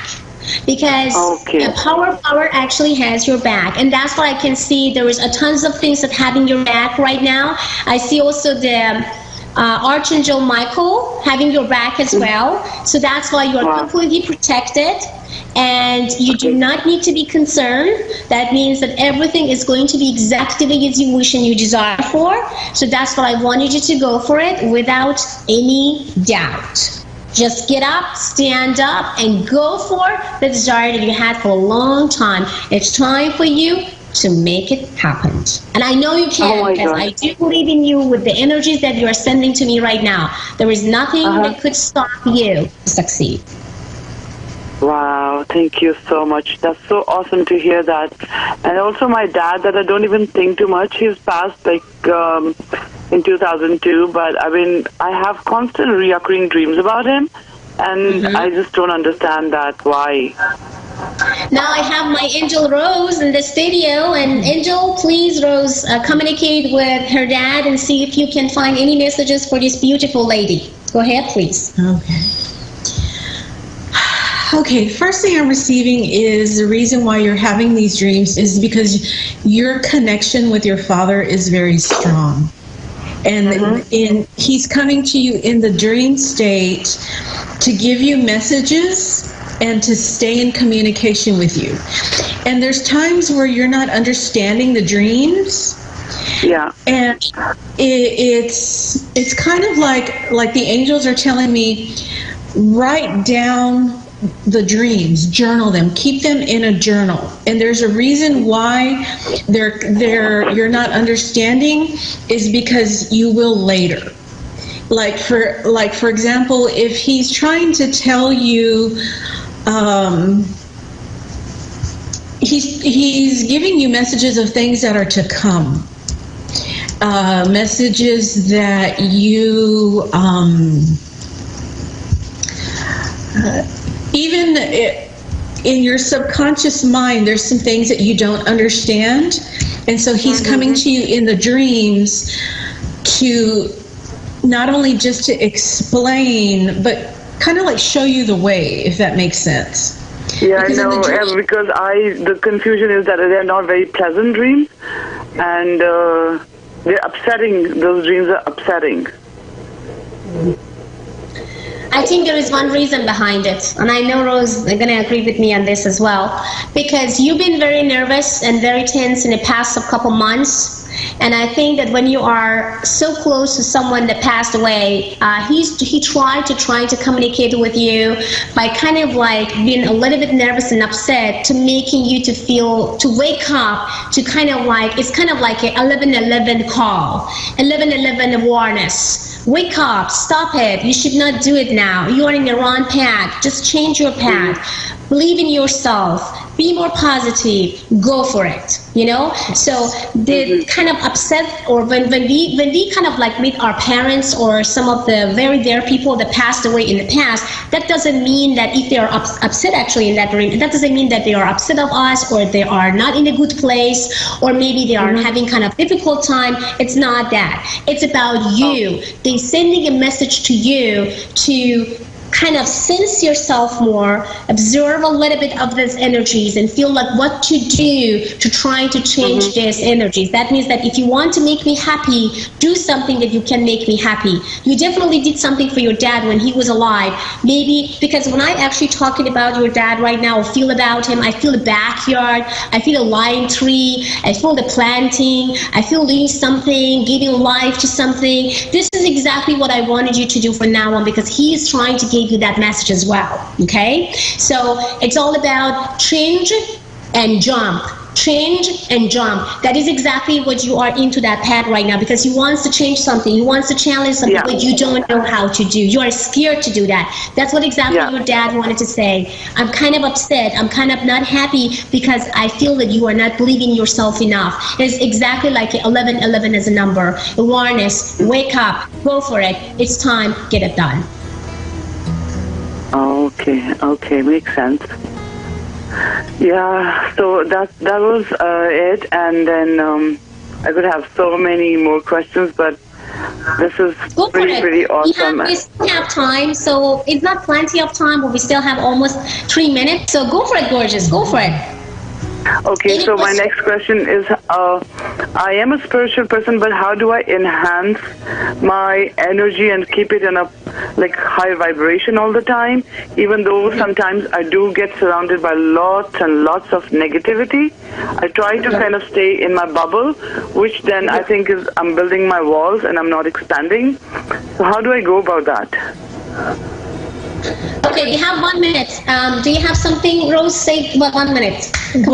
What I would do to keep your vibration high is I would meditate. Meditate and connect. Meditate and connect. And also the bubble that you put yourself in, make sure that it's clear, and make sure that only positive and the divine will come in. And one more thing is talk to the water as well. If you have any problem with kind of some vision that scare you, talk to the water. Water will actually receive all your negative energies and will take away from your body. Talk to the water. Go to the beach. Go to take shower. Shower, water will take away all negative energies from you, okay? So that's all I wanted you to do to that. Have that water around. Drink as much as you can. Sometimes you have to go to the bathroom and just start trying to take a shower. And this is very important. If you really guys want to manifest something, trying to get something done or some dream come true, go to actually some places that is full of water from the head to the toe, shower, beach, anything. Just go and close to the water. Water will give you all answer, took away all negativity and doubt, and also gave you so much energies of power.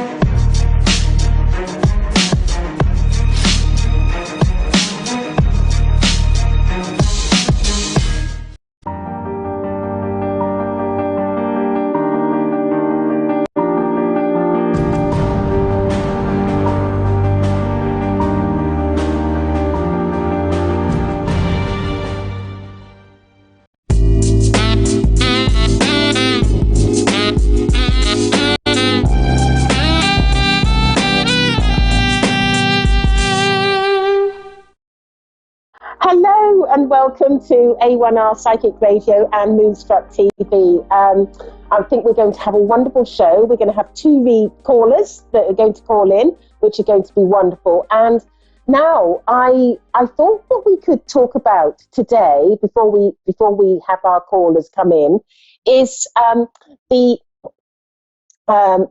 we could talk about today is actually how what the purpose is of our life, and what is the meaning of our life, and do we come to learn our lessons, or do we come to help people? And so this is something that I thought we could sort of cover, which is quite an interesting topic. So the big question is, if you're listening, is why are you here? What have you come to learn? Now, it's quite a complicated subject, and so I'm going to try and make it fairly simple. And it can be made simple. It can be simple and as complicated as you want. But so what I'm trying to say here is that, first of all, we come here because we have a reason. And so whatever that reason is, we will be looking to fulfill that reason. Now, it may be that in a lifetime that we've had, or perhaps the previous lifetime, or the one before that, who knows, but in a lifetime that you've had, you perhaps, let's hypothesize for a moment, and I'm not suggesting that any one of you have done this, but let's say you've done something that hasn't been so good.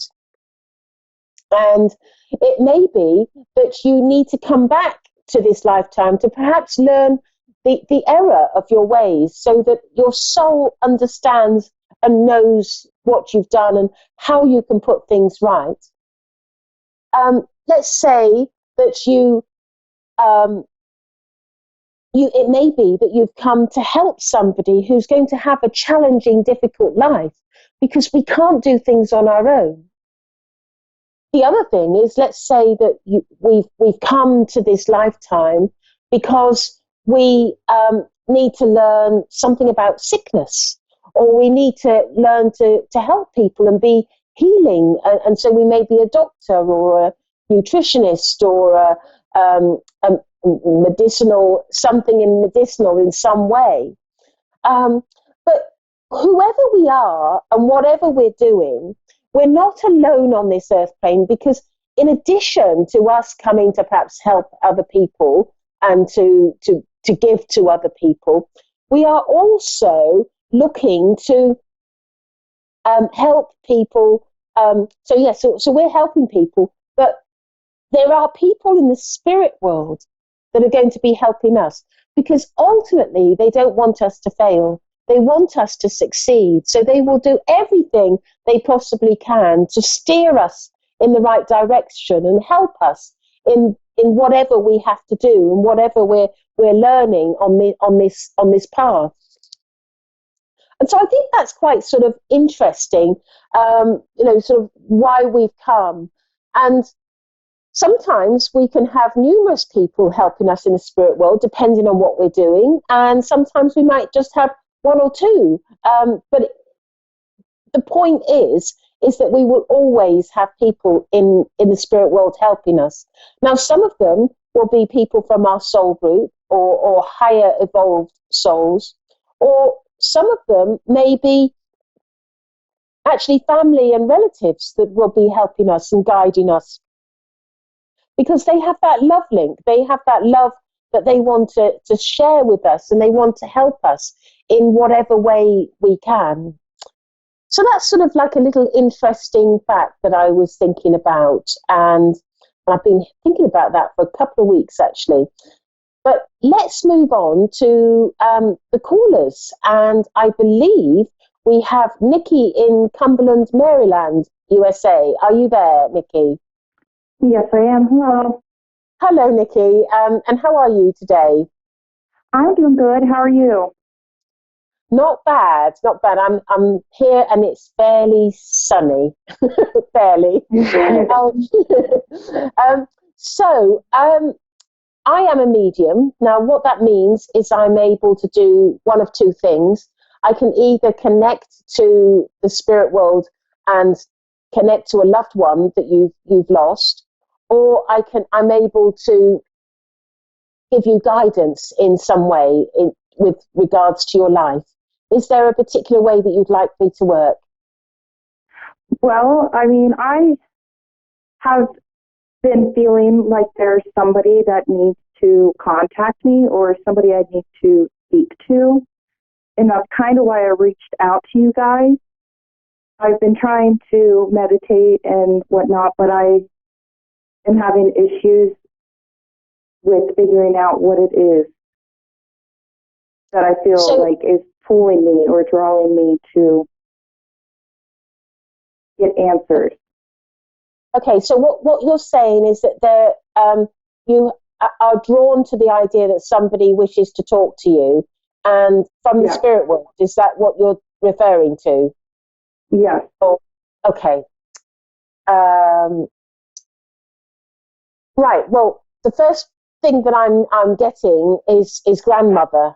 And I feel that you have a grandmother in the spirit world, and I know that she is seizing this opportunity to talk to you, because I feel quite sort of excited of wanting to talk to you.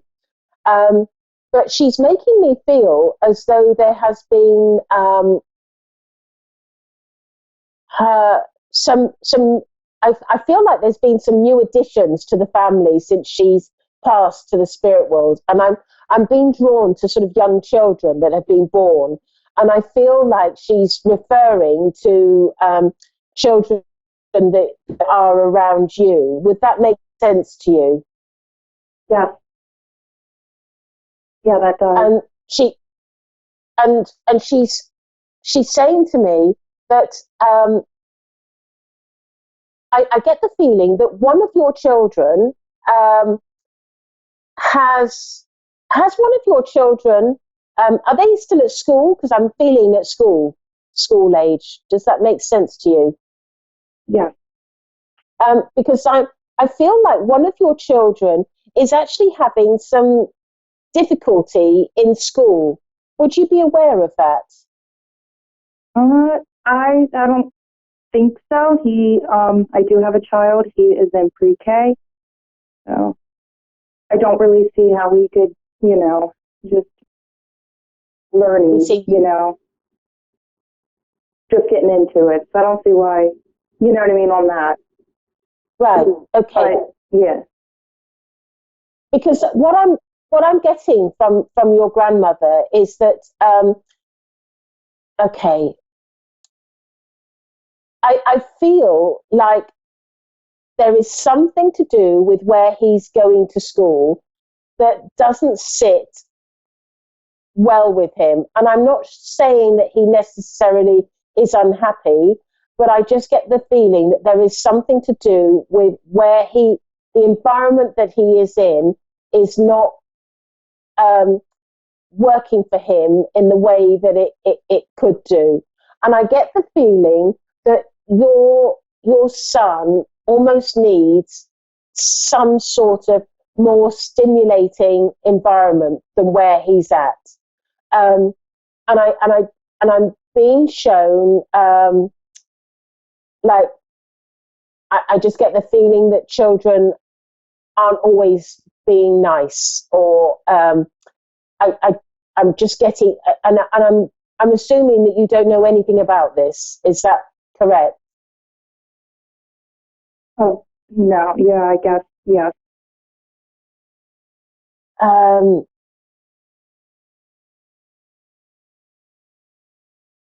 Because I just get the feeling that it's going to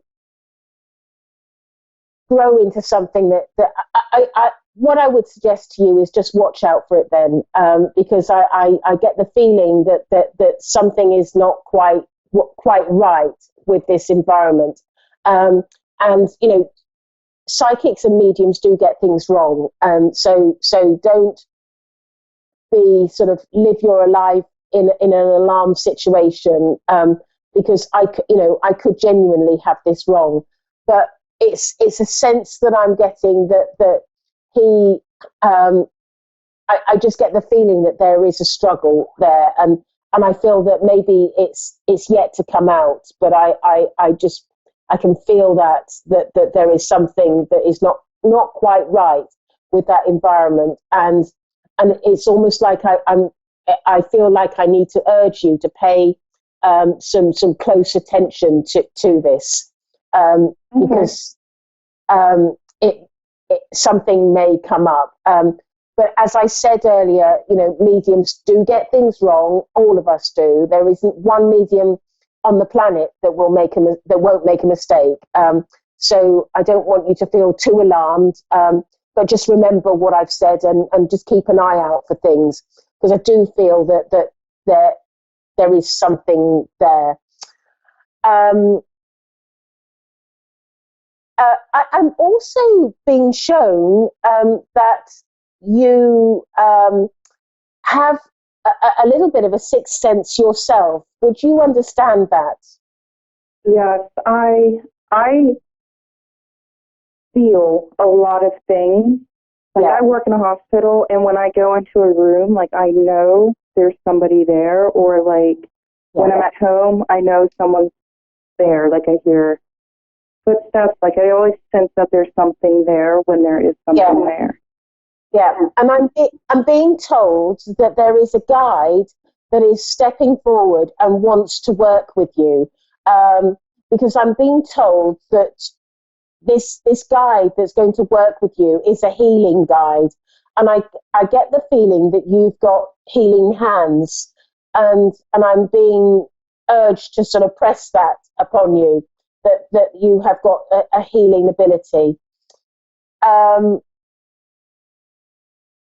And I just feel that he wants to sort of make himself known to you.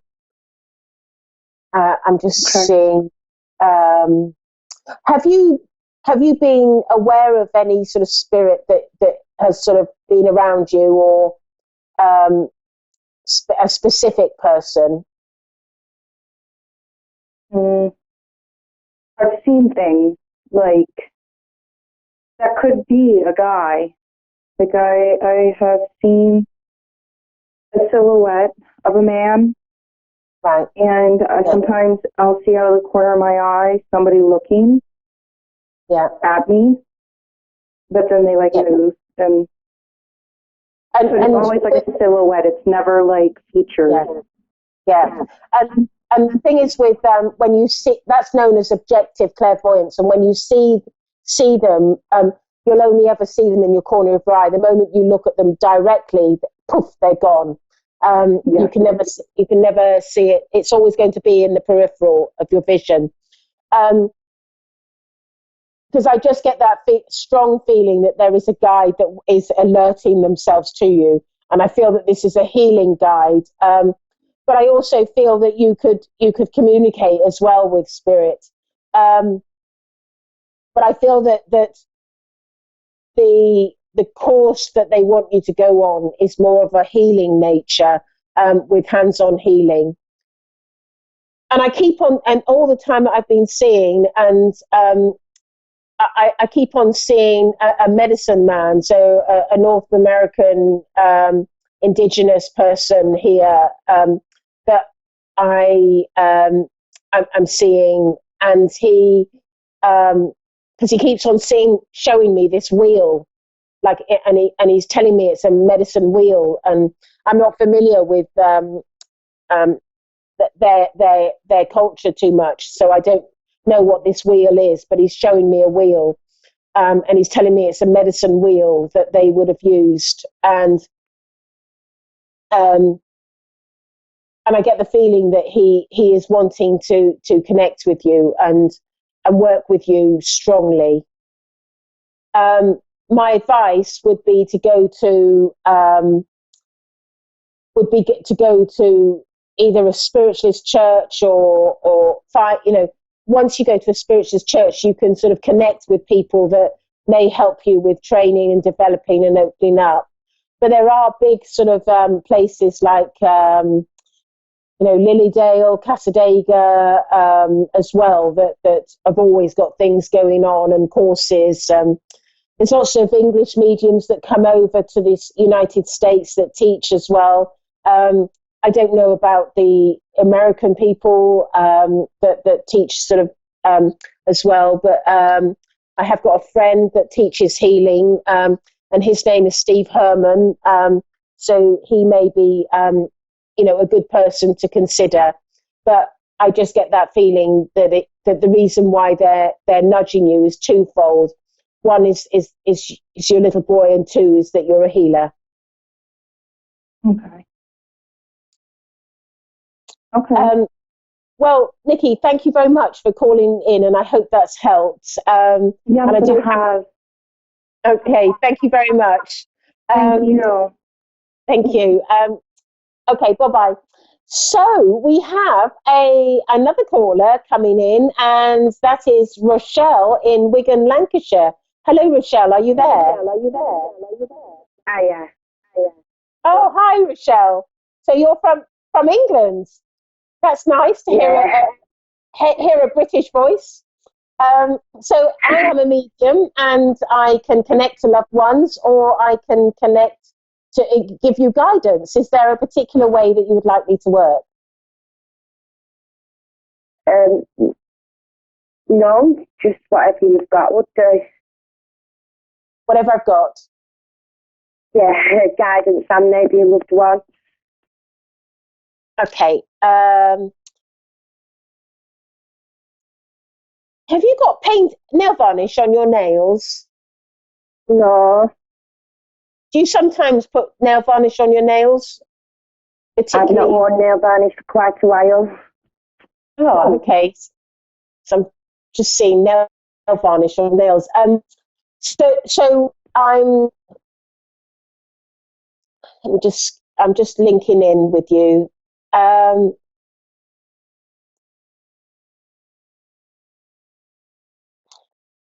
Right. The last time I did my nails was about 10 months ago. Was it? Oh, I see. So I'm one of the things that I'm getting is, do you sometimes suffer from headaches? Yeah.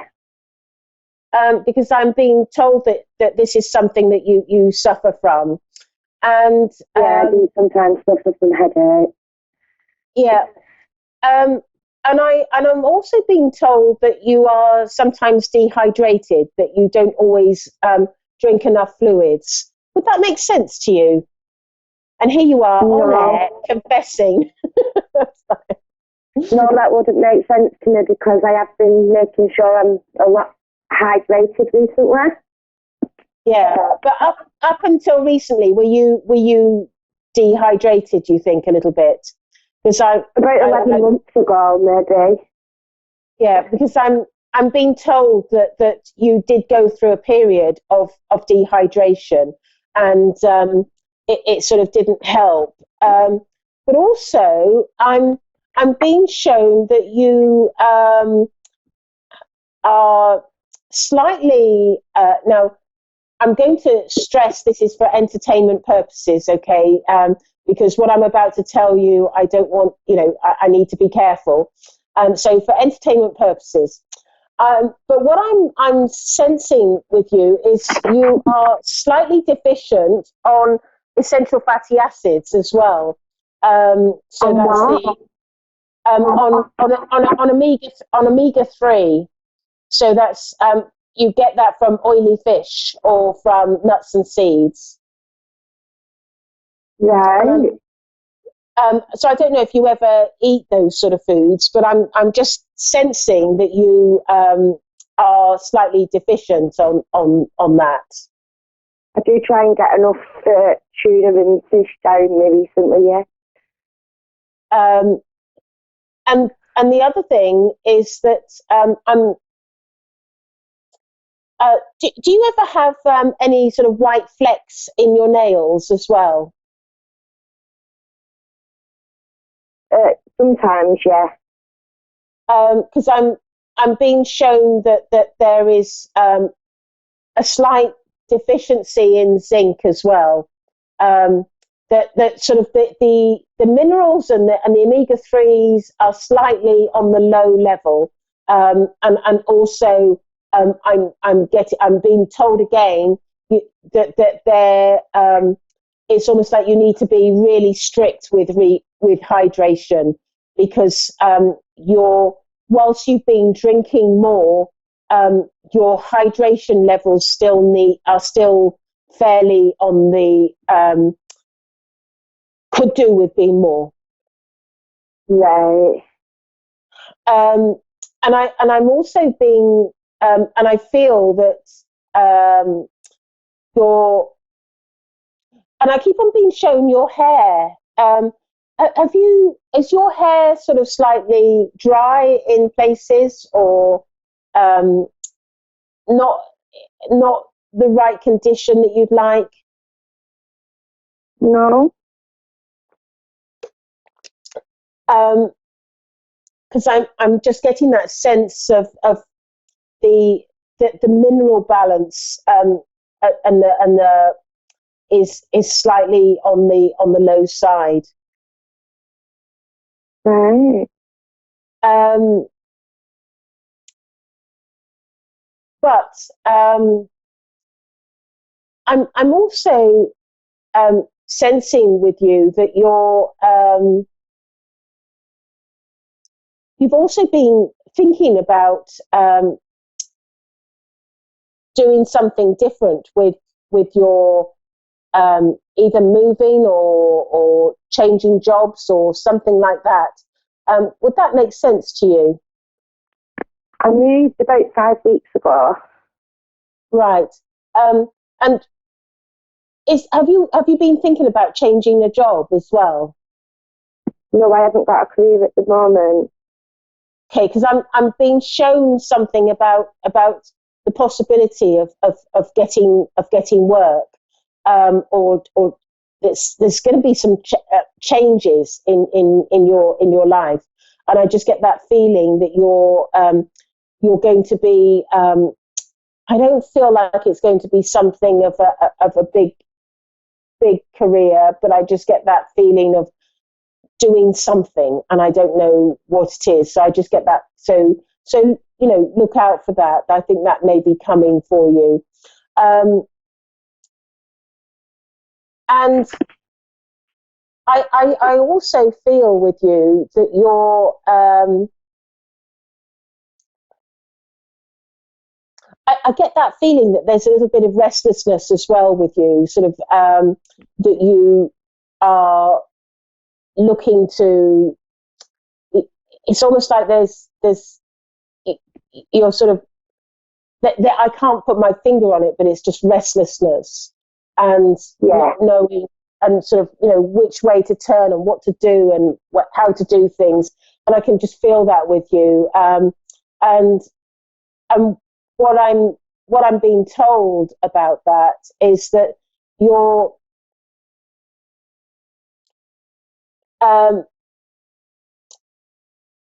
it's almost like it's going to be a driving force for you, because what I'm being told by the spirit world is that you will come to a point where you have this almost like an epiphany, a realization of what you want to do and how you want to do things and where you want to be and who you want to be with, and I feel that it's almost like everything is a little bit up in the air at the moment, but I do feel that all those things that are up in the air will be landing down on the ground and in a good way, and I feel that you will find your feet, because I feel like your feet, it's like that restless, uneasy, not knowing where you're going, what you're doing, and I just get that feeling that it's all going to settle in a good way for you.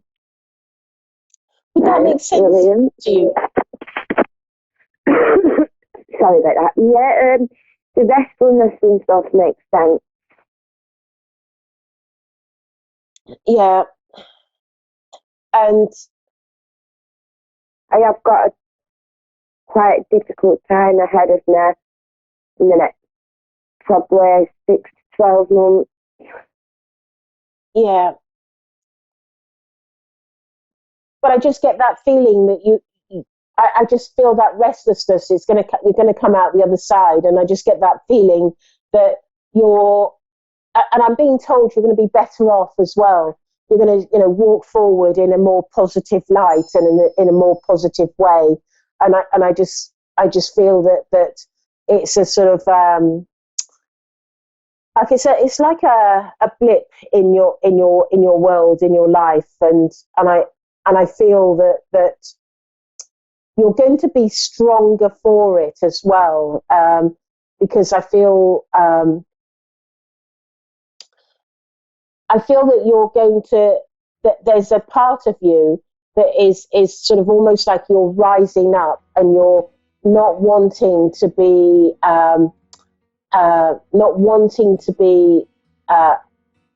in a position, in a weak position.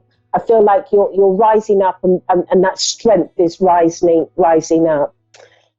But I hope that helps, Rochelle. And thank you for calling in. And I hope everything goes well. And with your headaches, I just feel that you need to be careful with omega-3 and the minerals and hydration. So anyway, but thank you for calling in, Rochelle. Thank you.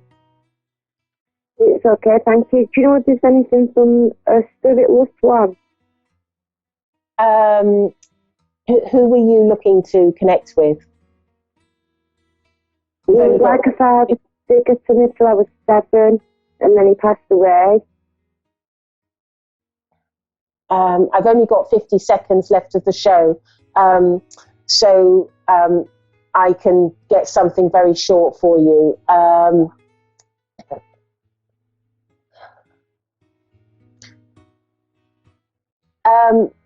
I just feel that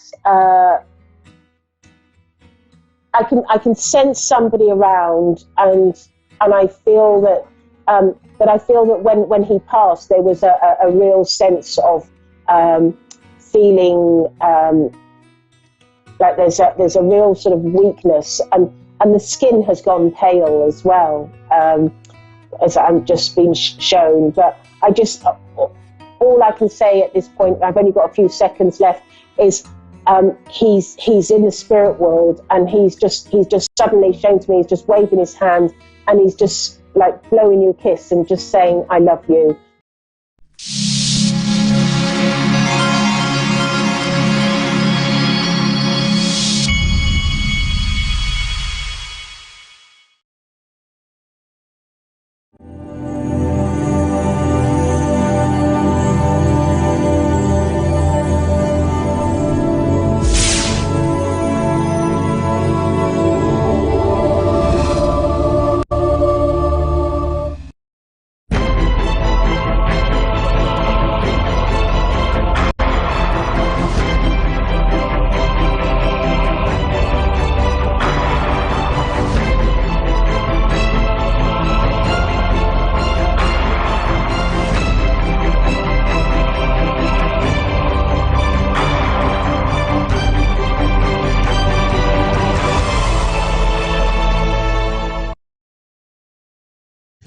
Hello everyone, this is Fiona, Persian Media My Power, and you are guys listening to A1R, and of course, tonight is Avid Advice Show.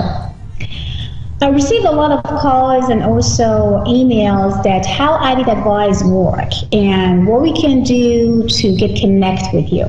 It's very easy.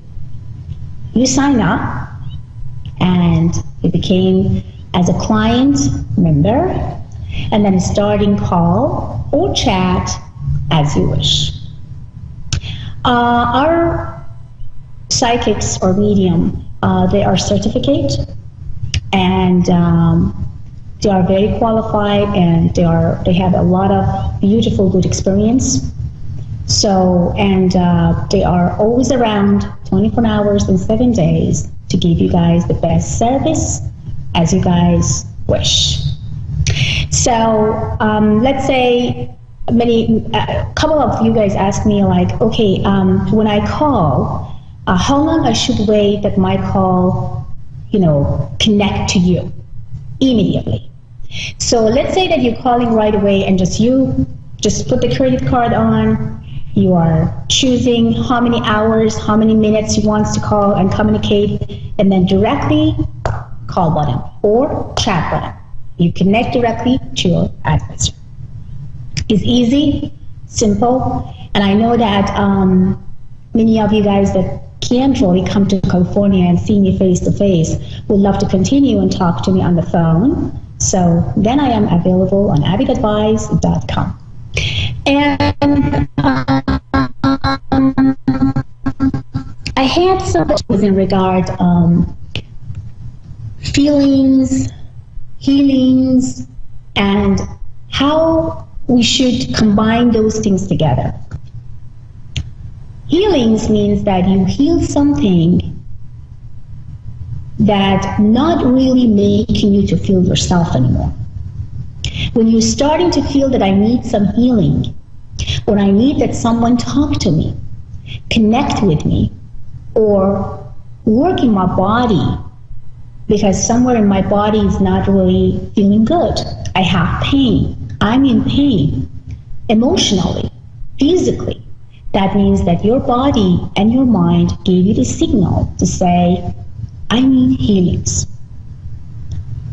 Many of us would love to heal ourselves by your own power, but somehow we can't.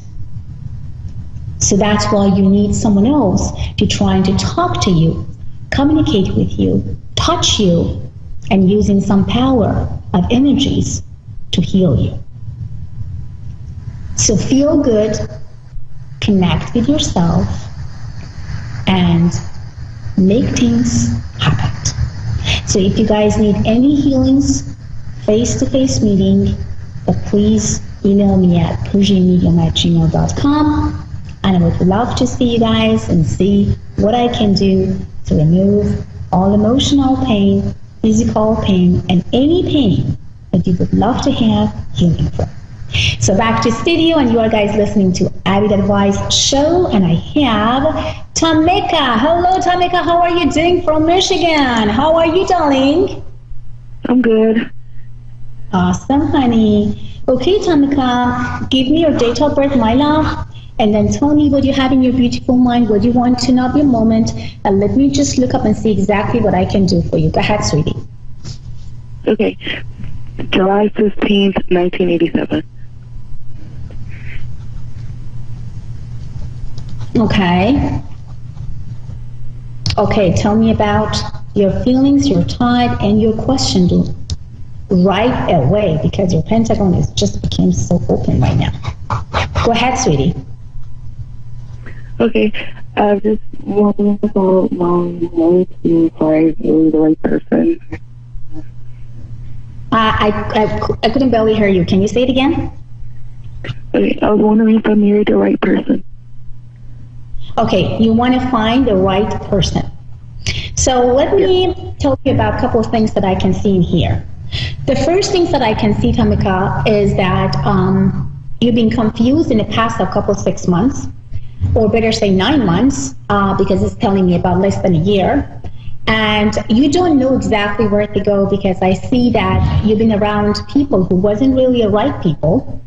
No matter what, around actually the August 23rd, August 28th of this year, you are going to have someone around that you definitely going to feel that there is some sort of connection. At the beginning, you are not going to feel like, he's going to be completely mine or somebody that I would love to be with. But I have to say, after 1 or 2 weeks of dating, you're definitely going to fall for this man. He's not like any other guys that you met before in the past. He's completely different. That's why you are going to fall in love. And there is a connection and feelings around, which I can see will develop around the month of October. And basically, almost around Thanksgiving time, Christmas time, 2018, you're not going to be alone. So that means that you are guys almost together. So this year is really your year to just say goodbye to your single life. But Tamika, just making me to wonder about a couple of things. What did you done as the wrong things in the past of 2 years? Because in the Pentagon shows that a couple of things you did that you shouldn't. You accept a couple of people that you shouldn't, and you knew that you should accept them. And you kind of like block or somehow stop yourself to moving forward. What was the reason, Tamika? What did you done? In like the last couple of years, I lost a baby in a relationship and entered another relationship. Okay. Because I did maybe pick up the loss of baby because you kind of hold yourself back, you close yourself, you've been depressed. I understand you completely. It's not easy to lose the baby, no matter what. But at the same time, you need to move on. You need to move forward. Right now, you are ready for a relationship. But if I'm going to say you are 100% ready, then I lied to you. So what I wanted you to be 100% ready, though, I wanted you to stop living in your past. I wanted you to let go of the pain, which is still continuing to go through your brain back and forth. I wanted you to heal yourself. And it's easy to do by distract yourself with something that you always love and to always wish to have. So go to some places that there is a positive people around. Try to stop talking to people about what happened to you about 3 years ago.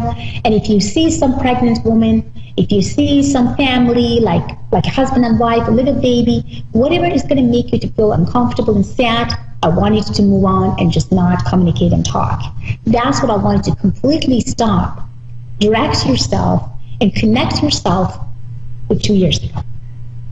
If you do, then I would say that yes, you are ready and you are going to get what you want. So that means that your wish will complete. But if you still continue and go back and forth, my love, nothing will happen. So all I wanted you to do for now on, Tamika, I wanted you to stop living in your past, say goodbye, let it go, and make things go to the right directions, which I can see that you can easily do with your power, with your energies, and with a little bit of distraction. And you have also stuck in something that has to do with the career, which I can see that you're trying to do something about it. I can see some changes is coming, which is all good. What is exactly you are thinking to do, Tamika, when it comes to your career?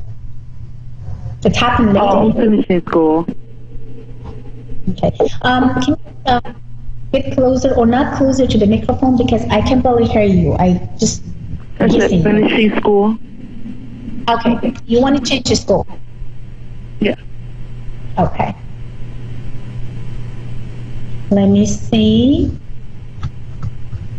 That is actually the good decision, and the change in school for you is not going to be bad. And I feel about like it would be actually the new beginning for you. And yes, you have to do an answer from the Pentagon is yes. Just go for it. So you can go for it, Tamika. But one thing's, number one, stop living in your past.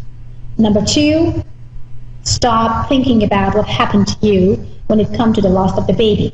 And number three, try to not attract bad boy to yourself because you always want to heal others. It's time for you that someone come to your life and heal you. You got it, baby? Yes. Can you hear? Okay, got it. Okay, gorgeous. Do you have any other question? No, that was it. Awesome. So thank you so much, Tamika. And for more information, and if you want to have a private reading with me and having more connection, gorgeous, you can go to avidadvice.com, sign up, and you receive your 5 free minutes. And then after, you can communicate with me in a private manner.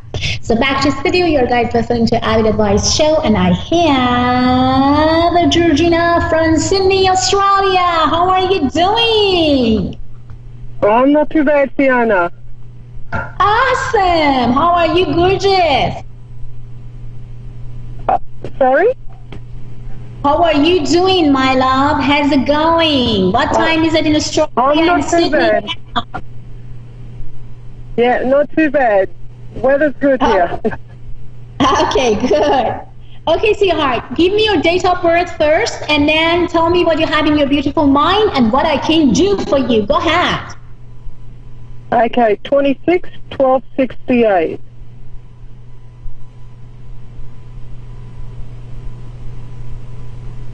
Okay, three things come directly in the middle. The first, which is very important part, came, it was health. Number two, it comes from the changing and challenging or moving position. And number three is showing me about some signing the contract, doing something, and getting into something serious. So now, tell me what's going on. Shoot your question. I have to open the new pentagon for you because I have a lot of things around you. Go ahead. Yep, I'm finding a lot of struggles at the moment. I'm an empath and I work in a dementia unit, and between my work and my family life, I'm struggling, and I think emotionally, I'm shutting down. Okay. So I just need to know, because I've always known and felt where I'm going and what I'm doing and if it's right, but right now it's shut completely. Why you feel that way, my love? Why are you feeling so down? And I see that it's not necessary, but you are really being hard on yourself a lot. You did a lot of stuff that you shouldn't do. So why you are doing yourself? Because the first things that come in the middle of your pentagon was your health. So you are not in a good condition when it comes to your health because you are stressing yourself a lot. You gave yourself a panic attack, which is not necessary. And you take a lot of things personal. Why you care about people, why you are so, I understand, it's family, I understand, and a lot of things you don't want to hurt, you don't want to even, get connected with those conversations because you feel that it's not fair. But do you think that you can change the situation? Not now, of course not. So what you can change, you know that you can never ever change people around, because they are who they are, and it's kind of very hard to change those people. But what you can do, you can change yourself, the way that you are thinking about them, the way that you respect them, and the way that you communicate with them, or letting them to be in the middle of the circle of your life. So I wanted you to stay away from those that make you to feel nervous, uncomfortable, sad, disappointed, and unhappy. This is your choice, and you can do it easily. And I don't understand why you have to even concern too much about people who may not have any value in your life. You're just hurting yourself, creating more panic. You're letting your body to shut down, and your brain, which is, you're an intelligent, beautiful woman. You know what you want, but now, lately, you can't even think correctly. You can't even use your talent.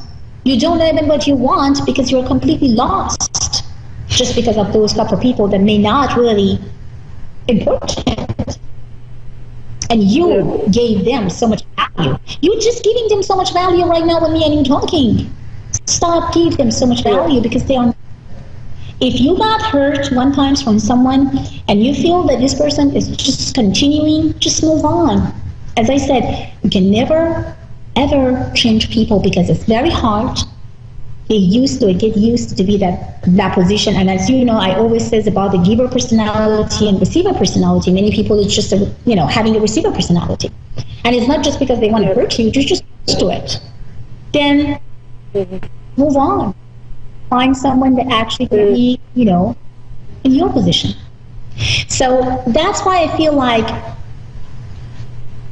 you need to really change a lot of circumstances, and I think the most important things for you right now, sweetheart, is about that change your thought.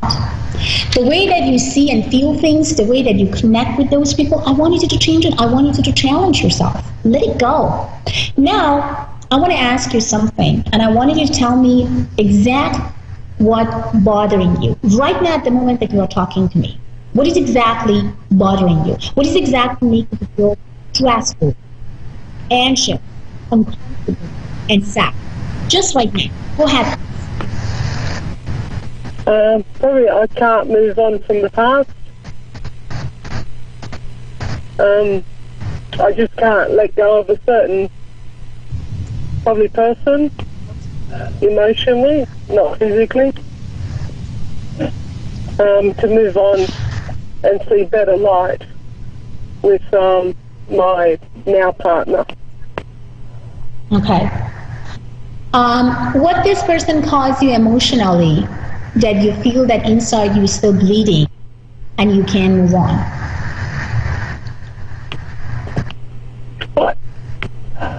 I don't know. We were together, and I think it was a struggle to stay together just to understand his illness.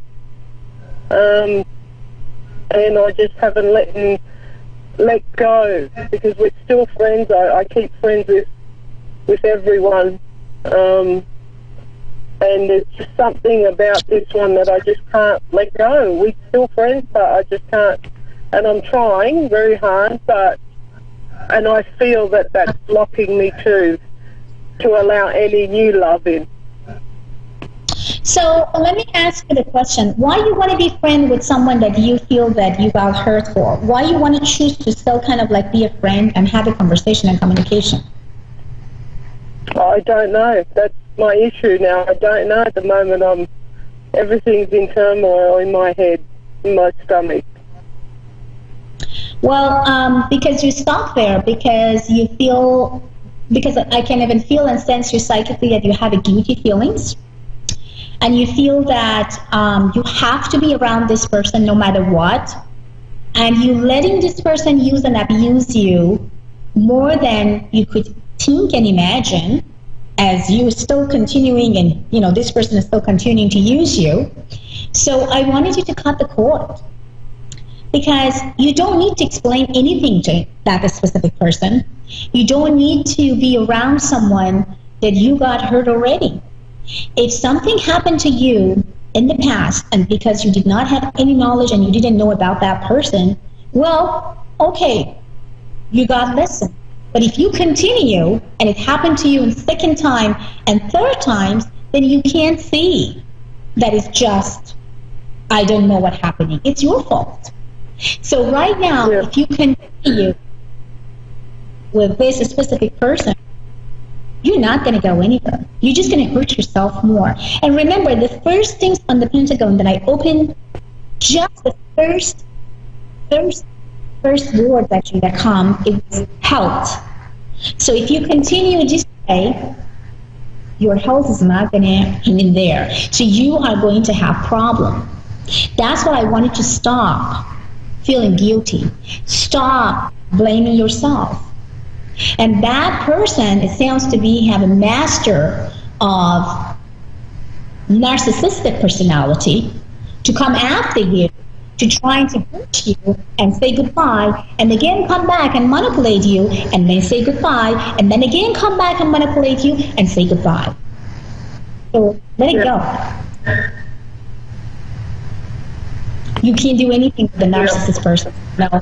If you have someone which is narcissist, it's just, I'm sorry, it's just not going to work out. And if this person is not even allow or understand that he or she has that type of the problem, then it's going to be even worse, because you're never going to have any voice. He's never going to allow you to even say something about yourself and about your thought, because it's always he's right, he's been always correct, and it was always your fault. And no matter what you are fighting, no matter what you are going back and forth, no matter what you are trying to defend yourself, he's going to push you down more and more and more. And at the end, you're going to feel that you did not even have any sort of value as a woman, as a person, as a friend, as someone that you really cared about that specific person. So why are you trying to allow someone using and abuse your emotion? What I can see, you're a talented woman. You're successful. You know so much things. You help a lot of people, because I can see a lot of people around you that always come and ask you for advice. And you gave them the best advice ever when it comes to that position. But when it comes to yourself, you feel and you kind of, stuck and feel hopeless. I mean, come on. It's time to get up, stand up, let it go, and be yourself again. Yeah. Do you agree with me? Yes, 100%. I know. I can see it all, and I do help a lot of people, but it's me always comes last. Yeah. I understand. Painful for you, and I get that what you mean by you may not, and it kind of hard for you to do that. But you know what? You have to.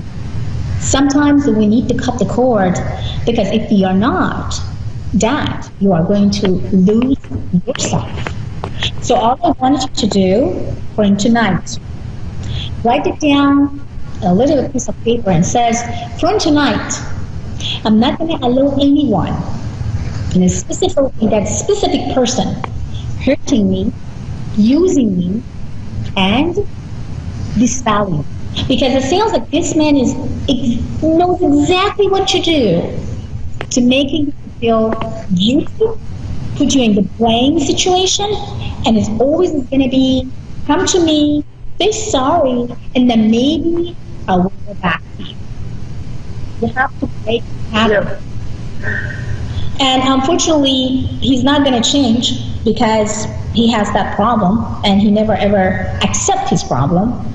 So the narcissist is always breaking up, disappear for 3 months, come back again, standing for 2-3 months, breaking up, back, and again, come back. So that's why I always say to my client, if you are dealing with a narcissist man or narcissist woman, just cut the cord. Until this man or woman love to change this personality, get help, and understand exactly what type of problem he or she has. And in your case, my recommendation to you is cut the cord. Let it go. If it is going to be so hard, if he wants to come, don't answer your phone. Block him completely. Break everything. You can't be a friend with a man that you are in love with, or you can't be a friend with a woman that you are in love with. That's what I'm telling to my students. It's kind of impossible. If you are in love with someone and you couldn't have a relationship, and you always had the imagination that you want to marry this person says, no, you are just my friend.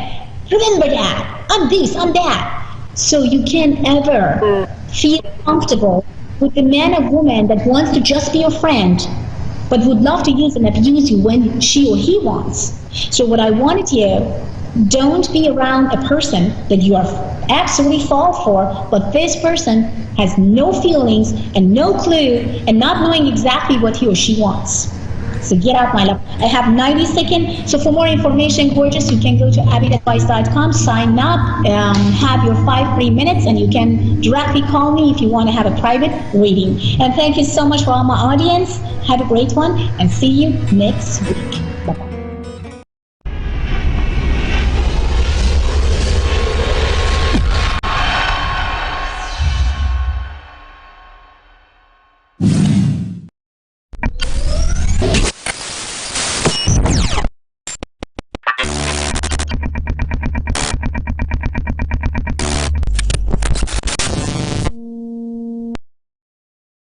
Hi, I'm Dean, and thanks for watching Moonstruck.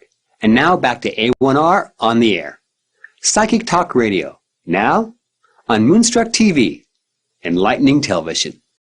Hi everyone, welcome to Angel's Divine Guidance with Angel. So, today I have a special guest. I have Tamron, as you can see on the screen. She is a spiritually guided who thrives on teaching and supporting individuals on how to effortlessly shift into their magic zone. Whether business or personal life, Tamron gives proven strategies to save time, money, and frustration. She's a certified health coach, former private investigator, and an alchemist, healer, and she is clairvoyant. She creates powerful, personalized remedies.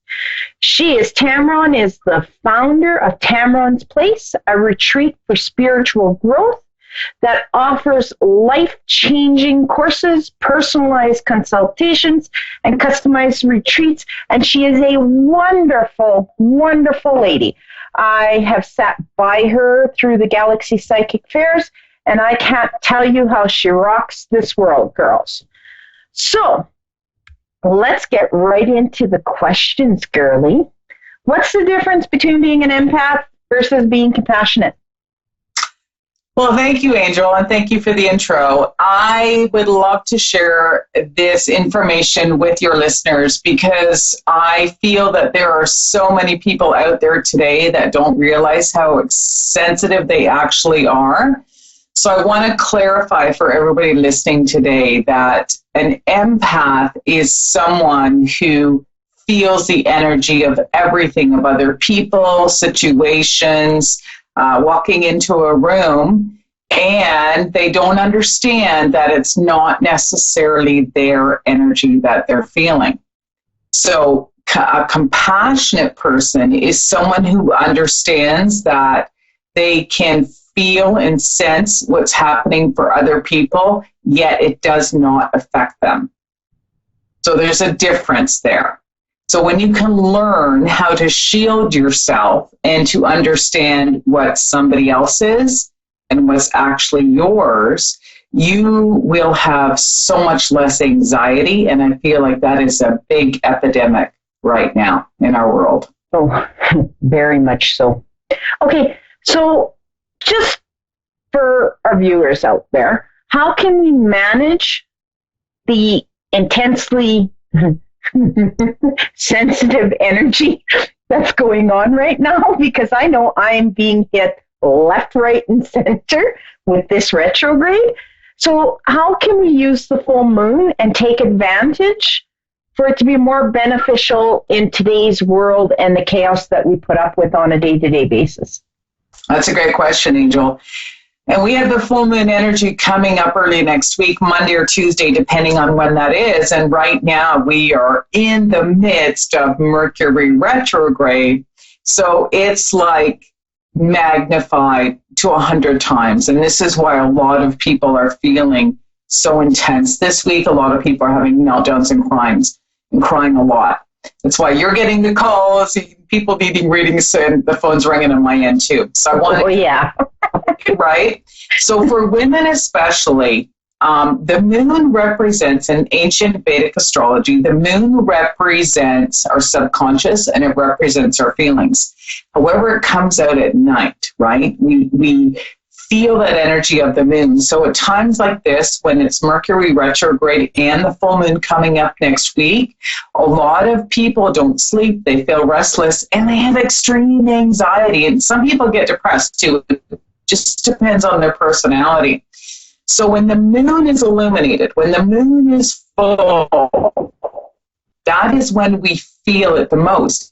And the best way to actually learn how to manage, like I answered in the previous question you had for me, was understanding what's yours and what's not yours. So during my full moon gatherings for women, which we're going to talk about in a second, is I'm going to teach you how to manage your own energy so that you can actually use the intensity of the full moon to release what no longer serves you, or to release all the energies of the people around you that you were feeling and to let that go. So it's literally like you're going to be able to take a big breath and go, whoo, I'm done.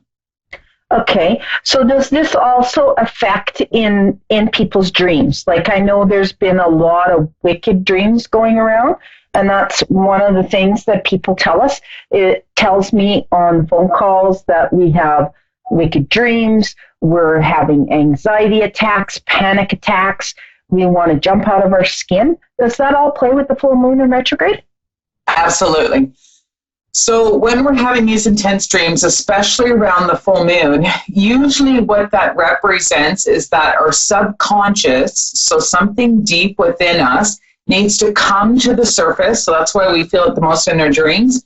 But what most people do is they hold on to it, right? So let's say fear for right now. There's a lot of fear. We're afraid what's going to happen with politics, the world, environment, whatever. So a lot of people are feeling this fear, but they don't know how to release it. They don't know how to let it go. And that's what the full moon is. It's a time to let things go. So if no one has trained you on how to do that, you're just going to keep feeling it more and more. And if you're around other people that are feeling it, it just gets bigger and bigger and bigger. It's like a snowball. So what we want to do is learn how to acknowledge what's coming up during our dreams, right? And feeling this and say, okay, thank you for showing me what that is, but it's time to say goodbye. Okay, and how does this play? I had a train of thought, so I got to get this. How does this play in with the holidays coming up? Like, I know around the holidays, I get a lot of phone calls. There's lots of people who are lonely, depressed, not understanding what's going on. How does this all intertwine with holidays? So, like, we got Christmas coming up, New Year's. How does that play in with this? Well, if people are feeling a lot of these, well, I'm just going to say an imbalance in their emotions, what they need to learn is how to use holistic modalities, which I teach on these women's gatherings, so that you can transform something negative into something positive. And I like to use holistic modalities, such as learning, and we can use things like NLP, EFT, using high-grade essential oils, Bach remedies, meditations, that kind of stuff, because you have to learn how to turn it around. And you don't learn this stuff in school. It's not ABC 1, 2, 3, right? This is the New Age movement. And it's easy to do, but it's not a quick fix. So it's what I call the turtle, like slow and steady wins the race. These are techniques that you can learn, but you got to keep doing them every day. And then once something comes up, when you're feeling something, it's like, okay, I know what I can use. I've been taught how to use it, how to change it or to transform it. Because everything's energy. So when you learn how to change the energy, you can take something negative and turn something positive. So the best example really quickly is you can take anger and use something that you've been angry at and to morph it into passion, into changing it into something better. Does that make sense? Oh, for me it does. And I know that out there they'll make sense to some of our viewers, and some of our viewers now have been piqued and have questions. So how can the women who are listening to the show, or anybody who's listening to the show as that matter of fact, because this will benefit men as well, they go through the same thing. Yeah. How can they go and join the full moon webinar that you're having on Tuesday, November 12th, to learn more about how to use the energy to manifest the miracles in their lives? Well, what we're going to do during that full moon webinar is to teach. I'm a teacher, I'm a guide, a spiritual guide. So what we're going to do is we're going to look at the 4 elements of the earth, which are wind, the earth, water, and fire. And I'm going to teach people how to use those 4 elements so that you can shield yourself, right? Release what somebody else is, protect yourself, and to transform that energy into something positive. So I do this every month, and for your listeners, as a special thing. I'm going to allow people to join for free. They just have to email me at tamarontv@gmail.com. And we can post this information later. And they can join on a live Zoom webinar at 8 p.m. Eastern Time. And I will teach them some very simple techniques on how they can manage this energy so that they can release it, feel more grounded, more protected, and be able to move forward. Because a lot of times this is what's holding you back in your life, is a lot of this fear, anxiety, some of these negative energies that really don't serve us, right? So we want to be able to move through that. And that's when the magic happens, when you realize it isn't your stuff. So what I'm going to ask you to is to send me the information. I'm also going to paste it on my Facebook page under Crystal Clear Holistic Healing and Products so that they can contact you. And I'm going to tag it to the top of my page. So just send me kind of like your business card so that they can get a hold of you, because I think this would be really interesting for a lot of people to get in contact with you. It's just a gut feeling. Like I say, you rock, girl. You are my sensei. All right. Well, thank you. Yes. Yeah, so do you want to have a little? Do you want to have a little fun? Absolutely. You take over now. Well, you chime in, because if you're going to get any information on the readers, you need to chime in. So the first card that I got for today, Angel can never get this on, is the Divine Alchemy. So everybody that's watching the show needs to move beyond the current challenges, which finally goes into what we were talking about. Focus on what you desire, okay? So we're going to go to our first caller, which is La Maria in Austin. Yes. Did I say that correct? Yes, Mira. Okay. So your card just happens to be, let's get that straight, the Love and Acceptance card. So that tells me that you are full of love, okay? But you need to start recognizing your worth, and you have to start choosing loving thoughts, which kind of ties in to what Tamron was talking about, okay? So, my girl, do you have any specific questions for us, or you just want general information? Well, I would like to know about my love life. Okay. So let me just get into here and just chime in when you want, Tamron. If you get something before me, just chime in on here. Okay, girl. So what I'm getting more of is that you have had experiences that have sort of given you a foul taste in your mouth. Does that make sense? Yeah. Yeah. And they're basically telling me that when you're ready for your love life and your love life situation to change, that you're going to be able to move forward. You're kind of stopping it from happening because you haven't dealt with and moved forward from the foul taste, if that makes sense. Yes, it does. Definitely. Okay. So when you decide you're ready for love, he's going to be there. Like, he's waiting. I can see him. It's more, this is on your side, and this is on you working on your own self-love and your own self-worth, which kind of goes in with your card in the acceptance of love, okay? So you kind of need to work on that personally and start realizing that you are this wonderful, beautiful person that has so much to give the world. You've just ran into a bump, and you got to say, okay, like, I mean, everything that's went on, you have to forgive yourself for what you've thought and what you've said on that situation. And you just need to start owning it. Like, you've got to start being proud of who you are and start using your knowledge to move forward in that area. Wow, that is so, so true. Do you have anything to add, Cameron?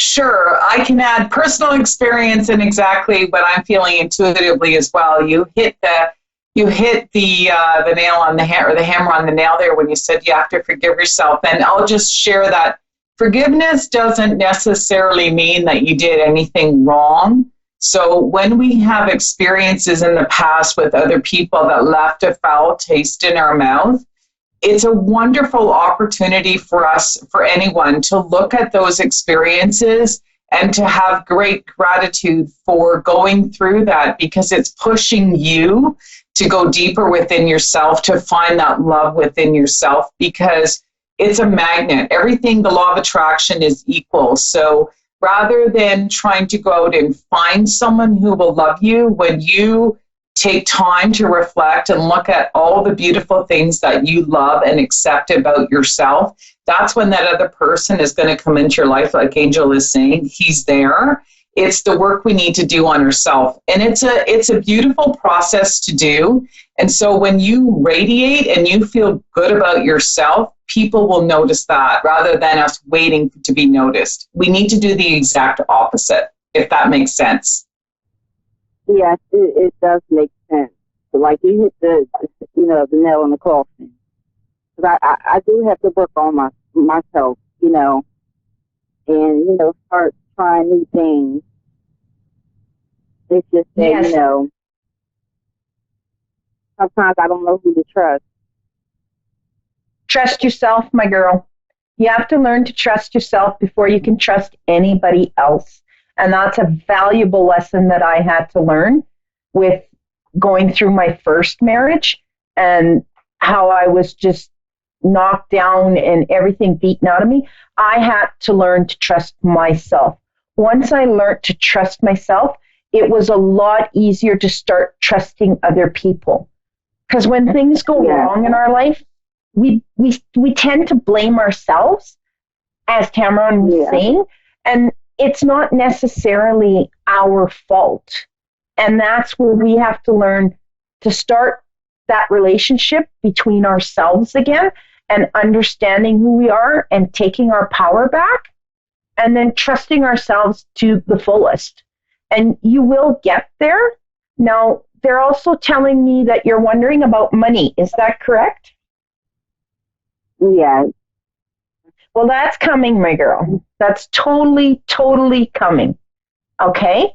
So once you start getting in that, like Cameron was saying, once you start getting your vibration up and starting to match with your goals, everything's just going to fall into place for you.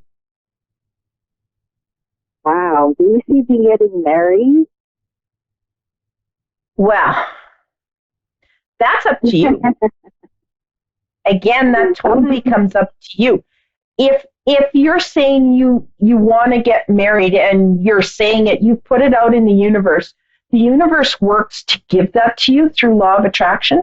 But if your energy doesn't match it, okay?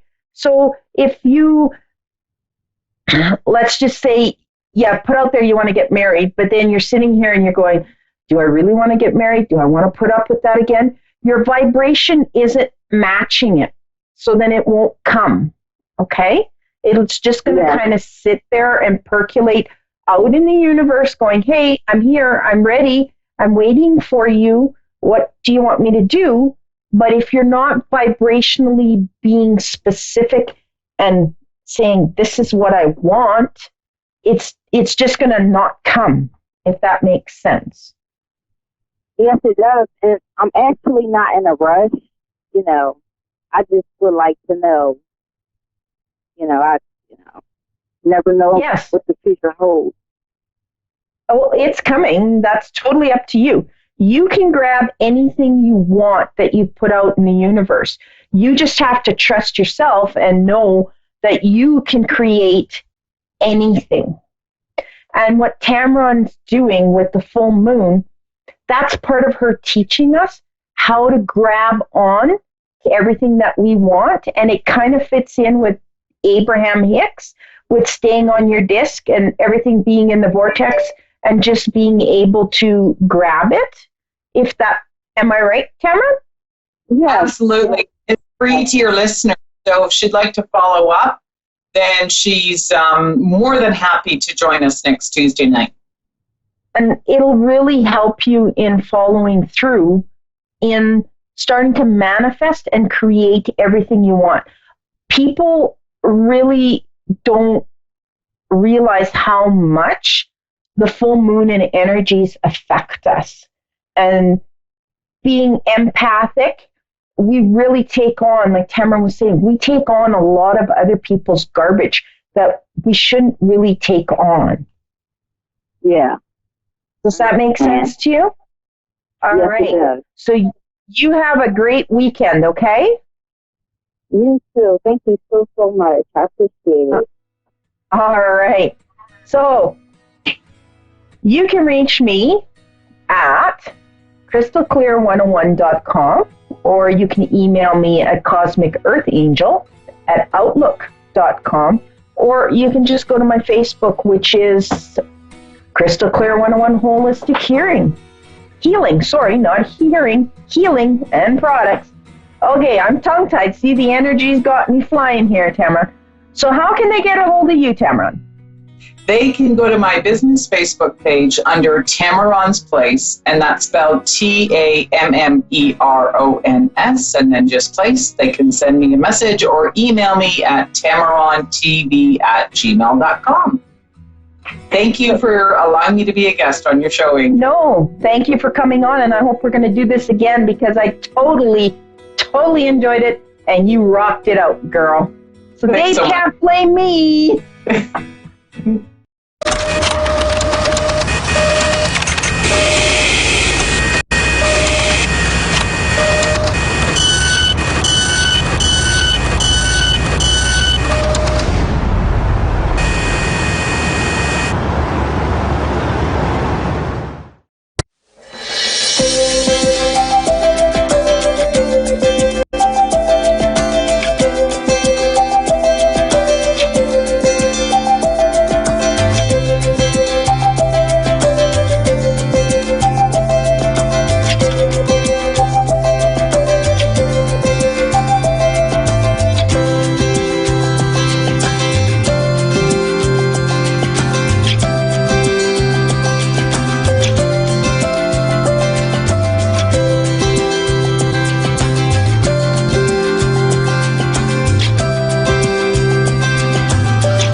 G'day, Tonya Reeves, Australian Psychic Cowgirl. I'm coming at you from a little place near Bright. We've got the reception here's a little bit remains to be seen, so we'll see how we go with readings. If I can't get your information clearly, I will connect in with your name and just give you the information that I get. And yeah, if I don't get a response, I'll know why.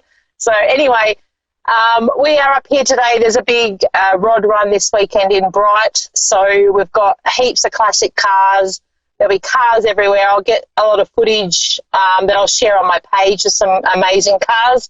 And amazingly enough, we're here in Southern Australia, but there's a massive amount of American cars that'll be getting around this weekend. So we're all Ford fanatics in our family. So I'm actually sitting here in a Crown Victoria, a 1956 50s classic American car, and she's just been on the road for a couple of weeks. She was imported.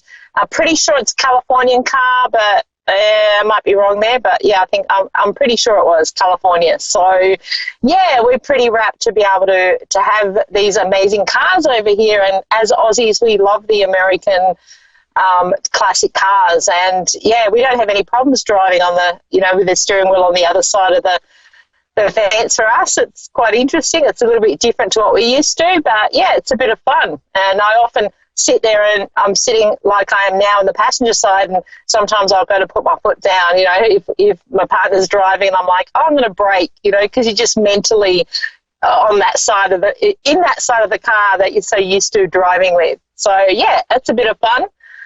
So we're going to have a really great weekend, always a good weekend up here in Bright. It's one of my most favourite places, and it's just been great having that, you know, being able to look forward to a weekend away and also incorporating a bit of fun and connecting with you guys on the radio. So hopefully I can come through loud and clear and you can understand me and I'm not too fuzzy. Well, you know, that remains to be seen. So anyway, it's really miserable weather here. We've actually had a real turn of cold weather, but we have had rain, so we need the rain, so we're not complaining. We're just going, you know what, let's put the jackets on and get on with it. So, yeah, so hopefully in some of the really, really dry parts of Australia where the farmers are, they can get some rain as well. That would be so nice to see and, yeah, give them a bit of a boost as well. So this week, oh my God, is everyone still reeling from snapping it into November? Because I sure am. It was interesting. I kept getting shown unicorns for some reason. They're so left of field for me. Or, you know, like, yeah, they're around and I'm aware of them, but not something that's really common for me to connect in with. And then it was funny. I was chatting to a fellow medium, Jacinta, who her and I run some workshops, and I was saying to her, I keep getting unicorns, and we're like laughing and going, oh, that's fun. And then, then she shared something from a lovely lady called Diana, I can't think of her surname, and she does all the angel work. Oh, I've just had a mental blank on her surname. She's well known anyway, but yeah, she was actually had a whole write-up Jacinta shared with me about unicorns and what they represent. And, you know, she also had on her blog information about November being a time to clear out what's no longer serving us, a time to let go of stuff we don't need anymore, and also time to get the manifesting happening. So it's a big month for let go of what you don't want to make room for what you do want, and be really clear about what it is you want, because there's going to be, you know, it feels energetically like we can really bring things to us quite quickly.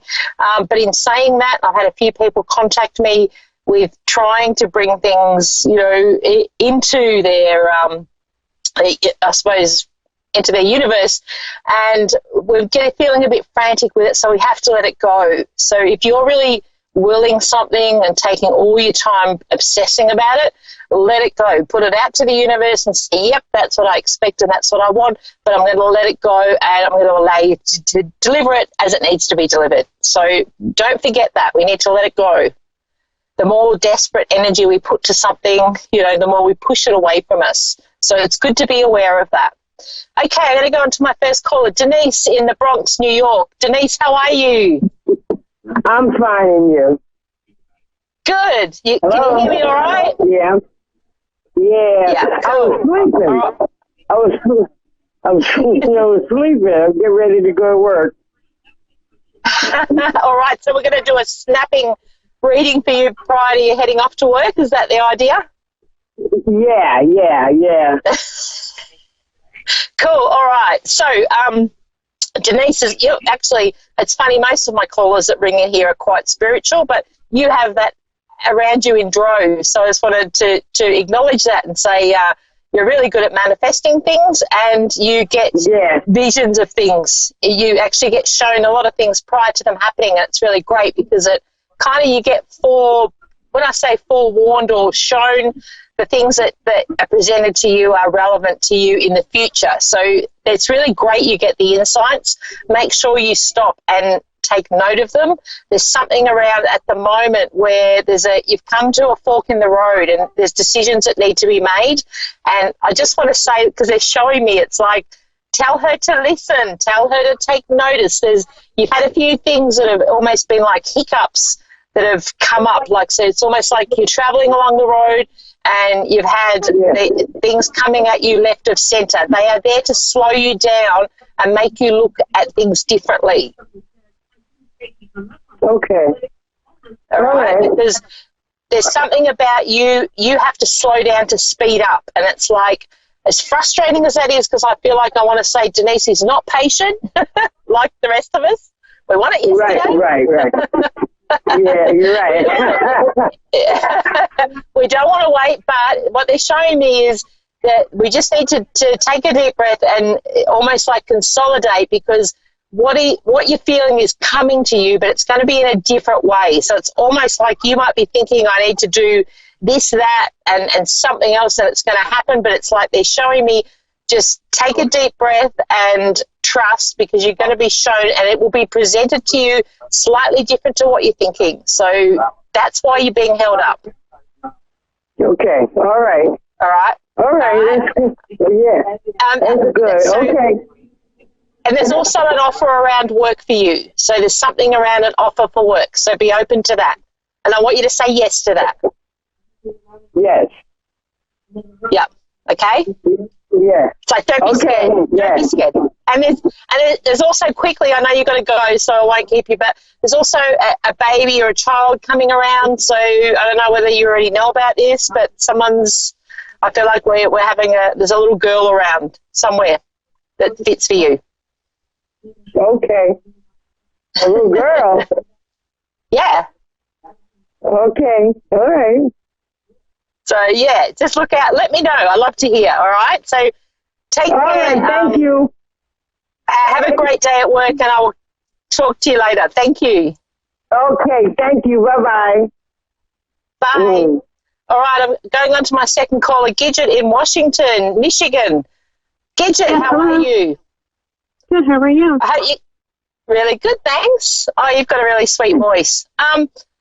Okay, connecting with you straight up, Gidget, there's been some kind of, I feel like we've been through this year for you, there was something that's happened that's pulled things apart. So it's like you were travelling along quite well, and then there's been a bit of a shake-up with your situation. I feel like I'm going to home life. What's the big change? My brother passed away. Okay, yeah, and it was a bit of a shock, yeah? Yeah, well, he was sick, but yeah. Yep. So, and of course, being a family member, it's really hard when they've been around and then suddenly aren't. You and him had a really close connection too, I feel like, and I want to say there's a cheekiness around him where he is letting you know that he's still around. So it's like, I want to say he's showing you the signs. I'm not sure what they could be, though. I'm struggling. Yeah, okay. Can I ask, because I feel like I want to say he's got a bit of a cheeky grin. So did he, like there's something around a sense of humour in amongst him? I'm sorry, what was that? There's something around a sense of humour. Did he have a bit of I want to say like a wicked sense of humour? Does that fit for him? Yeah, he cut some jokes. Yeah. So it's like that's how he's coming into you, because he doesn't want to see you sad. And I feel like that was him in life, is he was always the one to say, come on, you've got this. He was like your cheerleader, I want to say. And it's like he's showing me that is the case also in spirit. There's something around, have you planted something for him, or where does because I feel like I'm digging in the garden. There's some reference that he's showing me to that. There's no garden yet, but my parents planted, we received a gifted bench in his honor that we're going to be planting a garden around. Yeah, cool, because it's like he's just acknowledging, and often when they do that, he's just letting you know, I'm aware of that, I can see that that's happening, and, you know, that's his, I suppose, part of his evidence to say he's around and he's all-seeing with what's happening. He's also referencing, do you have a son, or where does the boy fit in? He has a grandson. Okay, there's a boy that is really struggling since he's passed, and it's just like he wants to give him a hug, and it's like I feel like he connects with him as much as the child might not fully get that. It's like he's acknowledging, he's putting his arm around him, and he's aware of his struggle, but it's like he's there stepping in for him, and he wants you to know that.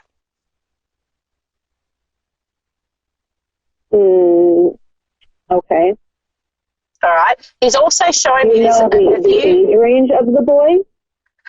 Well, I feel like I want to go to the vision or the imprint and impression that I'm getting with this boy would be primary school, but I feel like I want to go to, I don't know, maybe we call it over here grade 3. What would that be, about 8 or it's somewhere? I feel like this boy's tall for his age, so I might be getting the number wrong, but he looks a little bit older than what he actually is, so I'm not sure whether he's 6 or 8 or something around that is what he's showing me. And it's like he's putting his arm around his shoulder. So there's a reference to whether he used to do that, they'd walk along together. He's got his arm around his shoulder and kind of holding him up. And it's like he's showing me that as a memory and a connection still to him. So this might even be what he's showing me. Sometimes they can show me the child younger. Like he might be a bit older now than what he's showing me, but this is his memory. He could be showing a memory? Yes, yep, definitely. Okay. All right. That could be his son then. Yeah, because it's like it's important. I feel like there's, of course, with him passing, there's always a struggle, but he wanted me to reference this boy that he had a close connection with that is really struggling, but he wants to get that message through that I'm around, and he's letting him know. And there's some reference to a car. I feel like I'm in a car that's connected to your brother, that is connected to the son as well, because I'm getting shown like my car here. So there's something around cars. He had a truck that he really loved. Yep. And is his son got that now? No, his daughter does.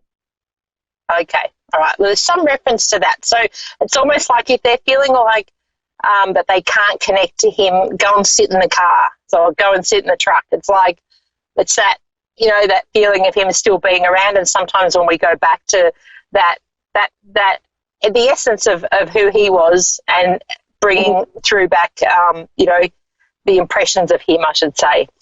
He also wants to say to you, it's time for you to step up. So he's showing me, unfortunately, he can't be here in the physical world to see this happen, but there's something for you where you're going to step into your personal power, and he's making me aware that he will be part of this. Okay. All right. So it's like, it's almost like the way he's got a cheeky smile. It's like, push her, tell her I'm pushing her. So I feel like this is something that you really want to do, but you're holding yourself back, and it's a little bit like I'm not feeling confident about it, but he's showing me, tell her don't worry, I'm up here in spirit, I will be there. I will be there supporting her. Okay. Just got to figure that out then. There's an opportunity coming. 2020 is going to be big for you. That's what I'm hoping for. Yeah, that's right. So, well, he's up there telling me that, that's the case. So normally when they come through like that, it's like, get ready. So if you're not 100% what that is yet, there's some big things happening. There's going to be opportunities.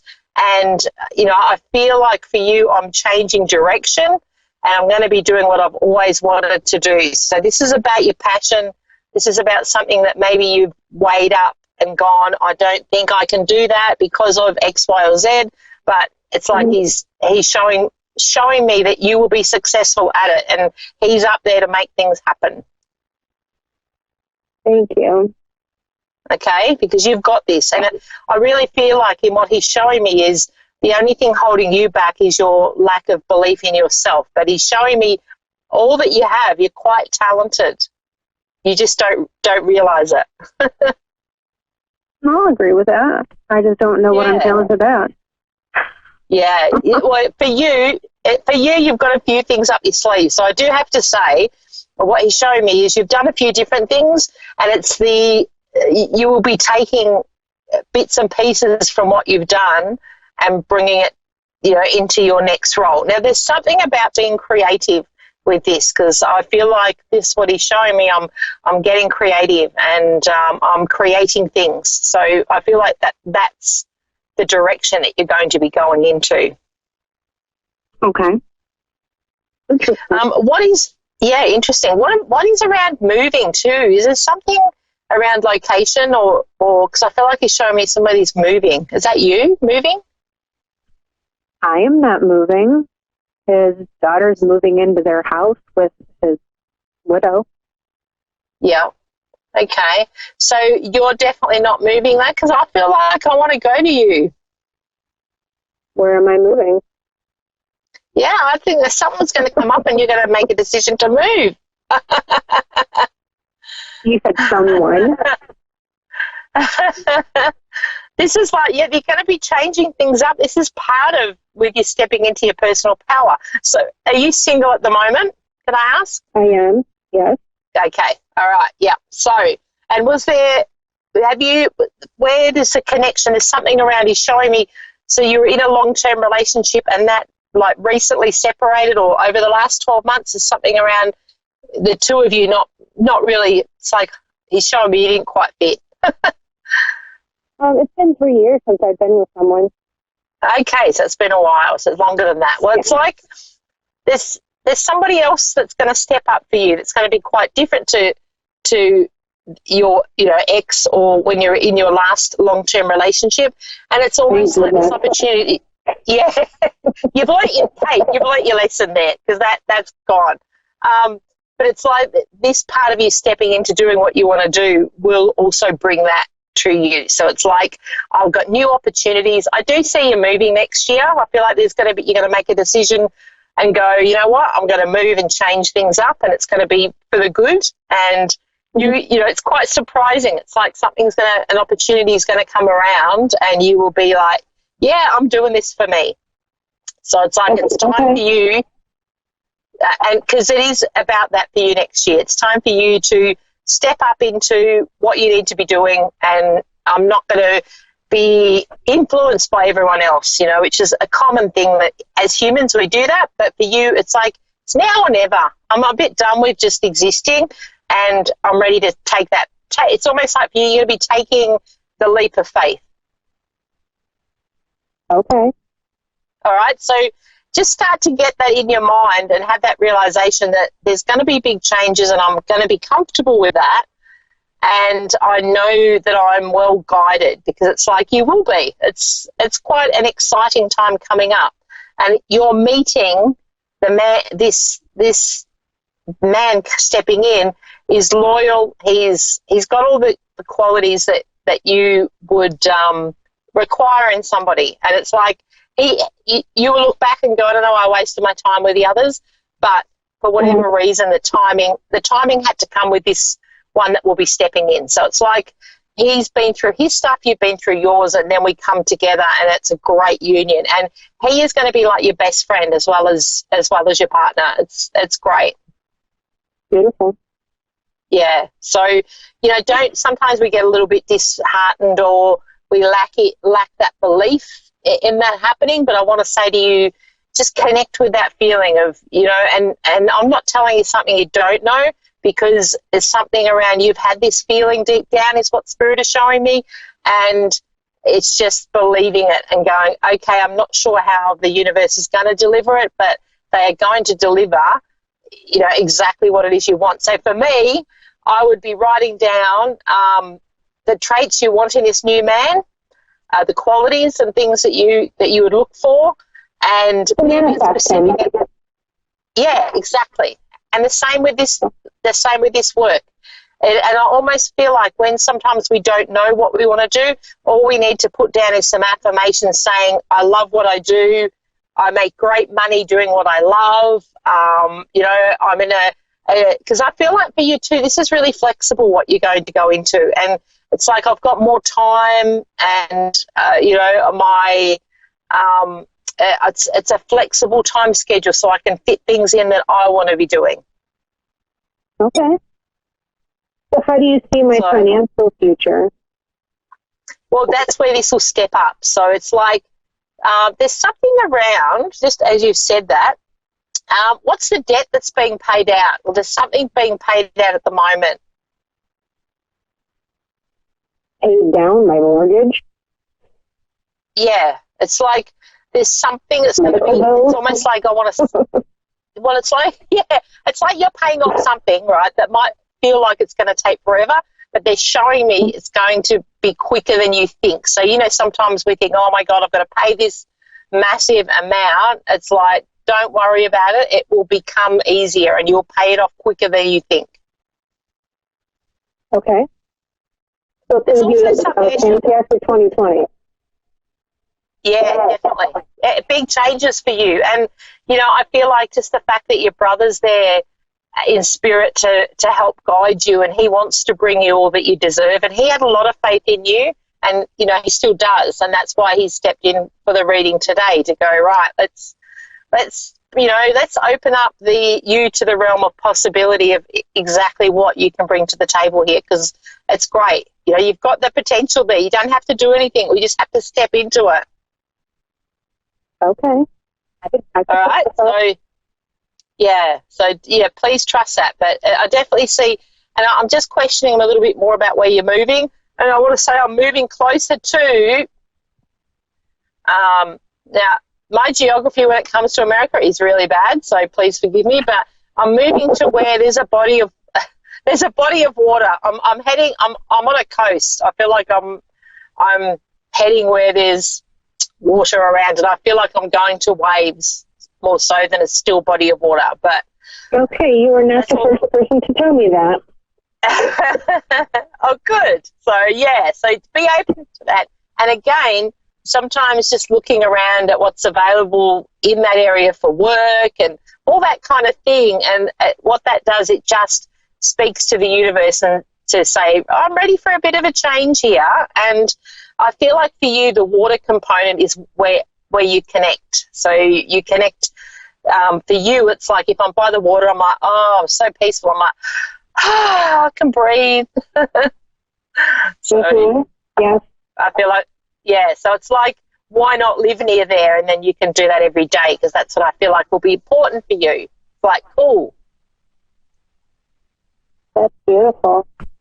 Yeah, so, you know, again, get some pictures. Like I love vision board is a great one. Get some pictures of areas that you might really love. You don't have to overthink about how you're going to do it or how it's going to happen, but we're just going to put it out to the universe. I've got a lovely gentleman stepping in who is, you know, there's a real soul connection, so you're going to meet him and know who he is. And I do feel like, again, it's 2020, so I feel like we need you to do the work over the next, like, November, December, start getting that manifesting gear, you know, let's rev up I'm going to manifest all this to come, ready to then take the leap next year. And it's like you'll get the signs leading up to Christmas, so you'll know that you're on the right track. Okay. All right. And your brother's very matter of fact, so he's not going to make it hard for you to pick up the signs at all. Okay, I just was hoping I would have one by now. Yeah, well, some sign from him that he's around. Yeah, I feel like you have it. It might be you're either overlooking, you know, and missing the finer things. He's very unique in his manner, so I feel like he would come through differently compared to, you know, a lot of spirits with signs. We get feathers, we get, you know, there's the standard things, but he's a little bit different, and I feel like there's a quirkiness to him, so it's going to be a little bit different to our standard, you know, run-of-the-mill signs from spirit. I do want to say there's something connected to a nighttime. I feel like I want to go outside and have a look at the stars, and I feel like that's where you'll get a strong connection with him. So whether we're talking shooting stars or just being able to capture things of a night, I feel like he's showing me is relevant. He was an outdoorsman. He loved hunting and being outside. Yep. So that's what you're going to connect with him. And I feel like he's showing me that because he wants you to get outside more. So it's like that's relevant for you as well. Okay. Okay, so looking at where the stars are and the different signs. So, you know, you can ask him, take the time to say, okay, come on, I want a really clear sign, but then also make sure you disconnect from the distractions so that you can take notice. So what that means is in a daily routine, rather than having music or television on, turn everything off, allow yourself to sit in silence, allow yourself to look around. Don't be like sometimes we tend to be on our phone or we're doing things. Take time to look around, to check out nature. As you're outside, you will see the signs. I guarantee you that. All right, now I've got to wrap up, but please let me know. I'm on Facebook, Australia's Psychic Cowgirl. Let me know, because I guarantee you, like within the next week and a half, you'll have a sign. Okay. All right? I hope so. I'll put money on that. I'll put money on that. So, I am looking for you, Tanya. Please do that. I love to get feedback, and I think it's Where am I looking for you? On Facebook, Australia's Psychic Cowgirl, or Instagram, either of those. Yeah, when you look back on this, you'll see at the bottom my business name. So yeah, you can look it up if you forget. So yeah, keep me posted. I'd love to hear. All right, I'm going to wrap up here from country Victoria in an American classic car. Thank you guys for listening, and I hope the sound's not been too bad. All right, thank you very much. See you same time, same place next week. Woohoo!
Hello and welcome to A1R Psychic Radio and Moonstruck TV.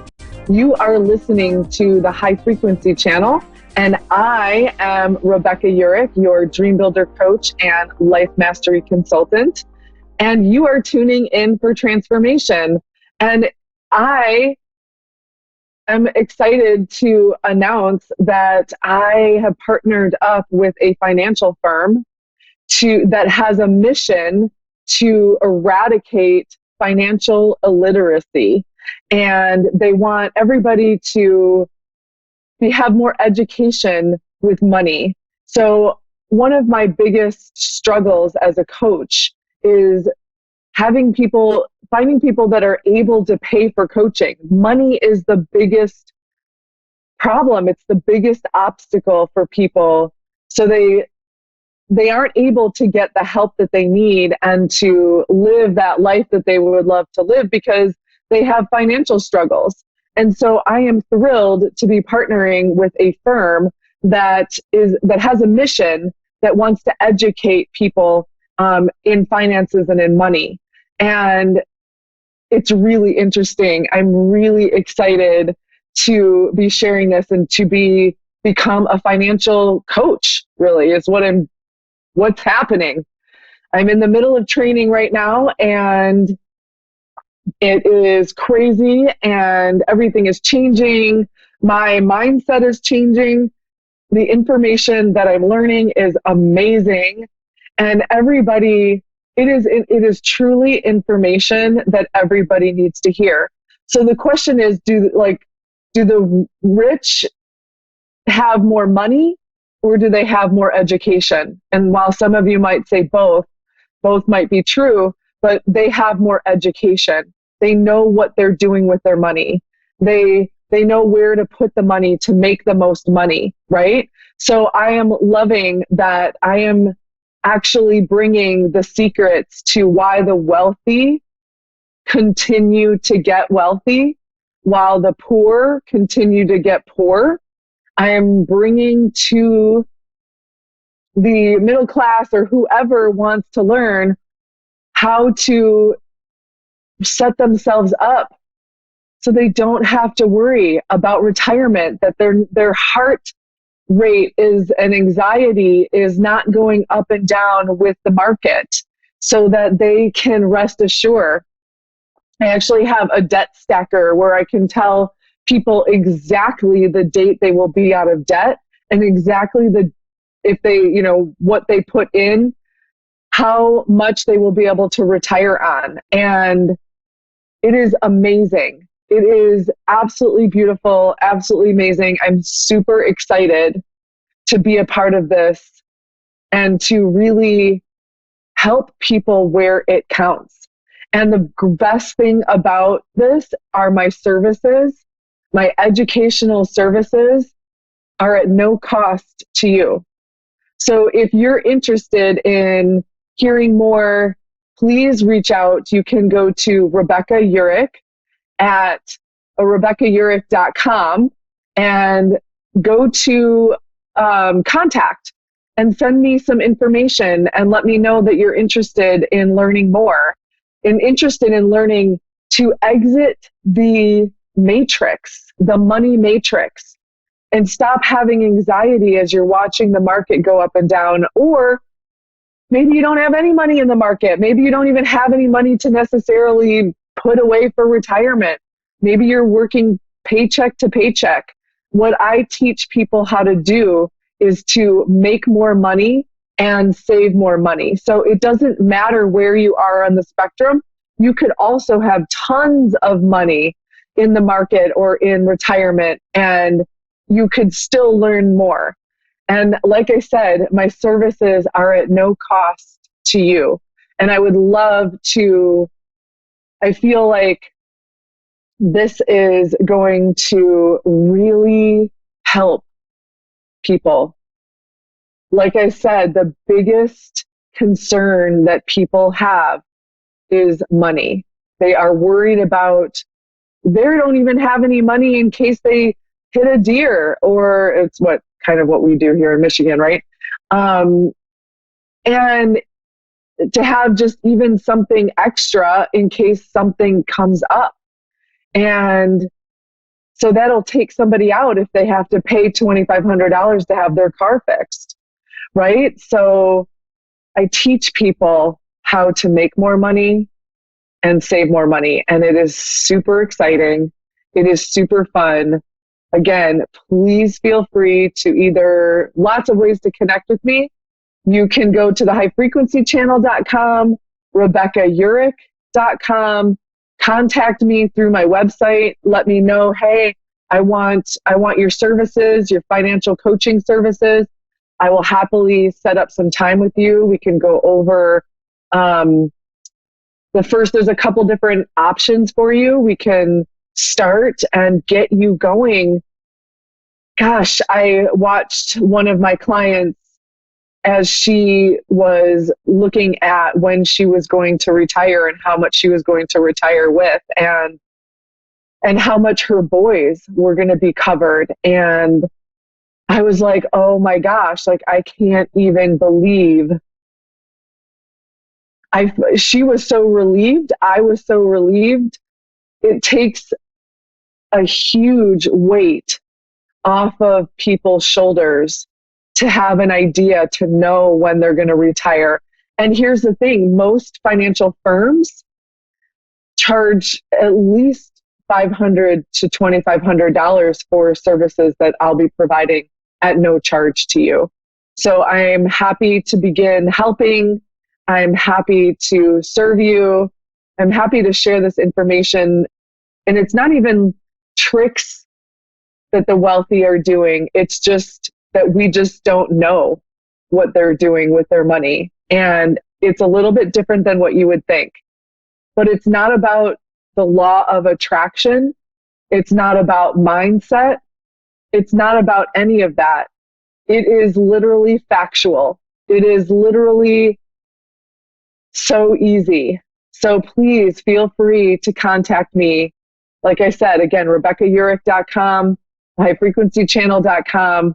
Contact me through there, or my Facebook page, highfrequencychannel.com. Just message me. I don't care.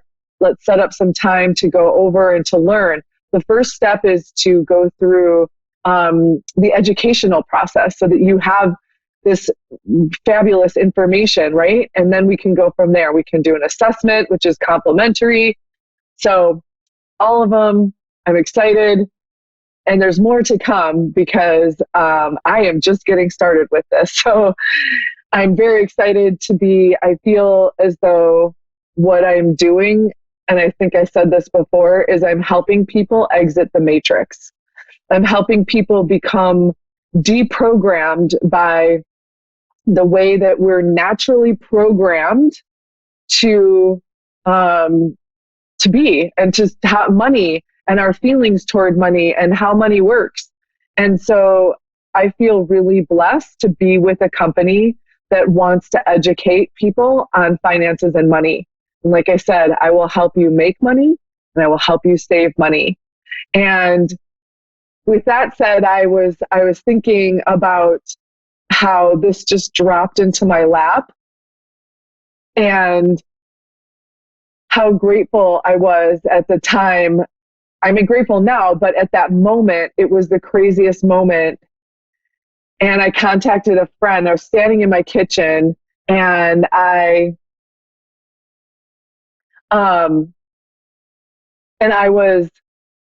was like, I need to call somebody. It was this crazy thing. I was like, I need to call somebody.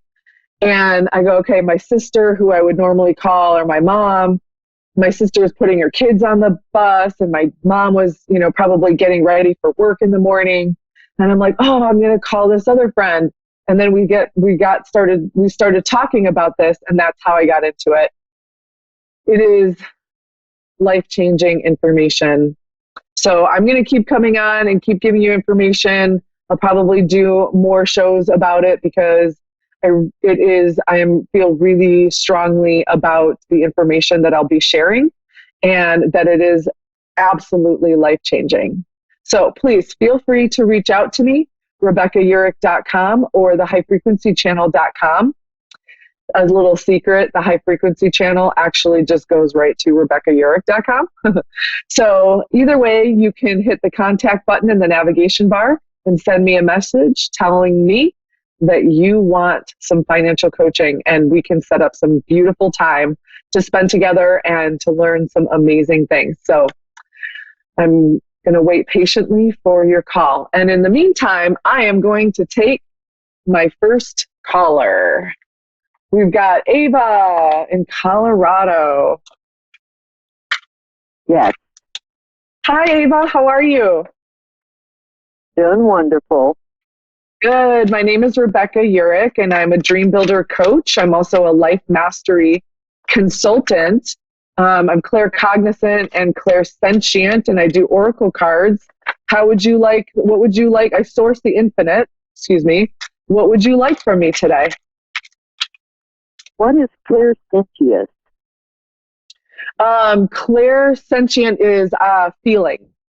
So clairvoyant, is sight, clairaudient is hearing, clairsentient is feeling, and claircognizant is knowing. Okay.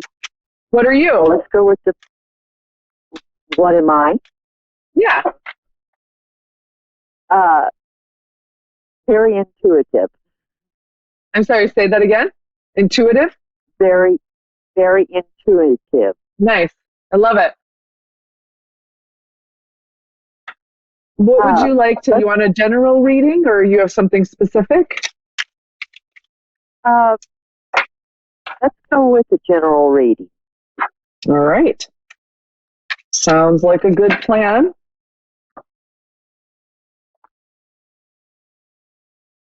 All right, let's see what's going on. All right, so the situation that you're thinking about or that is happening in your life has a lot of different layers and a lot of different dimensionality to it. Is there a specific person that you're thinking of or a specific situation?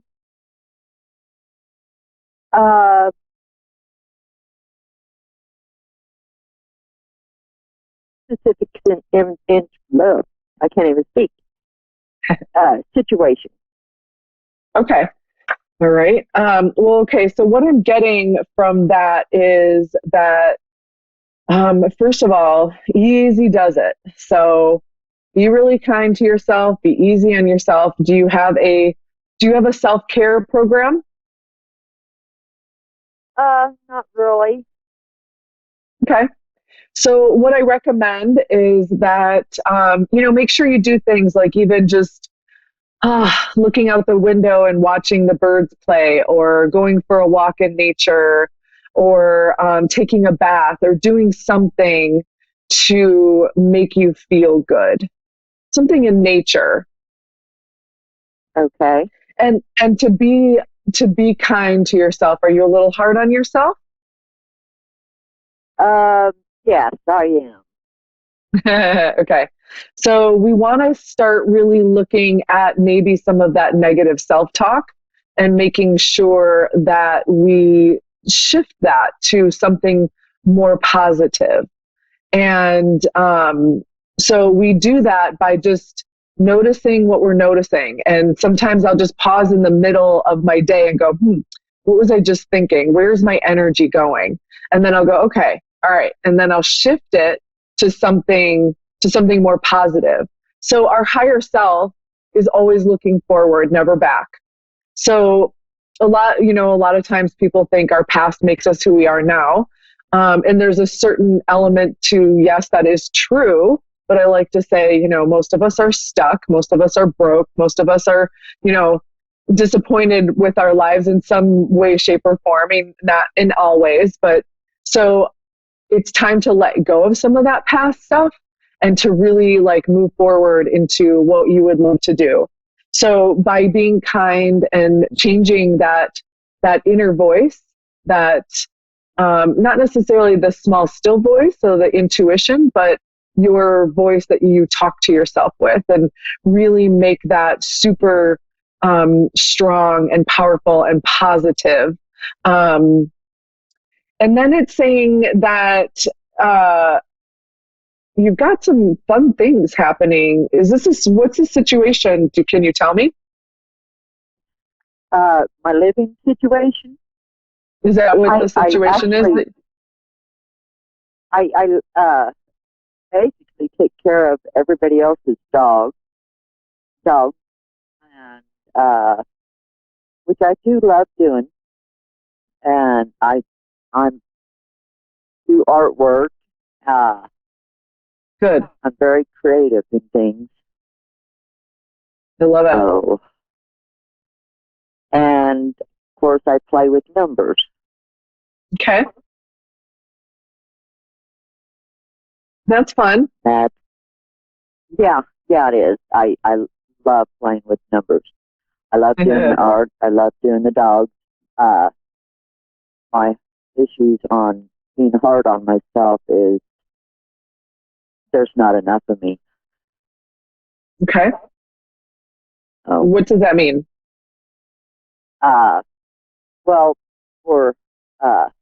Right now I have 8 dogs. For them to go walking, it's 10 miles a day. So it's a struggle to walk that many. And, wow. And still have my downtime so I recuperate until the next time they walk. And then I have so many projects started that needs to get done before Christmas. So I kind of just procrastinate, and then I get hard on myself for procrastinating. But and plus, winter's coming up. Winter's a very hard time for me. Okay. Well, what I'm also getting to is, have you been spending a lot of time at home, and maybe it's time to get out and go out with some friends? Actually, I am stuck. The dogs are like a bunch of 2-year-olds that need constant watching. So, okay. The only time I really get out is when I walk them. Can you have friends love over? To walk. Huh? Can you have friends over? I live in a 1-room cabin. Oh, fun. And the smallest dog is a dingo, and the biggest dog is a Pyrenees. So wow. They're all in between. Okay. Well, what I'm getting is that it's important for you to also like go get out and get some either invite people over or go do something, even if it's just for a short time, to go and be with people. Have you been invited to any like birthdays or celebrations or anything, or graduations? I guess that would be the time of year for graduation. I get invited for coffee, which is really great. It does. My closest neighbor is a mile away, so which it's probably about 15 minutes I spend at her house when I do go over there. But like I said, these dogs are like 2-year-olds. I have to really stay close by them. Sure. I hear you. I'm just thinking that it's important for you to get out and be social. And even if you can meet with, and do you have anybody like-minded, like that is intuitive like you, that you can chat with, even if it's on the phone? It's on Facebook. Okay. And of course, this one here. Right. Okay, cool. I'm just getting that it's really important for you to go out and talk with people, whether it be your neighbor or something. Just, if you get invited to like a birthday party, even if you step out for like an hour or even a half an hour, it's important that you get that connection with people. Okay. Yeah. For whatever reason that will bring you, it'll help you either feel better or inspire you to be more creative. It's just something that is going to help you move toward or move away from things that you don't want or things that are challenging for you. Or maybe there's somebody that you're supposed to meet. That could be it too, is that there's somebody or something will happen because you're going to meet somebody. That makes sense. Yes, that does make sense. Yeah, like even if I don't know, a lot of people in my neighborhood. Go ahead. I have always had that feeling that there's someone out there that I'm supposed to meet, and it's supposed to be like-minded. Yeah. That's why I'm saying yeah, that's okay. And so I think like maybe something to take to think about is, how could you set yourself up in order to, be able to leave for more than, a half an hour or more than an hour? Like, is there anything that you could do with the dogs or put them outside or, I don't know what, whatever works for you, of course, because best. But something so that you can get out. Because like you even just confirmed that you've had that feeling and it's really coming up for me. It's like, I think the more you're resisting it, the more it's like coming through for me that's what you really need that. And, and it may not be the first time you get out there. Like it's at some point, like you said, something is coming to help you, take you to the next place, next step, next whatever. And it's going to be about getting out. So you're going to want to somehow, take some time to think about how you can like set up the dogs so you can get out for a few hours every once in a while, hang out with some friends or whatever, and not worry about the dogs. Yeah. Do you know what I mean? Or have a babysitter, some fun-loving millennial over or something, and have her babysit, while you go out, whatever that might be. Okay. There are some possibilities out there. I just need to check into them. Yeah, I don't think it's impossible. I think that's why it's coming through, if that makes sense. Do you know what I'm saying? Like, if it wouldn't come through, it would come through a different way. If it wasn't possible, I think that sometimes we just get sort of not stuck, but complacent where we are, and it's okay, and we like it, and it's all right. But there's something that wants to come through, And it's only going to come through when you start getting out. And the other thing is you want to start making action steps toward this, because if we get too complacent and, I'm not saying like doing your artwork and being at home and all that stuff is bad, but the life force is always seeking expression through you. So it wants to grow, right? So it's going to do something to make you grow, whether it be something's going to happen. Like, and if we wait for the universe to do it for us, it's not always comfortable, right? So you want to start taking those steps now, because universe just is like, okay, it's done, and now it's got to burst open. So you don't want that to happen. You can also take little action steps to move you in that direction, so that you soften that. Does that make sense? Yeah, prepare myself.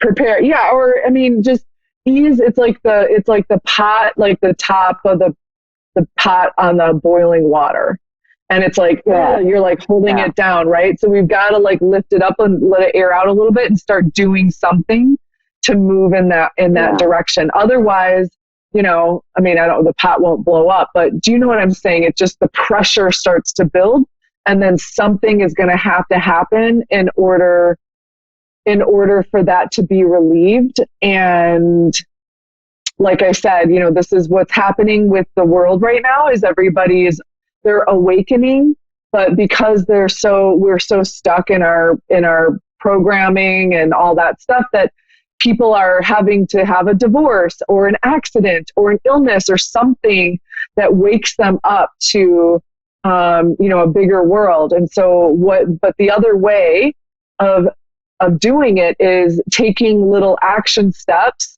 in the direction of what you would love to do, so that you ease that pressure. And so then you simply start moving toward, you're designing the life instead of waiting for the universe to default you, which is not always, sometimes it is. Sometimes it's great and beautiful and amazing, but a lot of times it's got to like challenge you to get you out of where you are, if that makes sense. Yes, I do know what you mean. Yeah. Okay, good. So you're going to take some steps toward getting yourself out there, having some fun with people. Yeah. All right. Thanks, Eva. Thank you. Very good. Yeah. Very good. Yeah. Thanks so much, sweetheart. And have a good night. And make sure you like my page, the High Frequency Channel, and check in on me and let me know what's going on. I often go live with free readings, so I'd love to see you on there and hear what's going on and keep up with you. Okay. Yeah. Thank you. Yeah. Thank you. Thanks for being on today. You have a good night. Thank you. You too. Bye-bye. So make sure that you like my page, my Facebook page, the High Frequency Channel. Turn on the notifications so you know when I go live with free readings. And write me, RebeccaUrick.com or the highfrequencychannel.com, if you are interested in financial services or financial coaching. I would love to hear from you. You have a beautiful day. Have a wonderful day, evening, night, wherever you are good in the world. Have a beautiful day. Have a beautiful time. I love you. Namaste.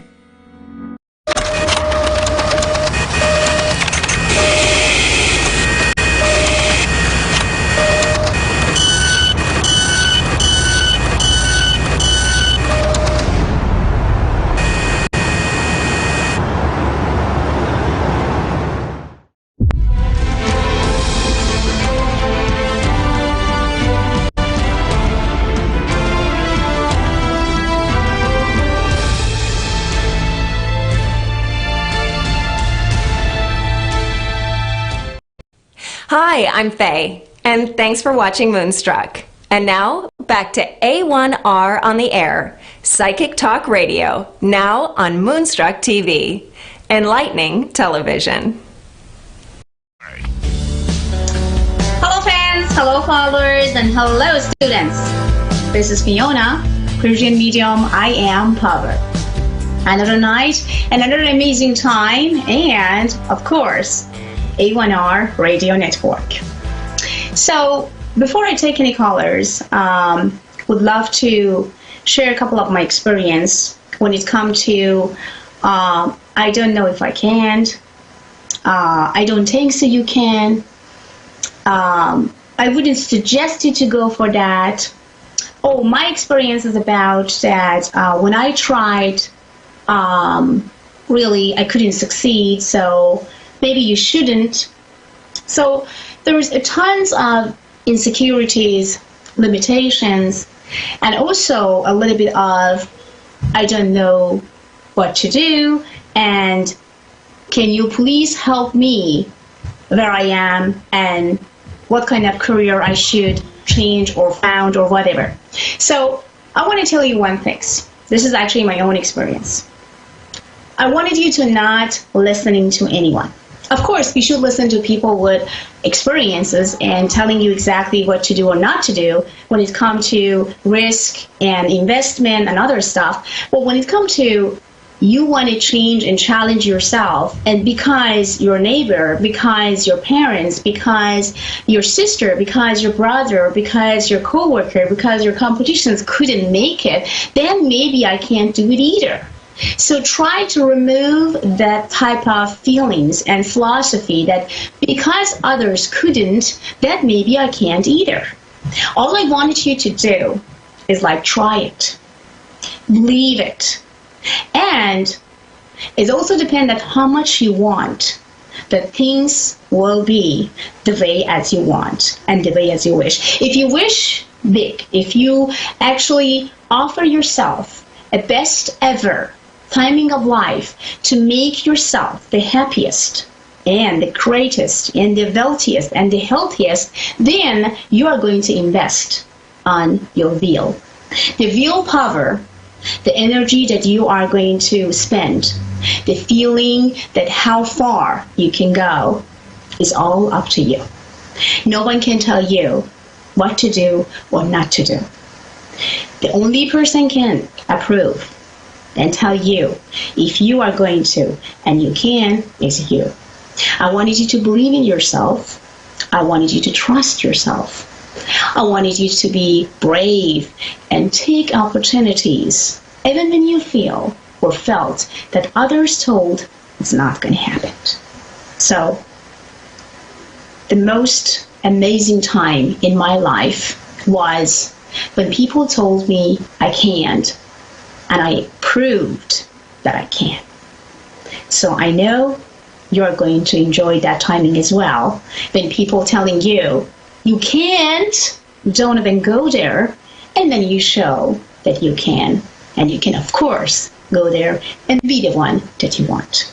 So, there is also another thing that I would love to exchange with you guys is about the matter of timing. So, sometimes we just like not in the right time. Kind of like if I taught like 2 years ago, maybe I couldn't even actually go there or try that type of things. Now I'm more mature. I know exactly what I want. I know my willpower. I know what kind of circumstances, opportunities, and other things I have.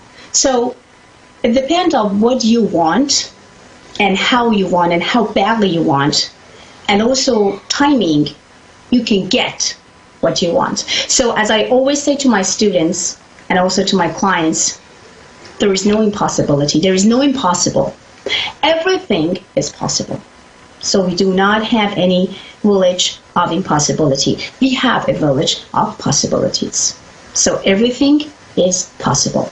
Just try it at least one time, and don't listen to those people who send negative energies and knows already that they would never ever try it because they are lazy, because they are not brave enough, because they do not invest in their life. So, back to studio, and now I have Sarah. Hello, Sarah. How are you doing? From California. Hi, Sarah. Hi. Good. Sweetheart, Welcome to A1R and welcome to Fiona's show. So it was so pleasure to talk to you, Sarah. Before I start my show and my reading for you, gorgeous, I need to know about your date of birth, and also I need to know what you have in your beautiful mind and what I can do for you tonight. Go ahead, sweetheart. My birthday is September 29th, 1980. Okay. And in my mind is a lot of confusion. Okay. On I see that. Where my journey in life is supposed to be. Okay. Sarah, my love. I want to ask you two questions. The first question, the first things that I can see in the Pentagon is about something that related to money and finance, which actually making you to feel very kind of discomfort, not happy, a little bit mad, upset, lots of I didn't know exactly what to do. I didn't know where to go, and kind of blaming others. So I wanted you to first remove one thing immediate with me right now tonight. Stop blaming others, okay? I understand that people having a very strong impact in our life, especially when we talking about money and finance, because sometimes negative people can change our life completely to the nastiest way. Sometimes one positive person can change our life to the best ever way. But whatsoever and wherever you are today, I wanted you to change this type of the feelings and connection that, oh, if I did not listen to that person, if I wasn't really in that matter or that place, maybe I could be better now. So, done is done. Life, it's moving forward. Every day is a new day. Every minute of our life is a new minute and every second actually of our life. Every single actually second that we're just breathing is absolutely a new and fresh life. All I wanted you to do when it comes to blame, stop blaming others, because when you blame others, or especially blame yourself, because if you just could make that decision at that time, if you could just say yes to that or no to that, so maybe you just could be better right now or just like being in a better place. So all I wanted you to just drop the anxieties of, drop the stress and drop the craziness of if and maybe and if or maybe or should. Just let it go of all those words, okay? All I wanted you to do to connect yourself with money, and also, as you know, that money is energies. Energies is everywhere. It's just going back and forth. It's just starting somewhere. So that's what I wanted you to completely feel and sense and connect to that energies right now. And don't worry about future when it comes to, am I going to be, feel good? Am I going to have wealthy enough? Or am I going to have enough money in my account? Am I going to have the job that I want? Just stop asking. Now it's time for you to show action. Okay, Sarah? So this is very important, because I think the one block that is standing in front of your way and trying to not allow you to moving forward is about blocking your own energies to just say yes to life, yes to happiness, yes to wealth, yes to health. It's just because you're still afraid, you are kind of like confused and not know exactly what to do and where to go. So stop whatsoever had happened in the past. Past is past. Just yesterday was yesterday. Today is today. Tonight is tonight. Last night was last night. Whatsoever you couldn't do last night, you can do it tonight. Okay? So first step, you forget about what happened last night. You stop blaming yourself and stop blaming others. And what you need to do right now is just stand up and just tell to yourself that exactly what you want to be, where you want to go, and exactly what is your goals and desires is. That is exactly what I wanted you to write it down somewhere, to make yourself to understand exactly what you want of your life. Okay? That's the one thing. Okay. Then, Sarah, come another things about, I see that you are confused about kind of moving. I see the moving. I don't know if it's the moving place to place or is it the moving to some other state. It's something that you want to change completely just because you want to refresh yourself doing something. Well, if you have anything that will changing your life from A to Z, like tomorrow, if you really feel that if you are changing that place, changing that house, changing that department, changing that anything that has to do with change and challenge, I wanted you to do it tomorrow, or at least thinking about it, because this is what I can see. It will open all doors to your happiness. Now, Sarah, there is two things that actually come to the right side of your pentagon. It's telling me about emotion and also feeling very down, depressed, and not happy. No desire of continuing, no desire to feel good. Now, Sarah, tell me what makes you to go there, what makes you to feel this way, and why you are so confused about your emotional feelings. I've been going through, I've been divorced now for 3 years, and the confusion of am I where I'm at, where I'm supposed to be in life? And I actually am putting my house on the market tomorrow because I struggle with the emotional attachment that the energy the house brings from my marriage. And this is where I started my marriage. We raised our kids, but then it's also the place where my marriage ended as well. And so I've had a lot of confusion with that part of making choices, and then as well as not being able to let go of the emotions of bitterness and I don't want to use hate, but the dissatisfaction from the place of where my marriage ended, and that I can't move forward from that. I'm still in I have a lot of negative energy towards him, and it affects our day-to-day lives, and we have children involved. So I understand. That makes it really hard.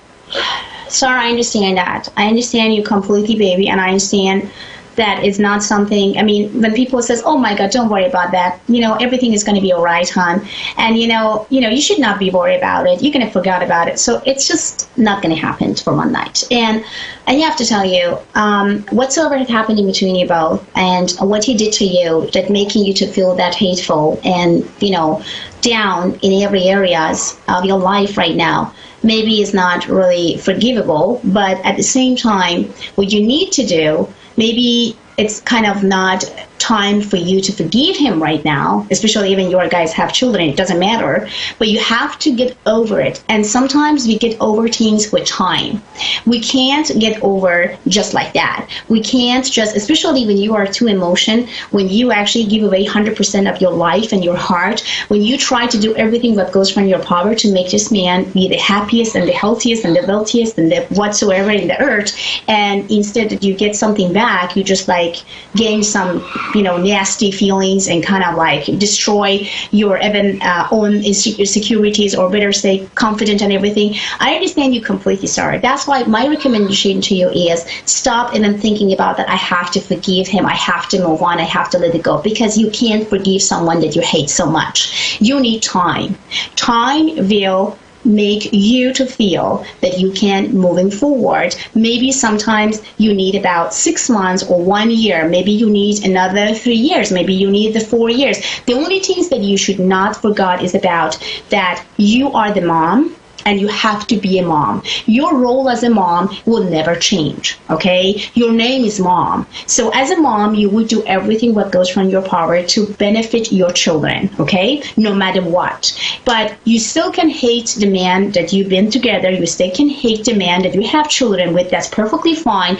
But when it comes to children, you have to always see what's going to be the best for them. If I'm going to cooperate with him now for just like 4 minutes of text messages, or maybe just hearing just the voice, just like exactly what he gonna says about our son or about our daughter or whatever it is, it's okay. I can do it just for my kids. So try to stay away from him, because I can see that you are guys having so much energy involved. I can see that there is so much memories involved. For you, it's not easy to say goodbye and say let it go. It's very hard. I understand you have good memories, you have bad memories, you have also memories that you don't even want to remember anymore.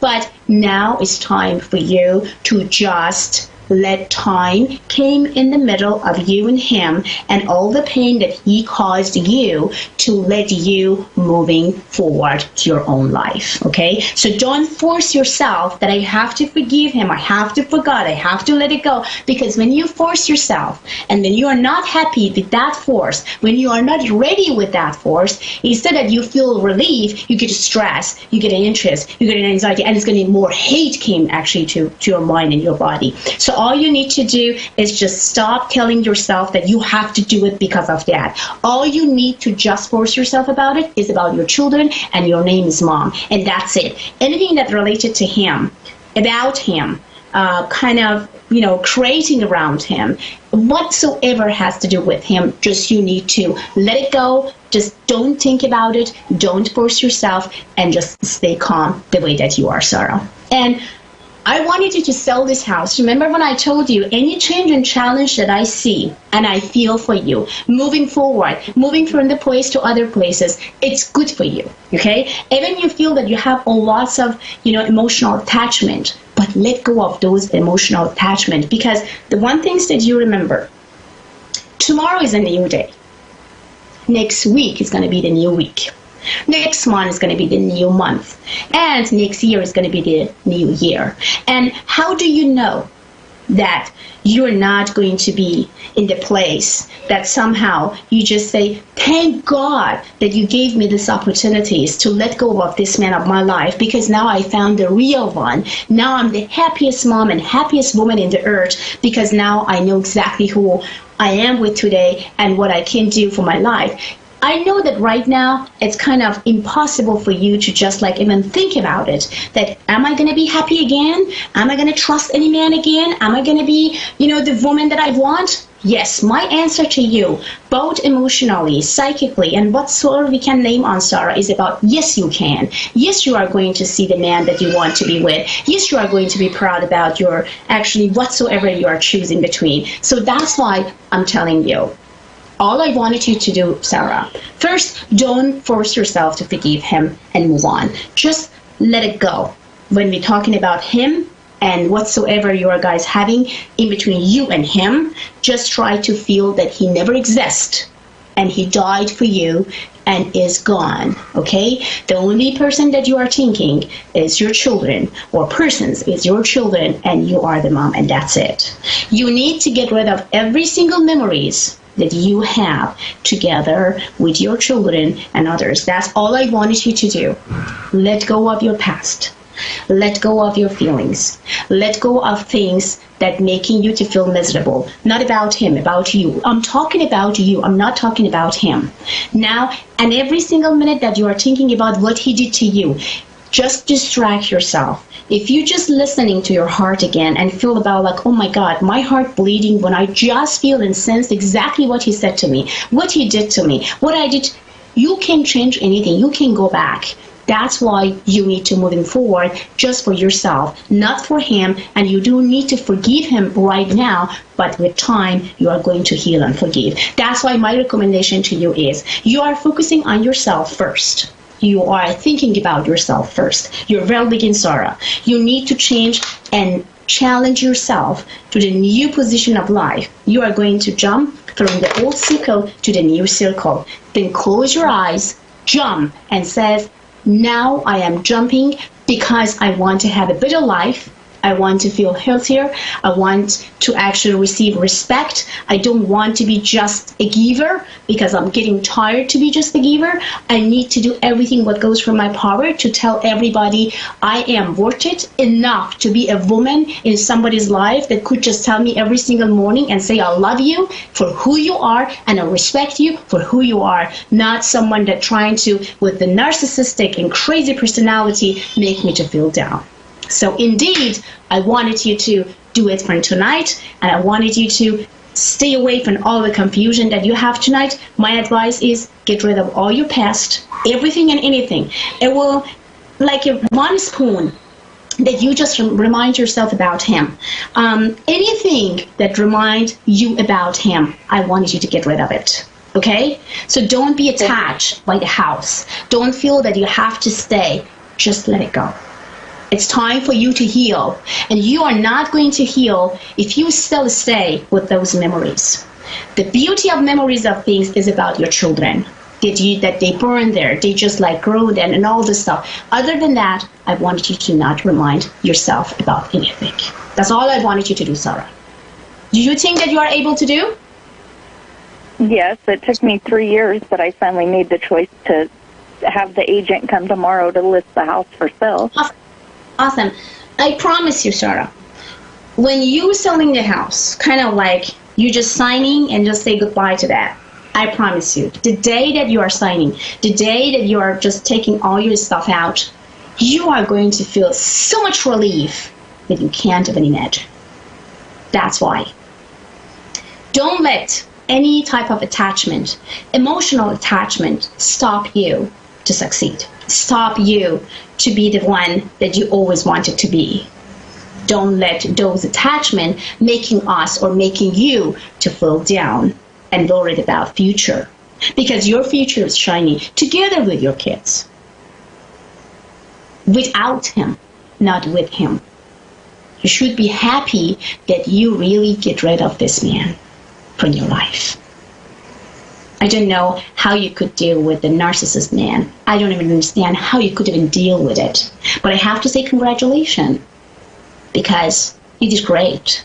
But it's time for you to move on, because your body and your brain needs rest. And find a better way to communicate with yourself and the world. And you know you have a purpose that you came to this life. That's why choose that purpose, and stop bugging yourself. Stop having crazy attachment to something that is not really worth it anymore. Life is changing every day, every single minute and moment. You need to follow. Other than that, life will follow you. And that may not going to make you to feel good. You need to follow life, because when you follow life, you change your destiny by your own decision. But when you letting life follow you, the life will give you the most painful experience that you ever thought and imagined for. So follow life, that you at least have a choice to choose in between. You got it, baby? Yep. I'm proud of you because you stand for your children. I'm proud of you because even when you was depressed, you could do everything that goes from your power to bring happiness and love to your family. Even you felt that there is no way that you could even do it, but I'm very proud of you. You make it. You did that. Be proud of yourself, and congratulations. Oh, thank you. And one is you. You and your children. Sarah as a woman, and Sarah as a mom. And Sarah as somebody that's going to be in some other person's life that indeed needs Sarah and understands Sarah the way that she wants and value Sarah's energies, beauty, and smart, and everything and anything that belongs to Sarah. Not the one that not knowing exactly who you are. The man that you've been with, he doesn't know you at all. And I think God helped you to open your eyes and change him immediate, or better say, God or universe wanted you to just jump from the old circle to the new circle to be happiest. That's what I wanted you, Sarah, to continue your goal and your path without him, but together with your kids, and enjoy your life every single second and moment. Try to take your day, try to take your time day by day. Take yourself day by day. Don't think about what's going to happen to me and my children in about 10 years. What's going to happen to us about 5 years. Day by day. Day by day. That's all. So now I have 90 seconds, my love. So for private information, you guys can go to PersianMedium.com, A1R Network, and also AvidAdvice.com. Wish you guys the best. And remember, tomorrow is a new day. And every day, we became as a new person. You can do it. And I know Sarah can as well. Have a great one, and bye.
hello, everyone. This is me, Fiona, Virgin Media Miami Power, and you are guys listening to Avid Advice Show. As you guys see, I'm in the hospital. I'm not sick. I'm feeling absolutely good, but one of my family members is, and that's why I'm here for her. So, and we should do this show. So I said, like, I would not let my audience and followers and fans on Avid Advice will wait another week to not having me and not having the questions.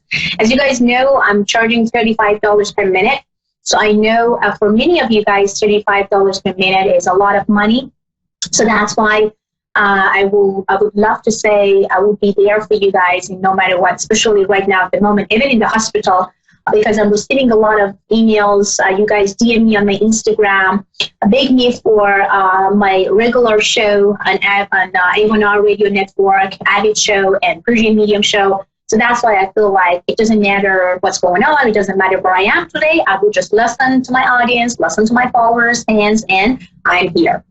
So let's talk about health, and let's talk about how we can be grateful and thankful just as we can move our body, and just we can feel and sense that mentally and physically we are good and well. There is people that wake up every single morning and they just say, well, I'm not lucky. I don't like this and that. You know, I'm not count myself as a person who actually been successful. And you're always trying to find a way to say something, to act somewhere, to just like make yourself to not valued as a person.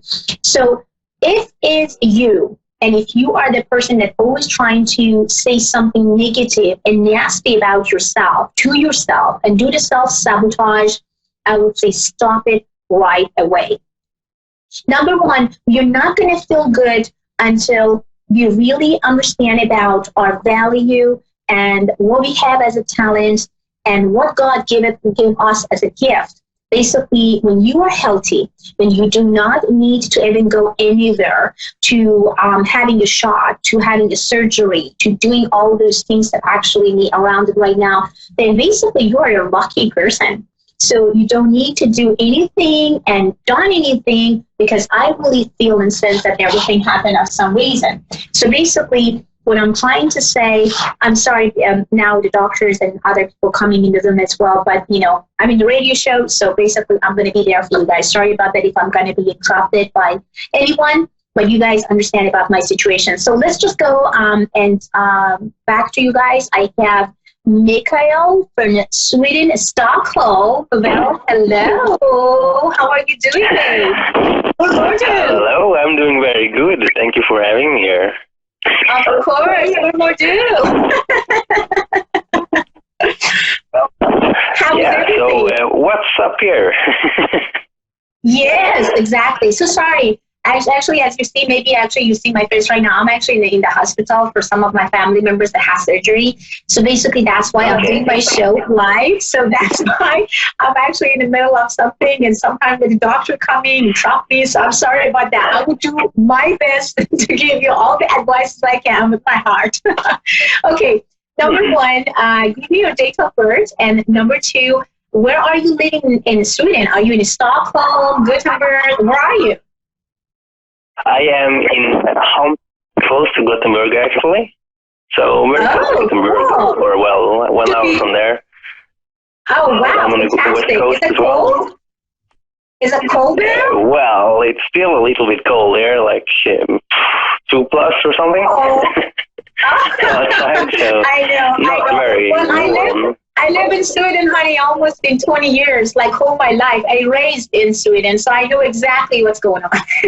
So don't worry about it. Yeah, but well, springtime's coming soon, so we'll hopefully get some warmer weather. That's nice.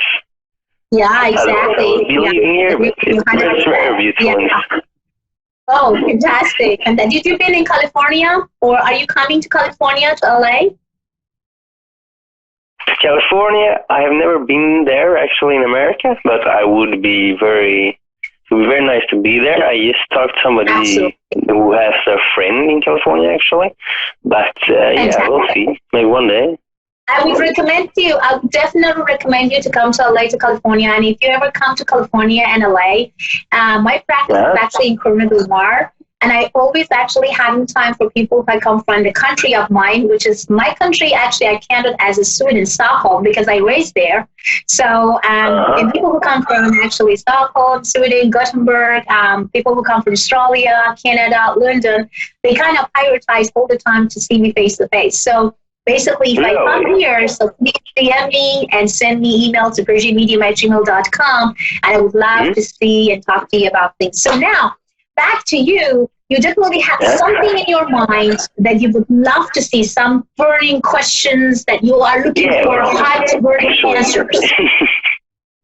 So perfect timing, actually. Like, seriously, like, I had this thing coming, like, I kind of actually just manifested a job, which is very... Because I talked about this job, this was the only job I wanted here in Sweden. So it's just a normal job as a delivery guy. I wanted to drive a car. And I got it today, and at the same time, in the Netherlands, I got the opportunity to work as a volunteering, like a raw food place, a restaurant, and just stay in Amsterdam for a while. And both of these options just came to me at the same time today.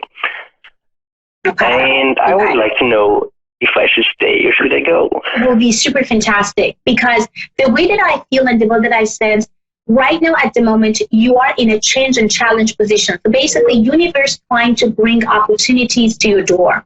So every single opportunity is coming from other side. Let's say from other countries, let's say that from other places, or kind of like other companies, other friends, maybe a new resources, new circumstances, or anything in regard to that. So please just try to say yes to it, because whatsoever it could be as a change and challenge for you, that would be fantastic. So from now on, you are not in a place that you should be concerned and worried about your future if you may actually make some not good decision. So your decision whatsoever is going to be today has to do with change, has to do with challenge, change the countries, doing something that would be fantastic. So no fears allowed, no fears, no doubt, and no kind of the things, maybe I should wait, maybe I should not. You have to just listen to your own God's feelings right now, because you have psychic abilities, you have energies that I can see. I'm not telling to everybody this. It's not because I want to tell you because I'm going to make you feel happy and say, oh, you have some talent. No, you do. You know what I'm talking about. You have that ability. Because, and you are strongly in the vortex center of time. So basically, whatever you are asking right now is just coming. That's why I wanted you to ask non-stop, 24 hours and 7 days, non-stop, ask and receive. And it doesn't matter exactly what you're asking, with whom you are asking, how you are asking, what type of money you want, what type of amount of money you are asking. All you need to do, be unrealistic about what you are asking. Yeah, like to actually talk about something that is little, like higher standard, because when I do, it usually happens. When I believe, of course, but You're really, really fantastic. I'm super proud of you, because when I'm actually right now talking to your energy psychically, I see you accomplish a lot. So if any change comes to you, anything that comes to you right now, tomorrow, week from now, month from now, 2 months from now, 3 months from now, and then actually hour from now, just say yes to it. Yeah, but I have done that for a couple of years now. I was thinking I could take a little break from unknown. Absolutely. And you deserve it. And you deserve the best. Why you deserve this? Because, you work so hard. You've been such a strong person. You help a lot of people. You have a heart named as a golden heart. You're not doing things just for yourself. You're doing all the time things for others, because you want to bring love and prosperity and abundance to others. And you're always trying to be thankful and grateful to God. Oh, I'm really good at that. So what's the can I have another question as well? Sure, absolutely. Go ahead. Yeah, that thing with why, with staying or going, I'm really good with manifesting good things for other people, but I'm kind of focusing too much on other people maybe, because it's I never go with them on that journey usually. But I'm just leading them there in a good direction, and then eventually I'm just here staying with myself anyway. But yeah. Well, like, did you ever doubt about, let me ask you this way, did you ever doubt about your dreams, or kind of like, did you may actually manifest and connect it to your dreams, but then because the dreams didn't happen almost immediately, or maybe it's still not happening yet, so are you kind of like feeling that, I'm kind of doubting about that, maybe I should change my directions, maybe I'm not doing the right things? Is it something like that happened to you? Well, at this very moment, yeah, like, I'm kind of well, let's say that I've been on a spiritual journey for a while, and I'm kind of getting back to my own place, and just getting back to just having a normal life, doing nothing really, and see where that goes, and relaxing a little bit from this adventure side, I guess. So do this right now for me, and I wanted you to really take it seriously. I wanted you to write it down every single night. I wanted you to have 1 glass of water. You're not drinking it. You're just having it next to you, and you have one paper, like a A4 paper, one type of like a paper that you can write down whatsoever you have in your dreams and desires. You write it down almost in between 5 to 10 of almost impossible dreams that you ever had. Okay. And I wanted you to be unrealistic. And this is things that you have to do it in 21 days. 21 days. So if you just 21 days, if you just forget about one night, let's say that you've been tired, you forgot to do the same things as I told you, then you have to do it again. You have to do it again. So basically 21 days before the deadline, you are just write it down exactly what you want. Means all unrealistic dreams and desires that's still not happening, I wanted you to focus on it. It is not anything like doubting. You should not doubt. You should not even feel it. And I wanted you to even feel that you have already $10 million in your account, and you are going to plan in 21 days. I wanted you to plan on this $10 million, or better say, whatever it is, $20 million, whatever is unrealistic in your mind, I wanted to now plan for it. Okay, let's say that you have $10 million. You want to buy the house for $2 million, example. You want to invest your money on a stock. You want to actually buy Ferrari. You want to actually have this and that. You want to travel to Hawaii. Whatever you have and you want to do with this $10 million, I wanted you to write it down. Means that you have it and you're starting to plan. So it's in 21 days. You are planning for these $10 million, not 10 million crowns, or the Swedish actually, money is $10 million. So if you have $10 million, what are you going to do? You have it right now in your account. What are you going to do tomorrow? What are you going to do next week? What will happen in between now until actually 21 days when it comes to that 20, or better say $10 million? So then when you are writing down every night, you just closing your eyes and just say, I'm thankful, I'm grateful, and thank you so much for everything that you gave it to me, and I need more. I want more. You have to be greedy. When it comes to money and finance, you have to always be greedy. There is no down to earth. There's no humble feelings about money. When it comes to money, you have to say, I love money. I'm actually going after money, come after me all the time, and I'm greedy. I want more and more and more and more. So, number 2, when you wake up every morning, you drink that water that you already have. So the paper that you already wrote all your dreams, it has to be on top of that glass of water, on top. Put something on top of it because it's not going to fall somewhere then. Then you wake up every single moment when you wake up. The only things that you do, you drink this glass of water in 21 days. Then I wanted you to actually call me or communicate with me. Maybe you can call and communicate with me through A1R, but I wanted you to go to avidadvice.com, sign up, and then send me an email through Avid Advice, chat with me through Avid Advice, and tell me what type of miracle you received after all those things that I told you. Every single of my clients, fans, followers, and students, they come back one after each other and told me that something very good, very significant as a big miracle happen to their life. Hmm. So you're Well, going to I be felt one of them. something when you're saying the last things, at least. Yeah. You're going to be one of them, I promise you. You're going to be one of them that can actually, notify me and says, well, Fiona, yes, my life completely changed, and exactly almost close that 21 days before the 21 days passed, I got exactly what I wanted. I'm now in the most amazing road in my life that I ever been. I promise you're going to do that. I can even feel and sense it psychically. You're so ready. You're really, really ready. You are so ready. I mean, I don't know what else I have to say, but you are Well, so it would help to be ready. in California probably to get $10 million.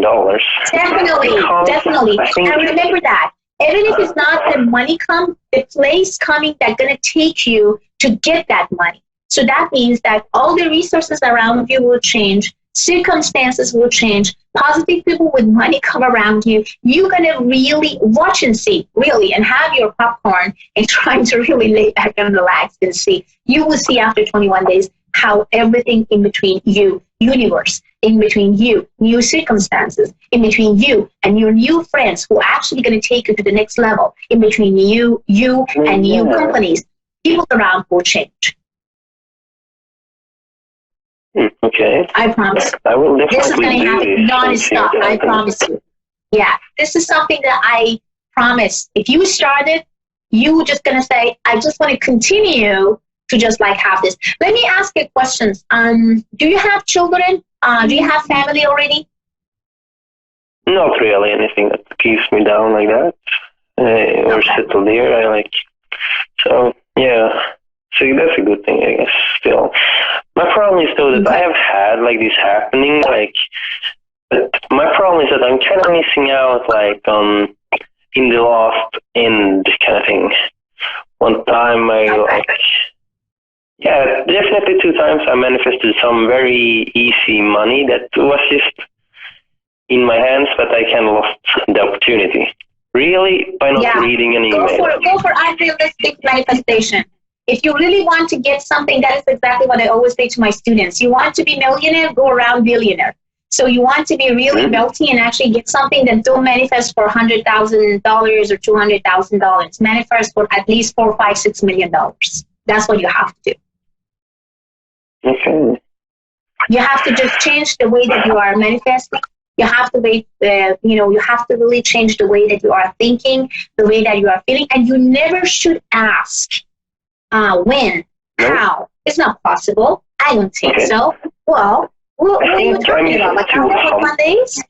Yeah. No doubt allows in manifestation. No doubt allows when you ask the universe that you want something. And your focus has to be on something that you have already and you feel good about it, not something that you do not feel good about it. If you ever focus on something that you do not feel good about it, then you're not going to get what you want. Please stay away. Hijack your subconscious mind. Tell your subconscious mind, you're not allowed to be negative. You're not allowed to then think of any negativities, any negative people, and any crazy people around. That's all I wanted you to do from now on. And I'm so sure psychically I can tell you have a big jump almost around the month of April. So basically around the April 23rd to the April 29th, I see actually a very good news and very good jump for you, which actually going to change and challenge your life in a very strong way, very positive way. So just, stay calm and really feel and sense the energies, the breathing of money or the finance or whatever you're asking. You're asking for to be famous, to actually have in hand, to anything that you want, any type. That doesn't matter.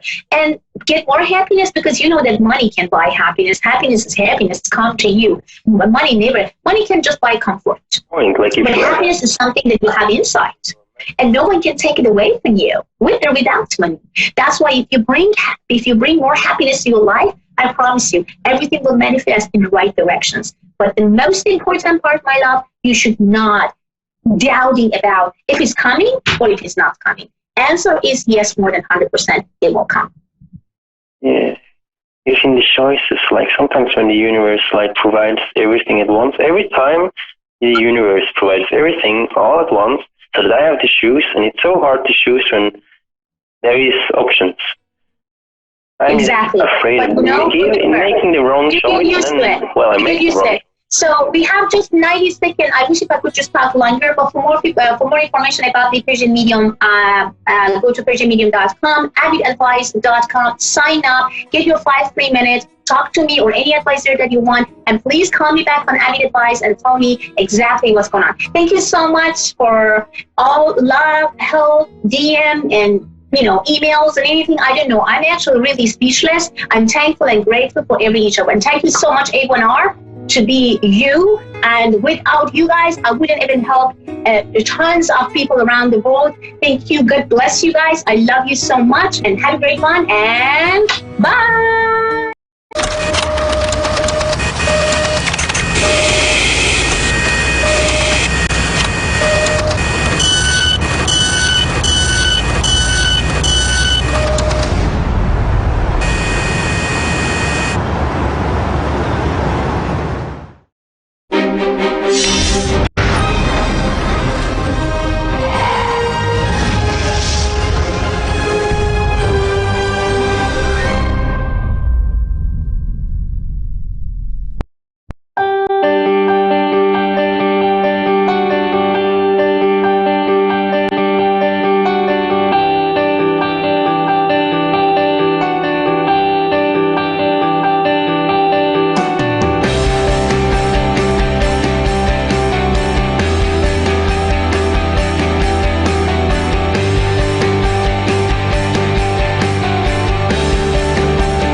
Hey, cats and kittens. This is Terry Lyons, P-E-R-I-L-Y-O-N-S, New York City celebrity psychic. I'm really glad to see you here. And before we do the fabulous tarot weather, I want to talk a little about something I've been seeing in my practice and then recently in my personal life, it's this thing about a narcissistic partner. And, I'm smart. I've done a lot of stuff, but some stuff I'm good about. And I thought I knew at this age all the signs and all the markers. And I've been talking to a lot of my friends, male and female, who've been going through something similar. Let me start from the top. Here's the thing. This culture right now promotes a huge amount of sort of narcissism. And narcissism is not what people think is like, oh, they really love themselves. No, it's the exact opposite. And the story of Narcissus, it's a Greek myth about a young man who is so beautiful, and but he'd never seen himself because they didn't have many mirrors in ancient Greece. So one day he was passing by a little still lake, and he looked into it, and he saw his own reflection, and it was so beautiful that he was transfixed, and he could never move from that spot, or didn't want to, because he just kept looking at the reflection and saying to the reflection, "Oh, you lovely creature, who are you? Who are you?" And there's this nymph. There's always a nymph, right? There was this nymph who followed him because she was in love with him, and back then they didn't call it stalking. Nymphing, I don't know what they called it. But her name was Echo. And there was a spell put on them by a passing goddess, because passing goddesses do that sort of thing.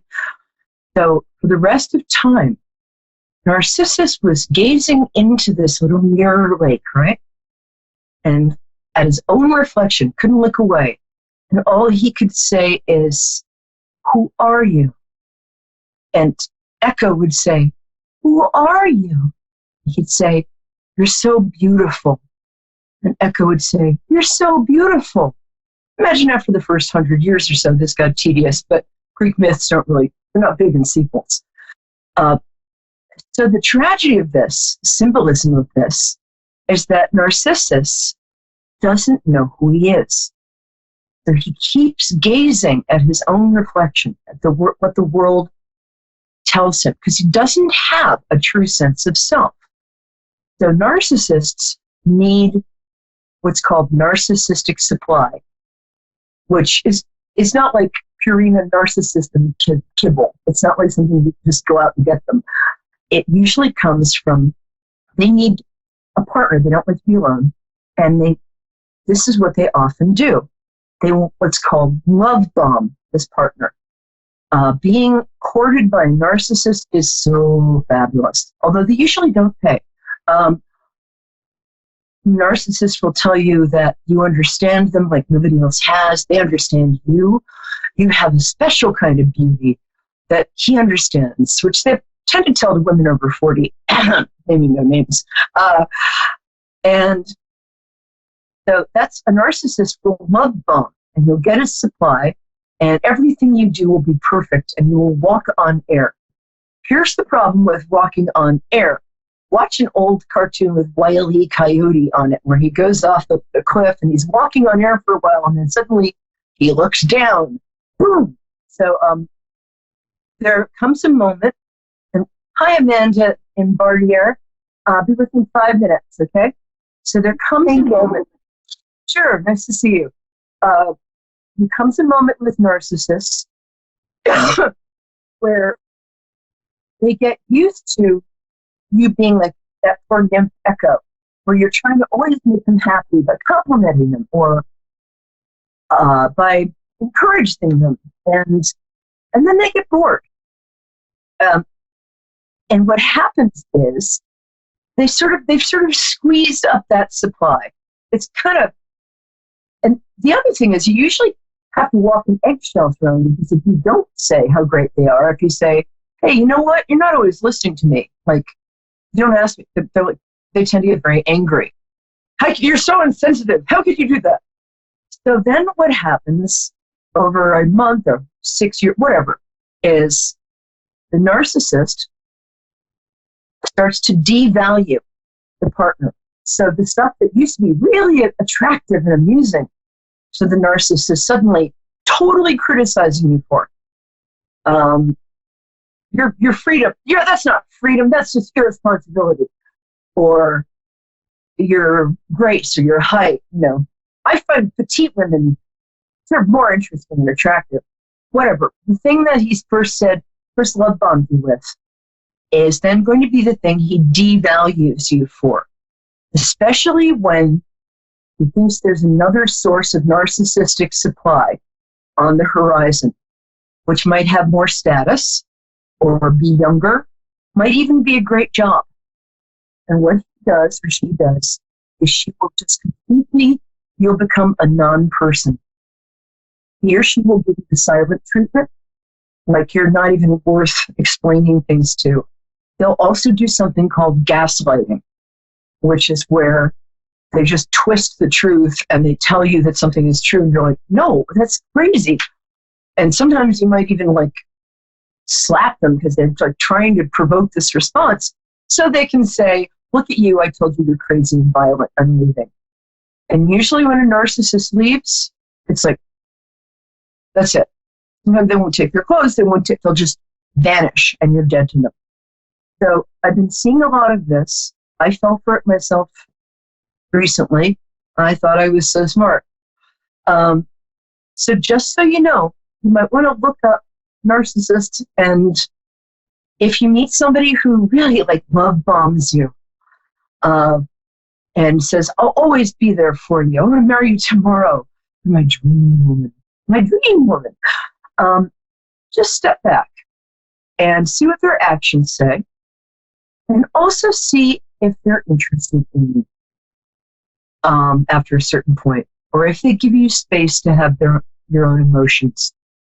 Because what narcissists hate most of all is that other people have emotions, and the narcissist can't control that. So that's your public service announcement from me. I'm going to get, it's Amanda, right? Yes, this is Amanda. Yeah, I'm still on the line. What?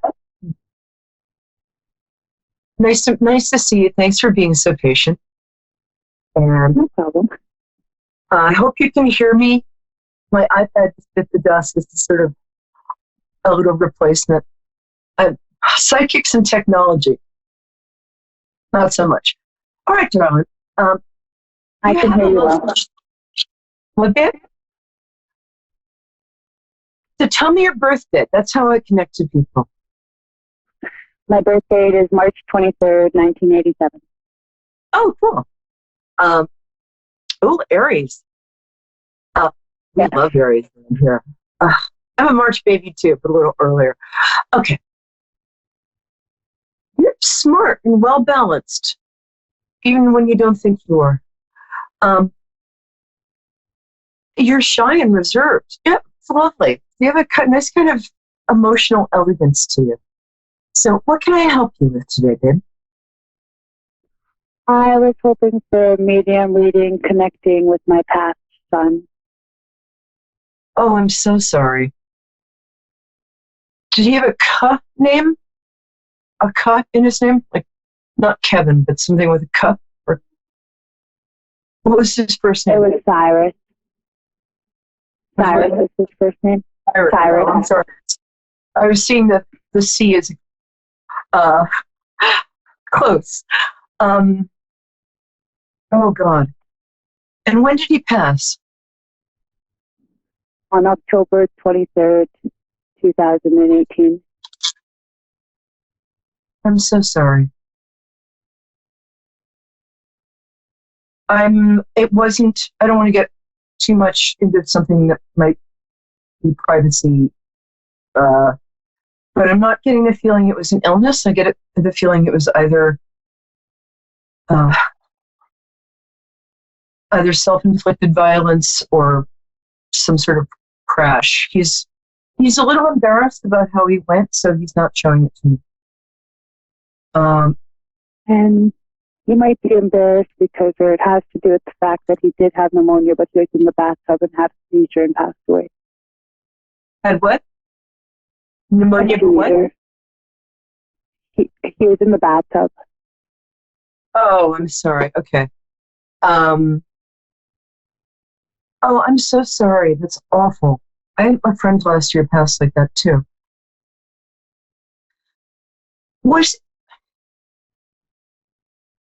I really like him. He's okay. He's coming in. Give me a second. It's a funny thing to ask. Did he have dimples or a dimple or a slightly round face? He had a very round little face and a bright smile. The smile is what I was just going to say. And did he like creative things, musical theater or anything like that? Or he loved to dance. He's what? He did love to dance. Dance. I'm getting creativity. Do you mind if I ask, was he gay? Pardon me? I'm sorry, I'll speak up. Is it possible that he might have been gay? He was just 16 and a half months old. I'm sorry, I can't hear the end of your sentences. Say that a little louder. Oh, sorry. He was 16 and a half months old when he passed. Oh, God, I'm so sorry, because he wasn't... I got 16 years for me. I can't... The kid's dying is so tragic that that's hard for me to pick up. Forgive me. No problem. God, now I feel like such an idiot. I'm so sorry. I usually don't do medium work, but this felt important. Here's what I know about him then, because... Okay. People tend to present, no matter what age they passed, they tend to present at about 25 or 30, whether they were 90, whether they were 3 months old. So what I got was this shiny-faced, beautiful boy with these gorgeous eyes and a smile just to live for, who seemed to know that he didn't have much time here. He wasn't he was fussy at first when he had colic when he was little. But there was something about him that was a little like kind of not of this world. He was, and when you looked in his eyes, you didn't see like a baby like Gaga. You saw a person looking back. Not that babies aren't people, but you know what I mean? It's like there was a whole like a real old soul. Is that true? Yeah, he was like an old soul. And he had very luring eyes. Luminous eyes. He often drew like the attention of people to him. Yes. Yes. Yeah, that was a baby you couldn't walk down the street with because people would just like. I'm sorry. This is oh, I can't imagine what his parents are going through. He was there as a blessing for them, which sounds crazy in light of what happened. Because of stuff I've experienced in the last 15 years, I can tell you that love is eternal, souls are eternal, personality is eternal, and people that we love stay with us. They just do.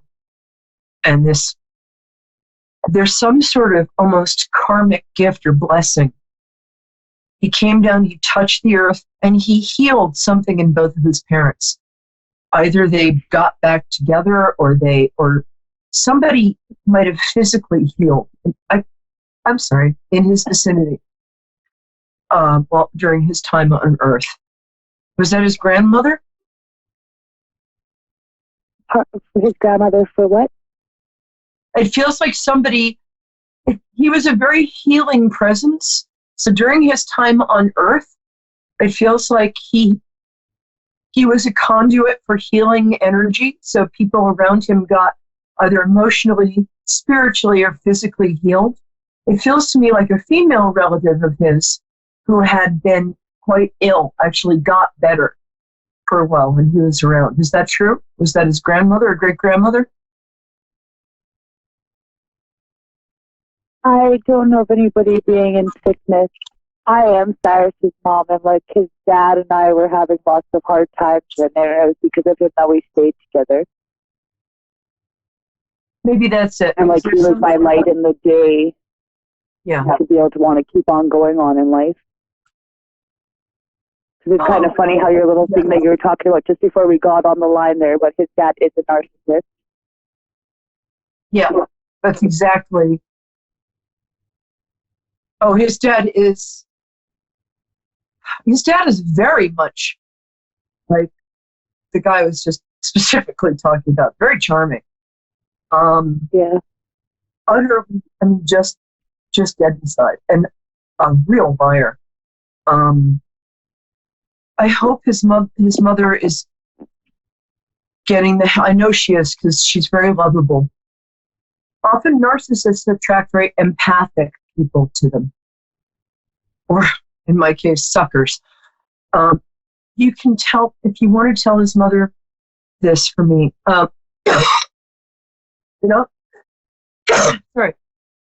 It feels like there's somebody on her side of the family, a generation or two before, who is female, who passed younger than she should have. Maybe aunt or great aunt, something like that. So he's hanging out with relatives up there. I mean, I hate to say like he's happy and he's with Jesus, but in fact he is happy and he is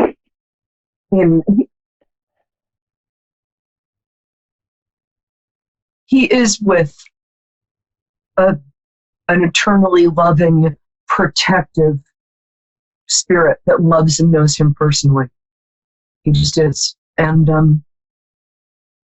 oh boy, I'm terribly sorry for your loss. He's especially with his mother. He's always with his mother, but she thinks like, oh, I'm going crazy. He can't really be here. I must. Love is eternal. He's very protective of her. I mean, she loves him more than anything. And she will feel him around her left side and back of her neck. She will also see signs that he's around. I want to say birds or feathers, but anything with a star on it too, like a picture of a star. Yeah. And he will also move stuff mischievously.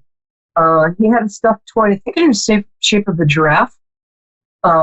If it's not a giraffe, it's a very weird-looking dog that is going to move around a lot. It's going to sort of like, what's this doing here? That was just over there.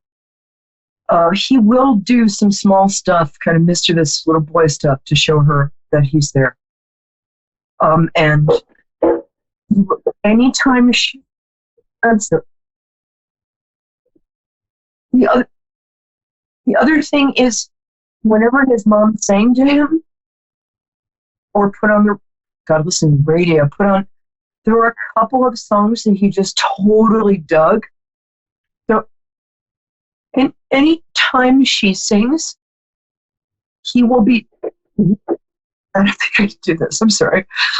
He will be singing with her, and she will feel that. And if she can, there's some things you just don't get over, but what you can do is recognize the truth and the love that's there and open yourself up to feel it without feeling like you're going crazy. The other thing is, he had a special, I don't know if there's an angel picture in his room, but there was an angel that he felt kind of attached to, or people associated with him. Probably an archangel, either Raphael, Michael, or that picture of the guardian angel and the two little kids on it's like the guardian angel picture. She's behind them, the two little kids in the dark road. To me, it always looks like angels that push them off. But anytime she sees that picture, something like that, it's a very specific picture. I'll send it to you after we're done.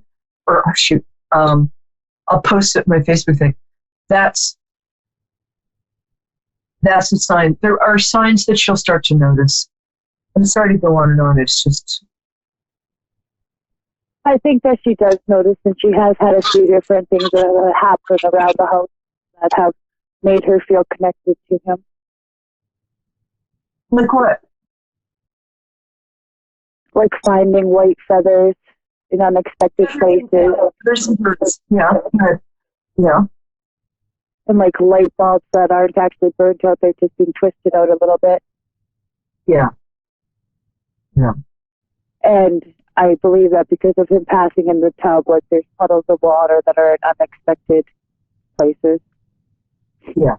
Yeah. So yeah, angel pictures of stars. It's like a cartoony star. Pictures of that guardian angel painting. And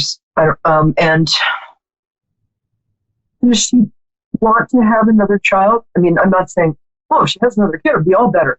But does she want to have another child? Not to my understanding. Cyrus did have a little brother who is just 11 months younger than him. Yeah, wow. She's going to be okay. Her life is going to change enormously. I mean, not just because of this. In the next year or two, I think she's going to go back to school and get some sort of skill that gives her security, and she's got a big life change. And you are a terrific friend. I wish we lived closer, because I think you're great. And I really do. You're an empathetic, strong, lovely, caring person. Most people, when they get on this show, they just want to know about the love life. The fact that you've used your time here to talk about something in such a caring, loving way. The world is a better place because of you. And I want you to just remember that, okay? Because next year is going to be awesome for you. But please keep in touch. You're welcome. Absolutely. I really appreciate your time and energy. Well, You have my full attention. You can get in touch with me on Perry Lyons on Facebook. I'm still catching up with stuff because I'm getting over pneumonia, but please do. I want to know how you're doing, and she can get in touch with me if she'd like. I'll give her free 15 minutes. All right. Okay. God bless. Thank you for calling. And to all, thank you. To all my cherished viewers, the people, this is kind of a sacred space, and not because of me, but because of you guys. And I just am really grateful that you allow me to have this connection. And so go forth and have a terrific week. And remember, you're the only one of you that ever was or ever will be. And so give that gift. And don't be bad girl. But remember, your presence in other people's lives is a gift. God bless you, my dears.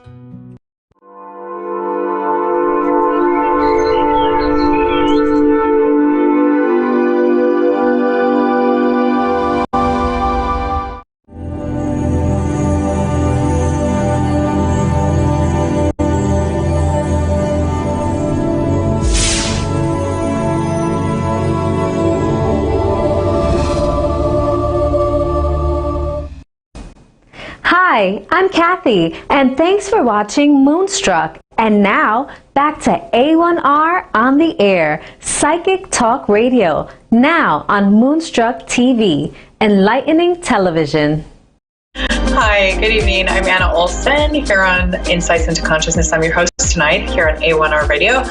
I am doing readings tonight, just all readings, and I want to focus on intuition. And if you have had any spiritual experiences, first off, I just wanted to say that the number one question I get from people from a religious background, especially of the Christian faith, anybody who has read the Bible, follows the Bible, I got it again tonight when I was doing a reading, and that is, if the Bible says X, Y, Z, how is it that you justify still using Christ consciousness and being Christian and doing readings as a psychic medium?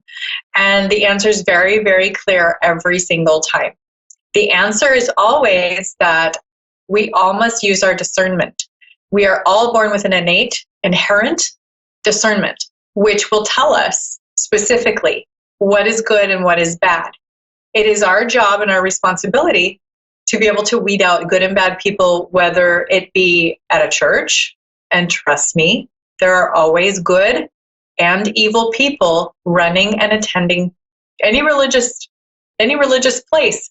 Don't let anybody fool you.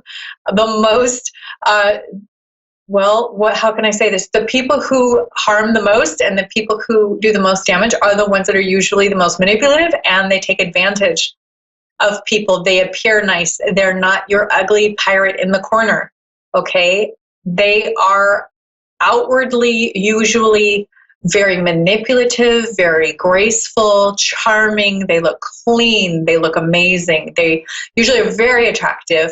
And by the way, that is another way that they gain manipulation, is through their appearance, sexuality, and basically getting people's attention, either being attractive to them personally or sexually. That is a very big manipulating tool that these personality disordered people, or people who don't have your best interest at heart. So again, I go over it and I just go over it and go over it, that it's important to learn how to use our own innate, inherent, built-in compass. And that is building our own spirituality, and that is our responsibility. We can't leave it up to, like, let's say a pastor of your church every time you have communication with someone. If you go on the train, or you're out on the street, or you're at work, or you meet somebody new at a party or someone's house, can you call up your pastor throughout your life every single time you meet somebody and say, listen, I really need you to tell me if this person's okay or not? No. We don't do that. That's not realistic. So what we do is we use our own compass. We have to practice it. We have to all keep fine-tuning our compass. So I'm going to take a call now. Bridget in Tulsa, Oklahoma. She would like a reading tonight, so I'm going to do that now. Hi, Bridget. How are you tonight? Hi, I'm wonderful. I got through. I've been trying for a while. Thank you so much. Oh, yay, you got through. I'm happy to talk to you tonight. So what would you like to focus on? I'd like a medium reading if you can. Do you do those? Yeah, I do. I can see what I get. Okay. That and maybe guidance or guidance. Okay. Now, first of all, I'm getting a female. I'm kind of getting mom or grandma. First off, and I'm not sure if that is. I think she seems more like a grandma presence, and she's really sweet. She's got glasses on. I mean, most of them do, but she is.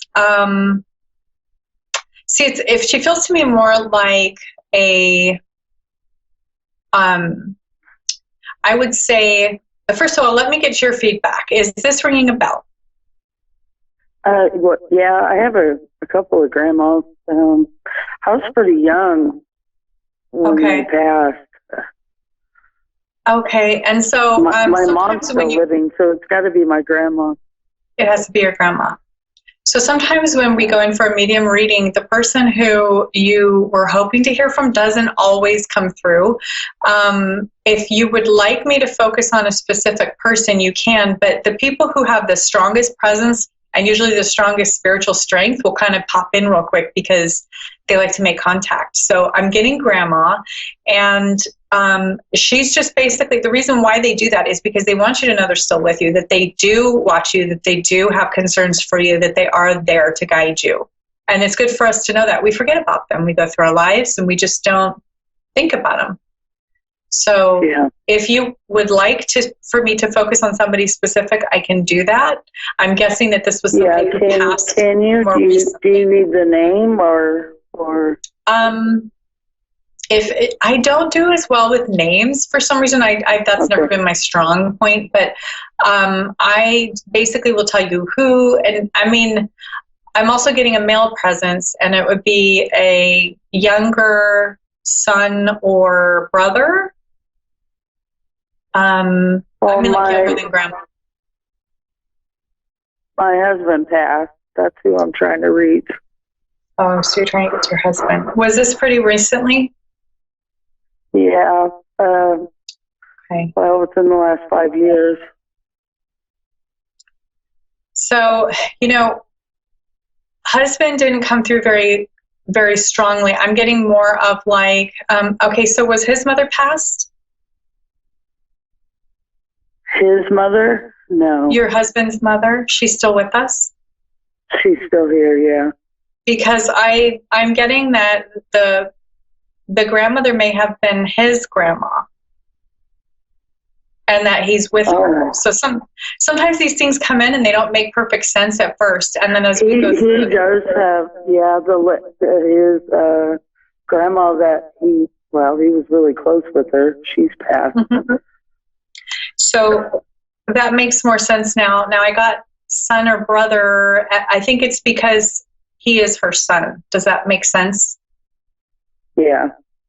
So I'm feeling the son relationship with his mother, and I'm feeling that they're together and they're very close. So did you know his grandmother? I did not know. Okay.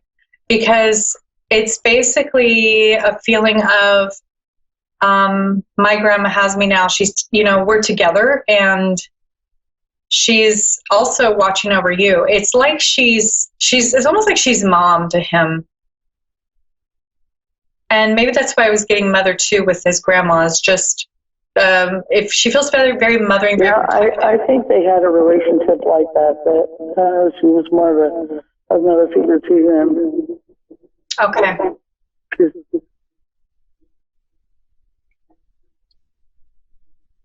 So that makes more sense, because sometimes people who will come through first are, there's a whole order of things that happen. And then other times when people come through, basically the people who have been passed the longest come through first.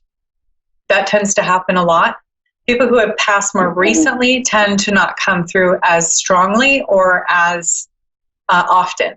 So sometimes the other family member that has passed prior to the person that you're trying to reach, they will help that person come through and relay some messages. It's a little hard to explain, in the amount of time that I have, but usually it's because they're still learning on the other side. They're still initiating into where they are. They're still adjusting, and it takes some time for them to really get used to it. Yeah, that's usually what it's about. So that actually does make a lot of sense. And so what I do is I bounce things off of you, and you help me make sense so that you know that this is what's accurate, and then it makes more sense to me because I get it in a lot of pictures and symbols, and that's usually how they talk to me because it's telepathy. So is there a specific question you have, or something that's been on your mind about him, or is there a specific question you'd like me to ask? Yeah, I just wonder, if he went in a pretty rough way. I just wondered if he's okay, and if he's advancing. And a couple of our kids are having a hard time with life, so I just want to know if he's there for them. And my daughter, I'm hoping she finds someone that she can connect with. She has a hard time finding my oldest daughter, and I was just wondering when she's going to find the right one and be able to start her life. Right. I really do feel that he has a strong presence. He is definitely doing his work. It's going to be about another 5 years around that before he can really start doing more of the work where he's connecting with your kids more and with you. Sometimes it just takes them different amounts of time here on the earth. It's very different there. The time frame is very different there compared to here. So I guess I didn't realize how long it takes. Yeah. And in the meantime, the way that they talk to us is through symbols.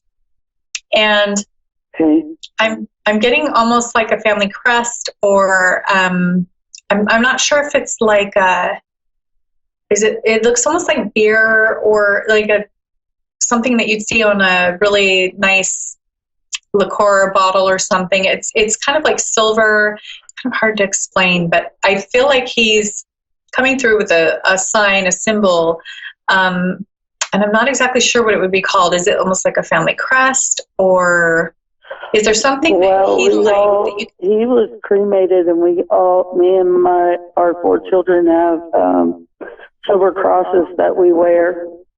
That's it, because it's very silver, and it looks like it looked to me like one of those old medieval crosses to me. For some reason, that's how it came through. So he's just basically telling you he knows you guys have those, and he's acknowledging that he can still see you. He's still there. And the message that I'm getting, and I'm getting goosebumps, so I know this is like super strong coming through.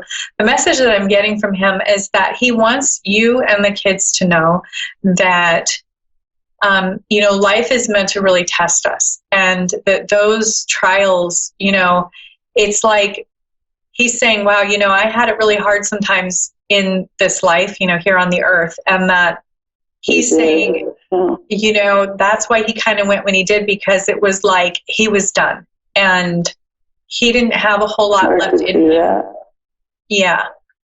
It was his due time to go. And with the kids, his biggest message for them and for you is that life isn't meant to be really easy. We're supposed to have these really difficult trials that we go through, and that it's something we have to accept, that this is hard, and that it isn't always, exactly the way we had hoped, and usually that turns out for the better.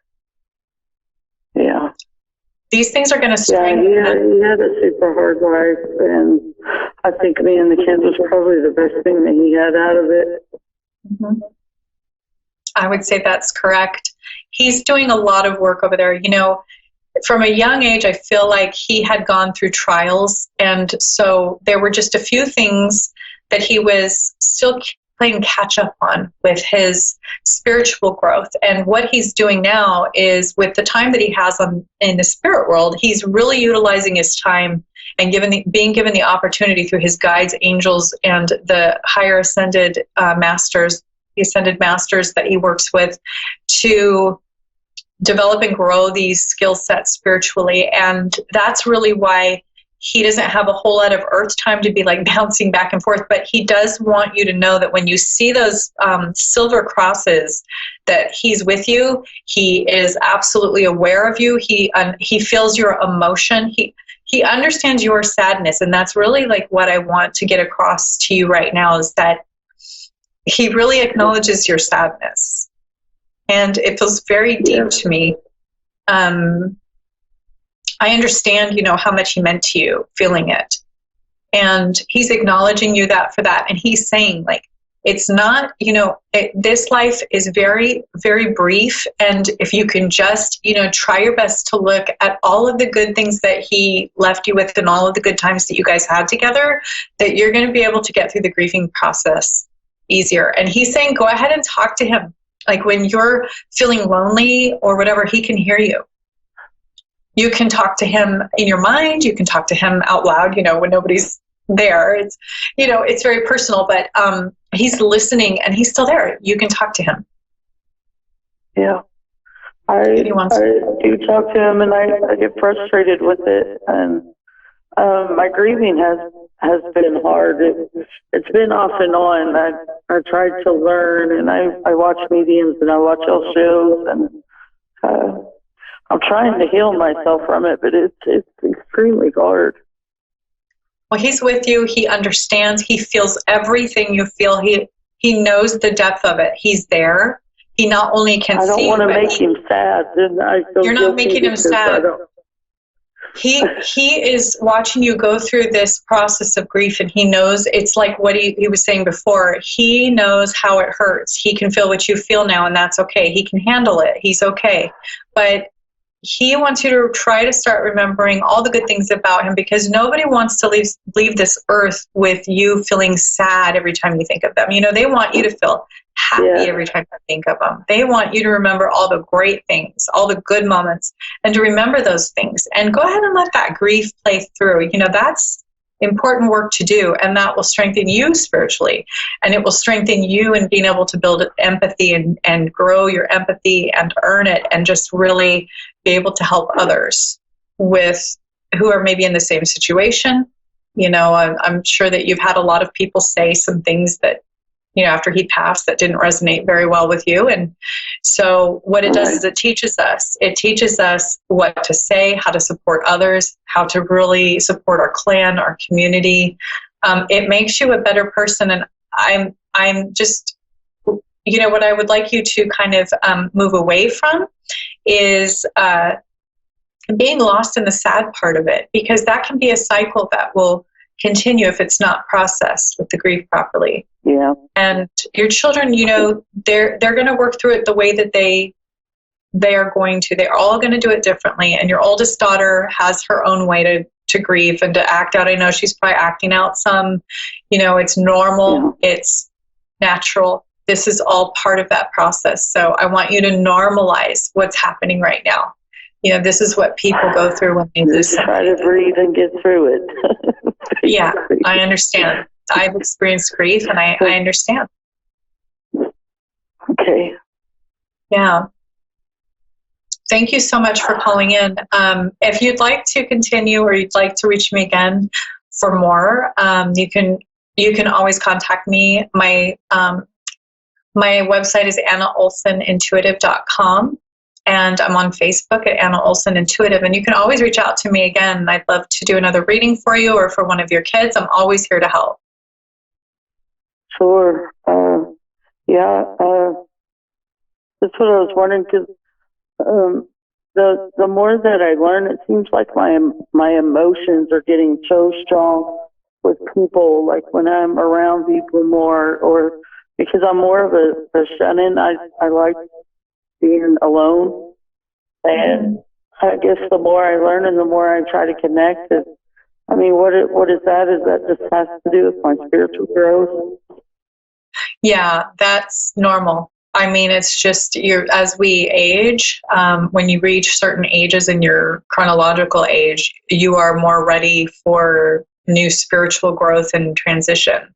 So that is extremely normal. You're doing, great work. Actually, I think it's really about getting in all of your resources that you resonate with. If that's church, you resonate with that, great. If it's, mediums, you resonate with that, perfect. It's whatever you resonate the most with. Okay. And absolutely reach out to me if you need me again. I'm happy to help. I'm happy to connect with you again. Okay, thank you so much. Thank you. Have a wonderful night. I'm so glad you got through. Yeah, me too. Have a good night. So next we have Melissa. And Melissa is going to get a free reading tonight with me. Melissa, are you there? Hello. Hi. Hey, Anna, how are you? I'm doing great. How are you? Yeah, I'm good, thanks. Where are you from? I'm from Bunbury in Western Australia. Oh, wonderful. An Australian. Oh, fun. What can I focus on tonight for you? What can I do for your reading tonight? Just a general reading would be great. Just what life's got to throw at me would be good to hear. Wonderful. Do you like tarot cards? Pardon me? Do you like, would you like me to use some tarot cards? Would you like just a general reading with mediumship? How would you like to do the reading tonight? I have no idea. Mediumship would be good. Yeah, just whatever comes to you. Okay, so that's what we'll do. So do you have any specific topic you'd like me to focus on, or just tell you what comes through? Just whatever comes through. All right. First of all, I'm getting, do you live near a river, or do you like the water? I'm just basically seeing a river and there's like brush around it, like bushes, and I don't know if it's camping or something happened in a river. Or body of water. Does it ring a bell? I live near the beach. I live near the beach. You live near the beach. Yeah, I was kind of seeing those kind of plants around a body of water and like the dirt. I couldn't tell if it was sand or what, but I'm getting that there's a body of water. And then do you resonate very closely with the water? Do you need to be around the water or the beach? Yeah, I love the beach. Okay. Because I feel like that's your therapy. And I also am getting that part of that is that there's the elements that help you kind of detox. So your body detoxes in that element energetically. Yeah. And yes. And I also feel like it's a toxicity that it pulls out, and maybe it's the salt, maybe it's the air, and it's just all the elements together. I feel like it actually physically detoxes you, which is really interesting that I'm getting all this. I'm just getting that like your body really needs that detox. And I mean, are you aware of any condition where you have trouble detoxing your system physically? Not really. I haven't been well lately, so I probably do need to go for a visit to the beach. Yeah. Okay. Yeah, because I feel like your body really is drawn towards those elements, and also sauna. I feel like you need a sauna. If you're having those health issues right now, go to the beach, get out in nature, get into the salt water, put your fingers and your toes in the sand. A sauna would be great, kind of sweat it out, because I do see that there's something in your genetic makeup that is making it difficult for you to regularly detox. Yeah, okay. So I'm seeing that first. And then I'm seeing red hair, and it's kind of done up real pretty, like kind of high and hairsprayed. I'm not sure if that rings a bell for you, but that's what I'm getting. A red head? Yeah, red hair, and it's kind of styled up real, kind of elaborately. I think my mum used to have her hair like that in the 60s and the 70s. Ah. She had red hair when she was younger, yeah. Did she wear kind of like a lot of pretty makeup, kind of heavier makeup? No, she didn't. No? She was never a makeup lady, no. Huh. Because I was kind of getting like a nice, maybe it was the 60s because I got a nice thick eyeliner. To me, that's kind of a lot of makeup. Maybe it wouldn't be to somebody else, but has she passed? My birth mother has, yeah. Okay. So we're talking about your birth mother? Oh, no. I was thinking about my mother that has raised me. She used to have like red hair and that in the 70s. Yeah? So, and used to like wear it in a beehive. Okay. So we have both of your mother figures coming through. We have birth mother who's passed, and we have her showing me your mother who has raised you.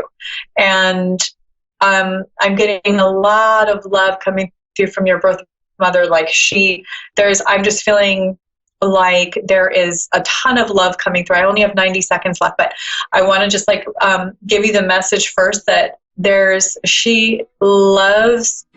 so much love, and every decision she made for you was out of love. And I'm basically getting the message that she needed you to know that. Okay, thank you.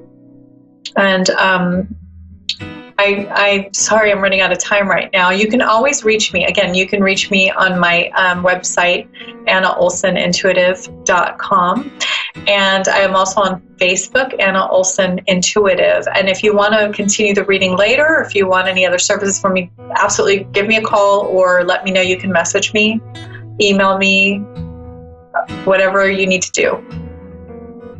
All right, thanks, Anna. Thank you so much. Thanks for calling in. Thank you. Bye. Bye-bye.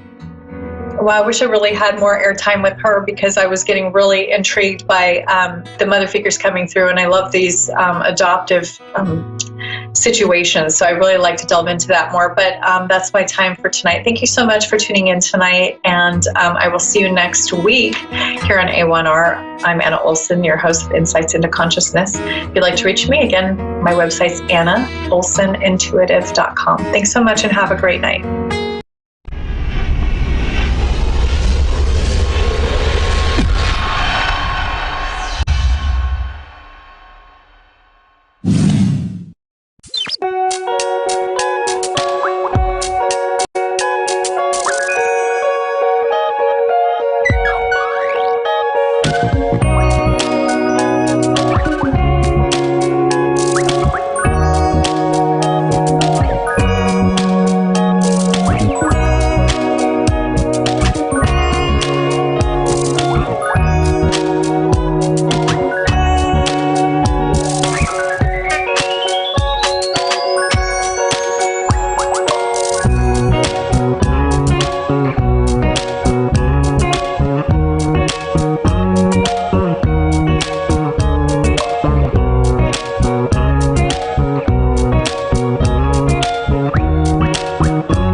Hi, everyone. Welcome back to the Ask Rebecca radio show. Sorry about that. I was busy running my mouth. Let's see here. Let me get situated. Okay. All right. Here we are. Hello. I hope everyone had a great week. We are officially in the month of November. We are still in a lot of Scorpio energy, which can bring about a certain intensity and moodiness to situations, especially emotional ones. I am a Scorpio, so I completely am at home in this energy, but you may find yourself and others more moody, emotional, and maybe behaving more intensely than usual. It will be a month mixed with some really wonderful energies, but those are more towards the end of the month. And those have the potentials to they have the potentials to expand love, money, self-esteem, and optimism, while some of the more uncomfortable energies that create drama and stress, those will be sprinkled throughout the month, and more so towards like now, this week or so. And then, yeah, I would say this first part, like the first week, and then the rest of it is a little sprinkling throughout the month here and there. There is a caution with thinking before you speak, since people will be more sensitive. So really be mindful of what you're about to say, right? Sometimes we react emotionally and we blurt things out, and it could come across harshly, or it could come across with a tone. You know, we all love that tone. So really be mindful of that. And you could be overcoming some emotional hurts. There could be clashes with ideas, ideals, or arguments happening over different beliefs. Material gains through spiritual pursuits and some support from others is also going to be coming about. So if you have a spiritual practice and you are actually doing that for a living, like myself, you can see some material abundance coming your way because of that. And since we are still in Mercury retrograde, which is also in Scorpio, yay, you could experience or see issues with your cell phones, computers, the internet, transportation, and maybe some accidents. So really pay attention to what you're doing. Be mindful. Try to be present in the moment. We will also begin to feel the eclipse energy that's happening on December 26th. So you could start to see a cycle of completion with things that began in 2018 happening between now and the middle of 2020. So again, it's stuff that you might have, seeds that you might have planted in 2018. Maybe you start seeing those come to fruition, or they have basically run their course, so they're ending. Same thing with any kind of dramas or challenges that you've been in since 2018. You'll start to feel that energy lift and it coming to a close. And it's, like I said, it could last until the middle of 2020. Lots of intense energies. Surf those waves the best that you can. My advice is go with the flow, stay present in the moment, and tackle issues as they arise, right? There's no point in worrying about things before they happen. Let's get into what you can expect from tonight, November 7th through to November 14th, as an overall theme, and then areas of love, work, finances, health, and spirituality. General themes for the week: love, the glue that holds everything together. It's the most powerful energy that exists, and it will be transforming you, your life, the people around you, and everything that it touches. The energy will be strong. Expect everything that isn't of the highest vibration of love to be purged from your soul, your life, your existence, right? It could be emotional purging. It could be jobs. It could be homes, relationships, everything and anything that is standing in your way to embody love and to be able to receive love. It could be intense for some, especially if you don't like change. If you have a difficult time with change, you probably will be feeling uncomfortable this week, and it could maybe lead into the week after, but I'm not 100% positive about that just yet. So look, this is happening so that you can receive love at this current frequency, right? The energies keep intensifying, and they're going to continue to be of higher vibrations. And that's when we go through, like, you know, a layer of purging, then everything kind of settles down, you integrate it. And then right when you get comfortable again and everything seems to be working out, here comes another wave of energies that come in and kind of knock you off kilter a little bit. But the beautiful thing is you should start to see that as you're working through stuff, now you're not going through the purging process anymore. Now it's coming in a different way, right? The power of love will only intensify as it does. More and more love light is forcing the darkness out of the shadows to be healed and transformed. But as you're allowing that to happen, there's going to be less and less that needs to be healed and needs to be transformed. So then this energy is when you really start feeling blissed out and you're feeling content and you're feeling peaceful. So hang in there. We're kind of like an onion, you know, you go to the Outback Steakhouse and you get a bloomin' onion and it opens up like this in different layers. Well, that's what we're doing. We're working from the outside layers to the core. So it's a process, it's cyclical, it's spiral in nature. So you're going to have to come up against a couple of things here and there multiple times as you're working through of these things and letting them go. So allow yourself to be healed.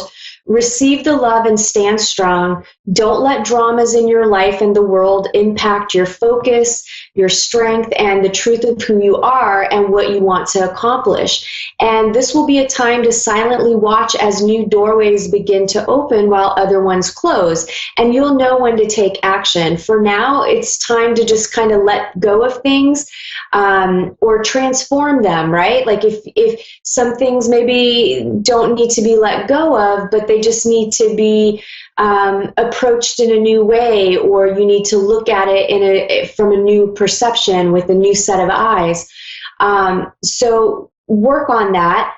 Purge yourself the way you would clean out a closet or a cupboard full of old clothes that don't fit anymore and food that's expired. So look at your beliefs, look at your emotional reactions and triggers, look at who you surround yourself with, look at what you attract into your life, and start getting rid of the people, things, and situations that are holding you back and holding you down. And look at where you're holding yourself back and down because of self-limiting beliefs. A change is needed, and it's coming whether you want it or not. And this week is straight up about transformation and change. Destruction followed by renewal, and it comes from the energy of love that is cleansing all that is not helping you get closer to the truth of who you are. It's nothing to fear, and in fact, the more you embrace and receive this divine love, the sooner you'll be seeing those doorways open for you more frequently, and it just becomes easier.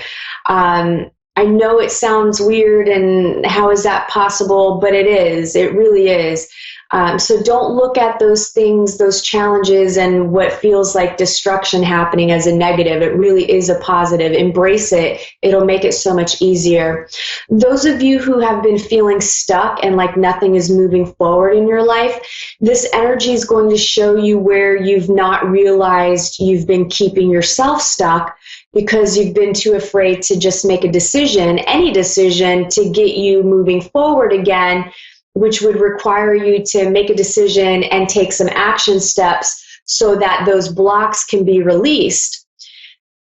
You are the block. You are blocking yourself. You are holding yourself back. You are the block, right? So you hold the keys to your freedom, always have, and you always will. Lastly, control issues will also be coming up. you'll need to look at them, and you need to deal with them in whatever way necessary to help you relinquish control and realize the only thing you can control is yourself through your choices.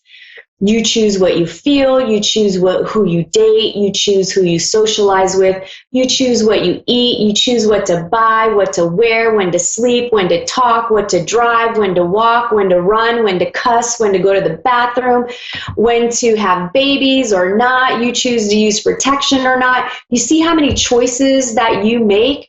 And those are just a handful. You're literally making thousands of choices in a matter of a day.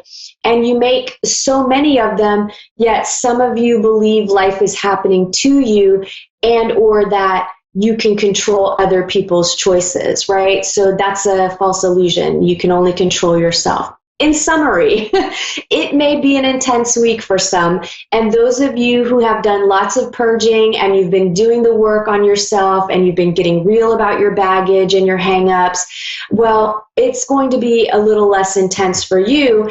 This is where you could see love coming into your life in a more positive and abundant way versus a clarifying and purging way. Work, for those of you employed, unfortunately, I do feel like some people may be laid off or terminated this week. A few of you may actually decide to quit. And those of you that are unhappy may start figuring out a plan of action to make a career change, or maybe an employer change, or maybe you decide that you are going to work for yourself. And those of you who have been feeling trapped at your job, you finally put two and two together and have the realization that you're afraid to leave because of whatever security you feel there, but you can choose to move on. And if you did, you'll probably be happier. You know, my advice would be just don't quit before finding another job. Take your time to find the perfect fit that is going to bring you more happiness, that's going to be more connected to something that you feel passionate about, and that will bring more money into your life. You know, take your time to find that perfect fit, but at minimum try. There's, you know, what's the harm in applying at different places while you still have a job? And I do feel like you will be pleasantly surprised. Those of you that are looking for a job, I'm not really feeling too much for those of you looking.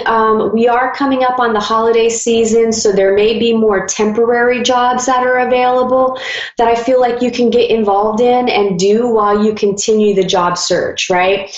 And don't shy away from Uber, Lyft, Wag, DoorDash, Amazon deliveries, Poshmark, Etsy, and other quick start and quick paying jobs to just supplement your income until something better comes along. And, you know, those are gigs where you would basically make your own schedule. So you could always keep them even if you have a full-time job or another part-time job. My perspective is some money coming in is better than no money coming in at all. So, you know, consider those alternatives to help you temporarily. Love, those of you that are in committed relationships and dating seriously, it could be a rocky time in relationships, especially if you've been unhappy and you're holding on to one out of fear of losing some form of security, whether it be financial security or a fear of being alone.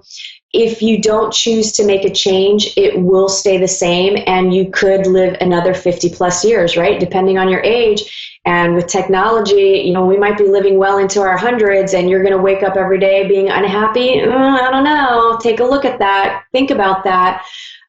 Some of you may get up the courage this week to let go, or you'll be forced to let go because of outside forces. So there could be something that pops up in relationships that basically forces the break for you.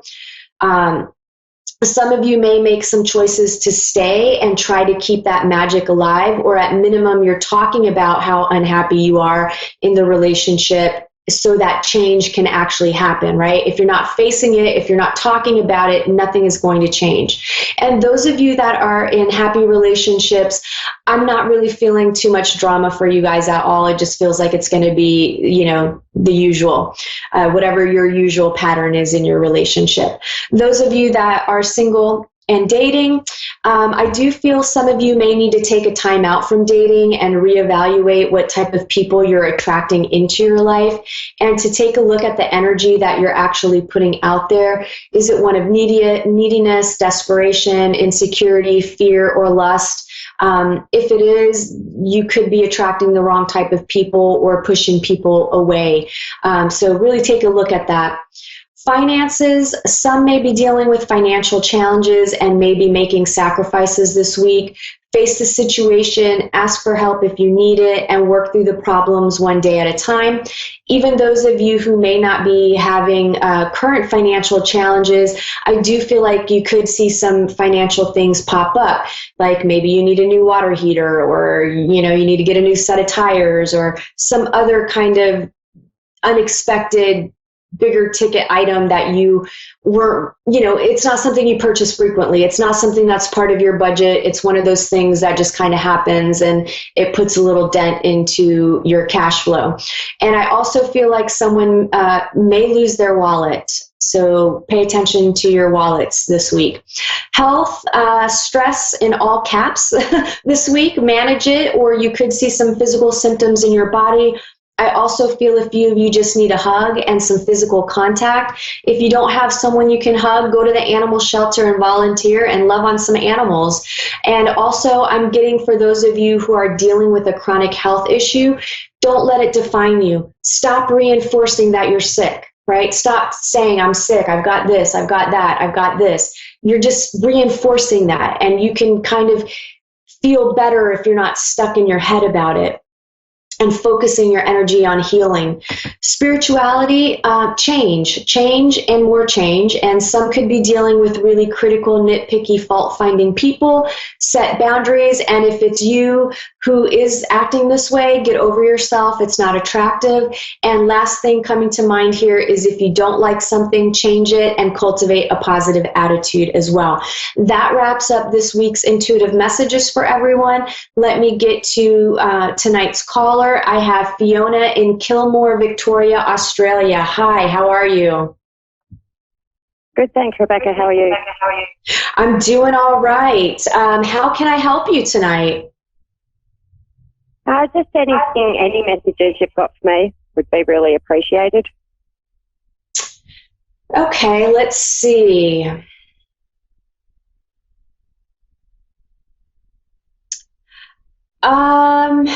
I feel like you've got a lot going on right now.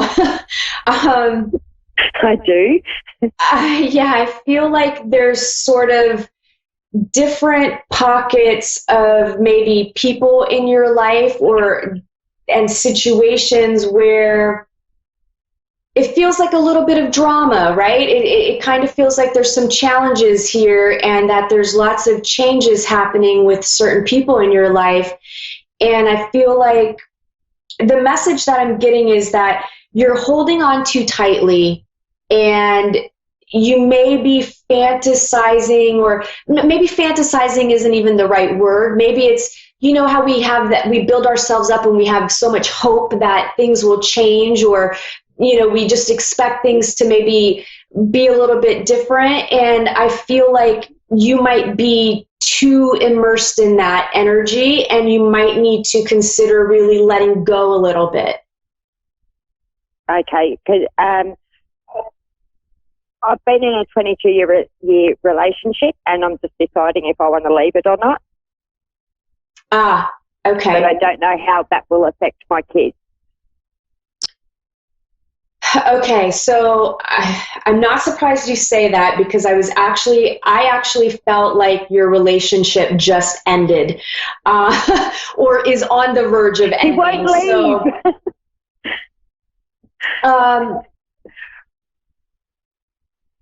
So look here. Okay, so it's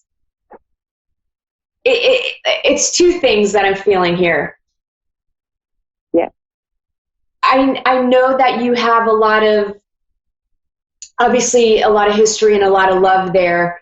But I feel like in order to survive this relationship, there's a lot of damage control that needs to happen and a lot of communication. And there's a part of me that feels like you guys may be past that. It just almost feels like it might be a little bit too late, right? It's almost like you've already resolved everything within inside of yourself, and you're kind of just like, I don't really want to stay anymore. Like I'm done. But it's the fear. Yeah, that's how I feel, yes. Yeah. He doesn't want it to end, and he's doing everything he can to stay. Yeah. Oh my goodness. It's such a tough situation. Look, the children I feel are they're resilient, and I feel like they feel what is happening.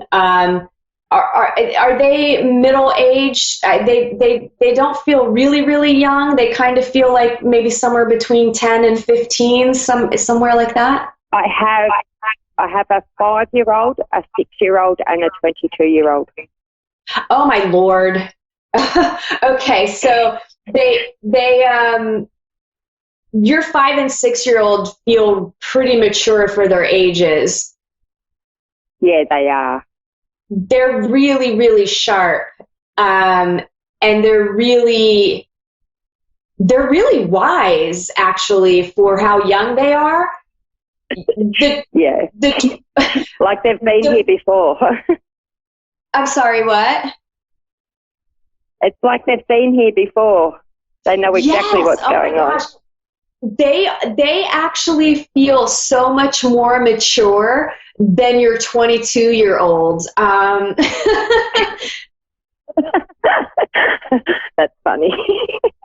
They really are. I feel like they're great. I feel like all your kids are really great. And I do. Yeah, they are. I do. They're going to be fine. And I feel like all three of them see the problems, right? They see how disconnected you are in the relationship, and they feel it. And I feel like there's been a lot of arguing going on. I just feel like there's just feels like a lot of tension, and I feel like your nerves are frayed, like not so much arguing, but the tension. There's been a lot of tension. Yeah, well, because I think you've moved past, like, on some level, like, I think the arguing has already happened, and you're just at the point where it's like, don't even look at me, don't talk to me, let me just go over here and do the dishes. Like, you're just kind of, like, politely avoiding each other, but it's really uncomfortable. Yeah. That's exactly how it is. I feel like you have nothing to lose by walking away. I know maybe financially you're concerned about things.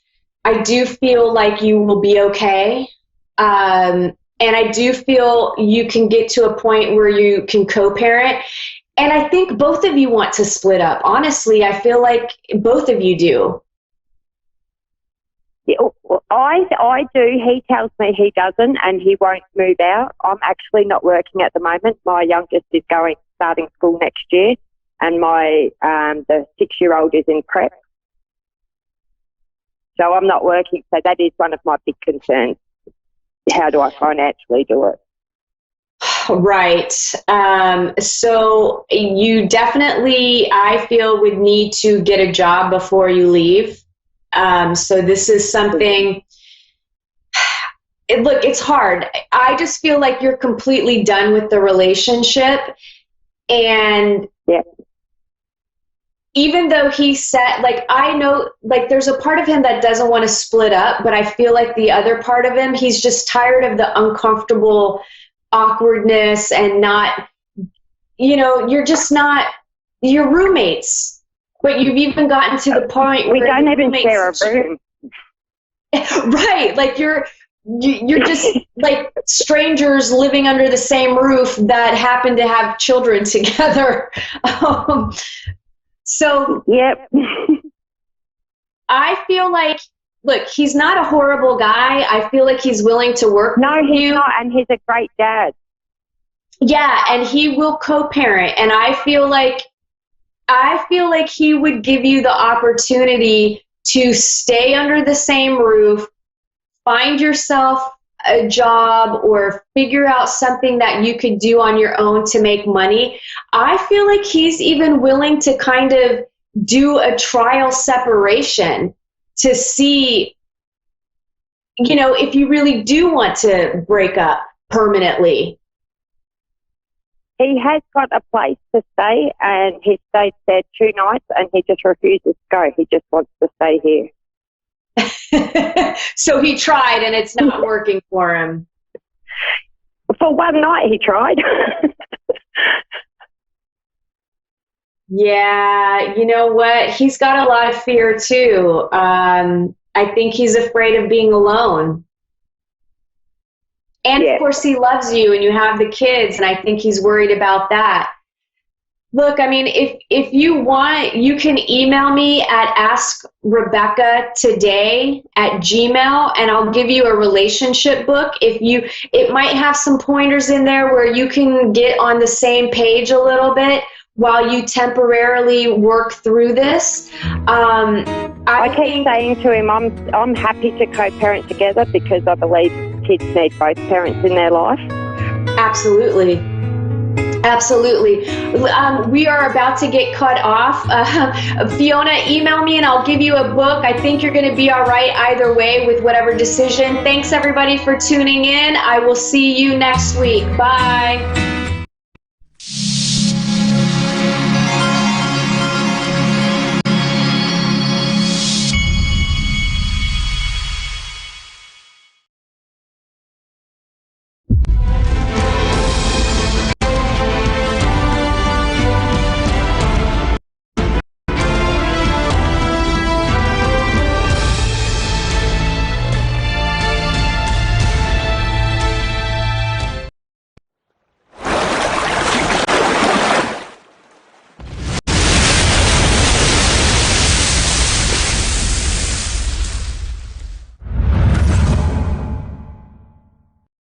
Hello, everyone. Welcome to Asteria Vision.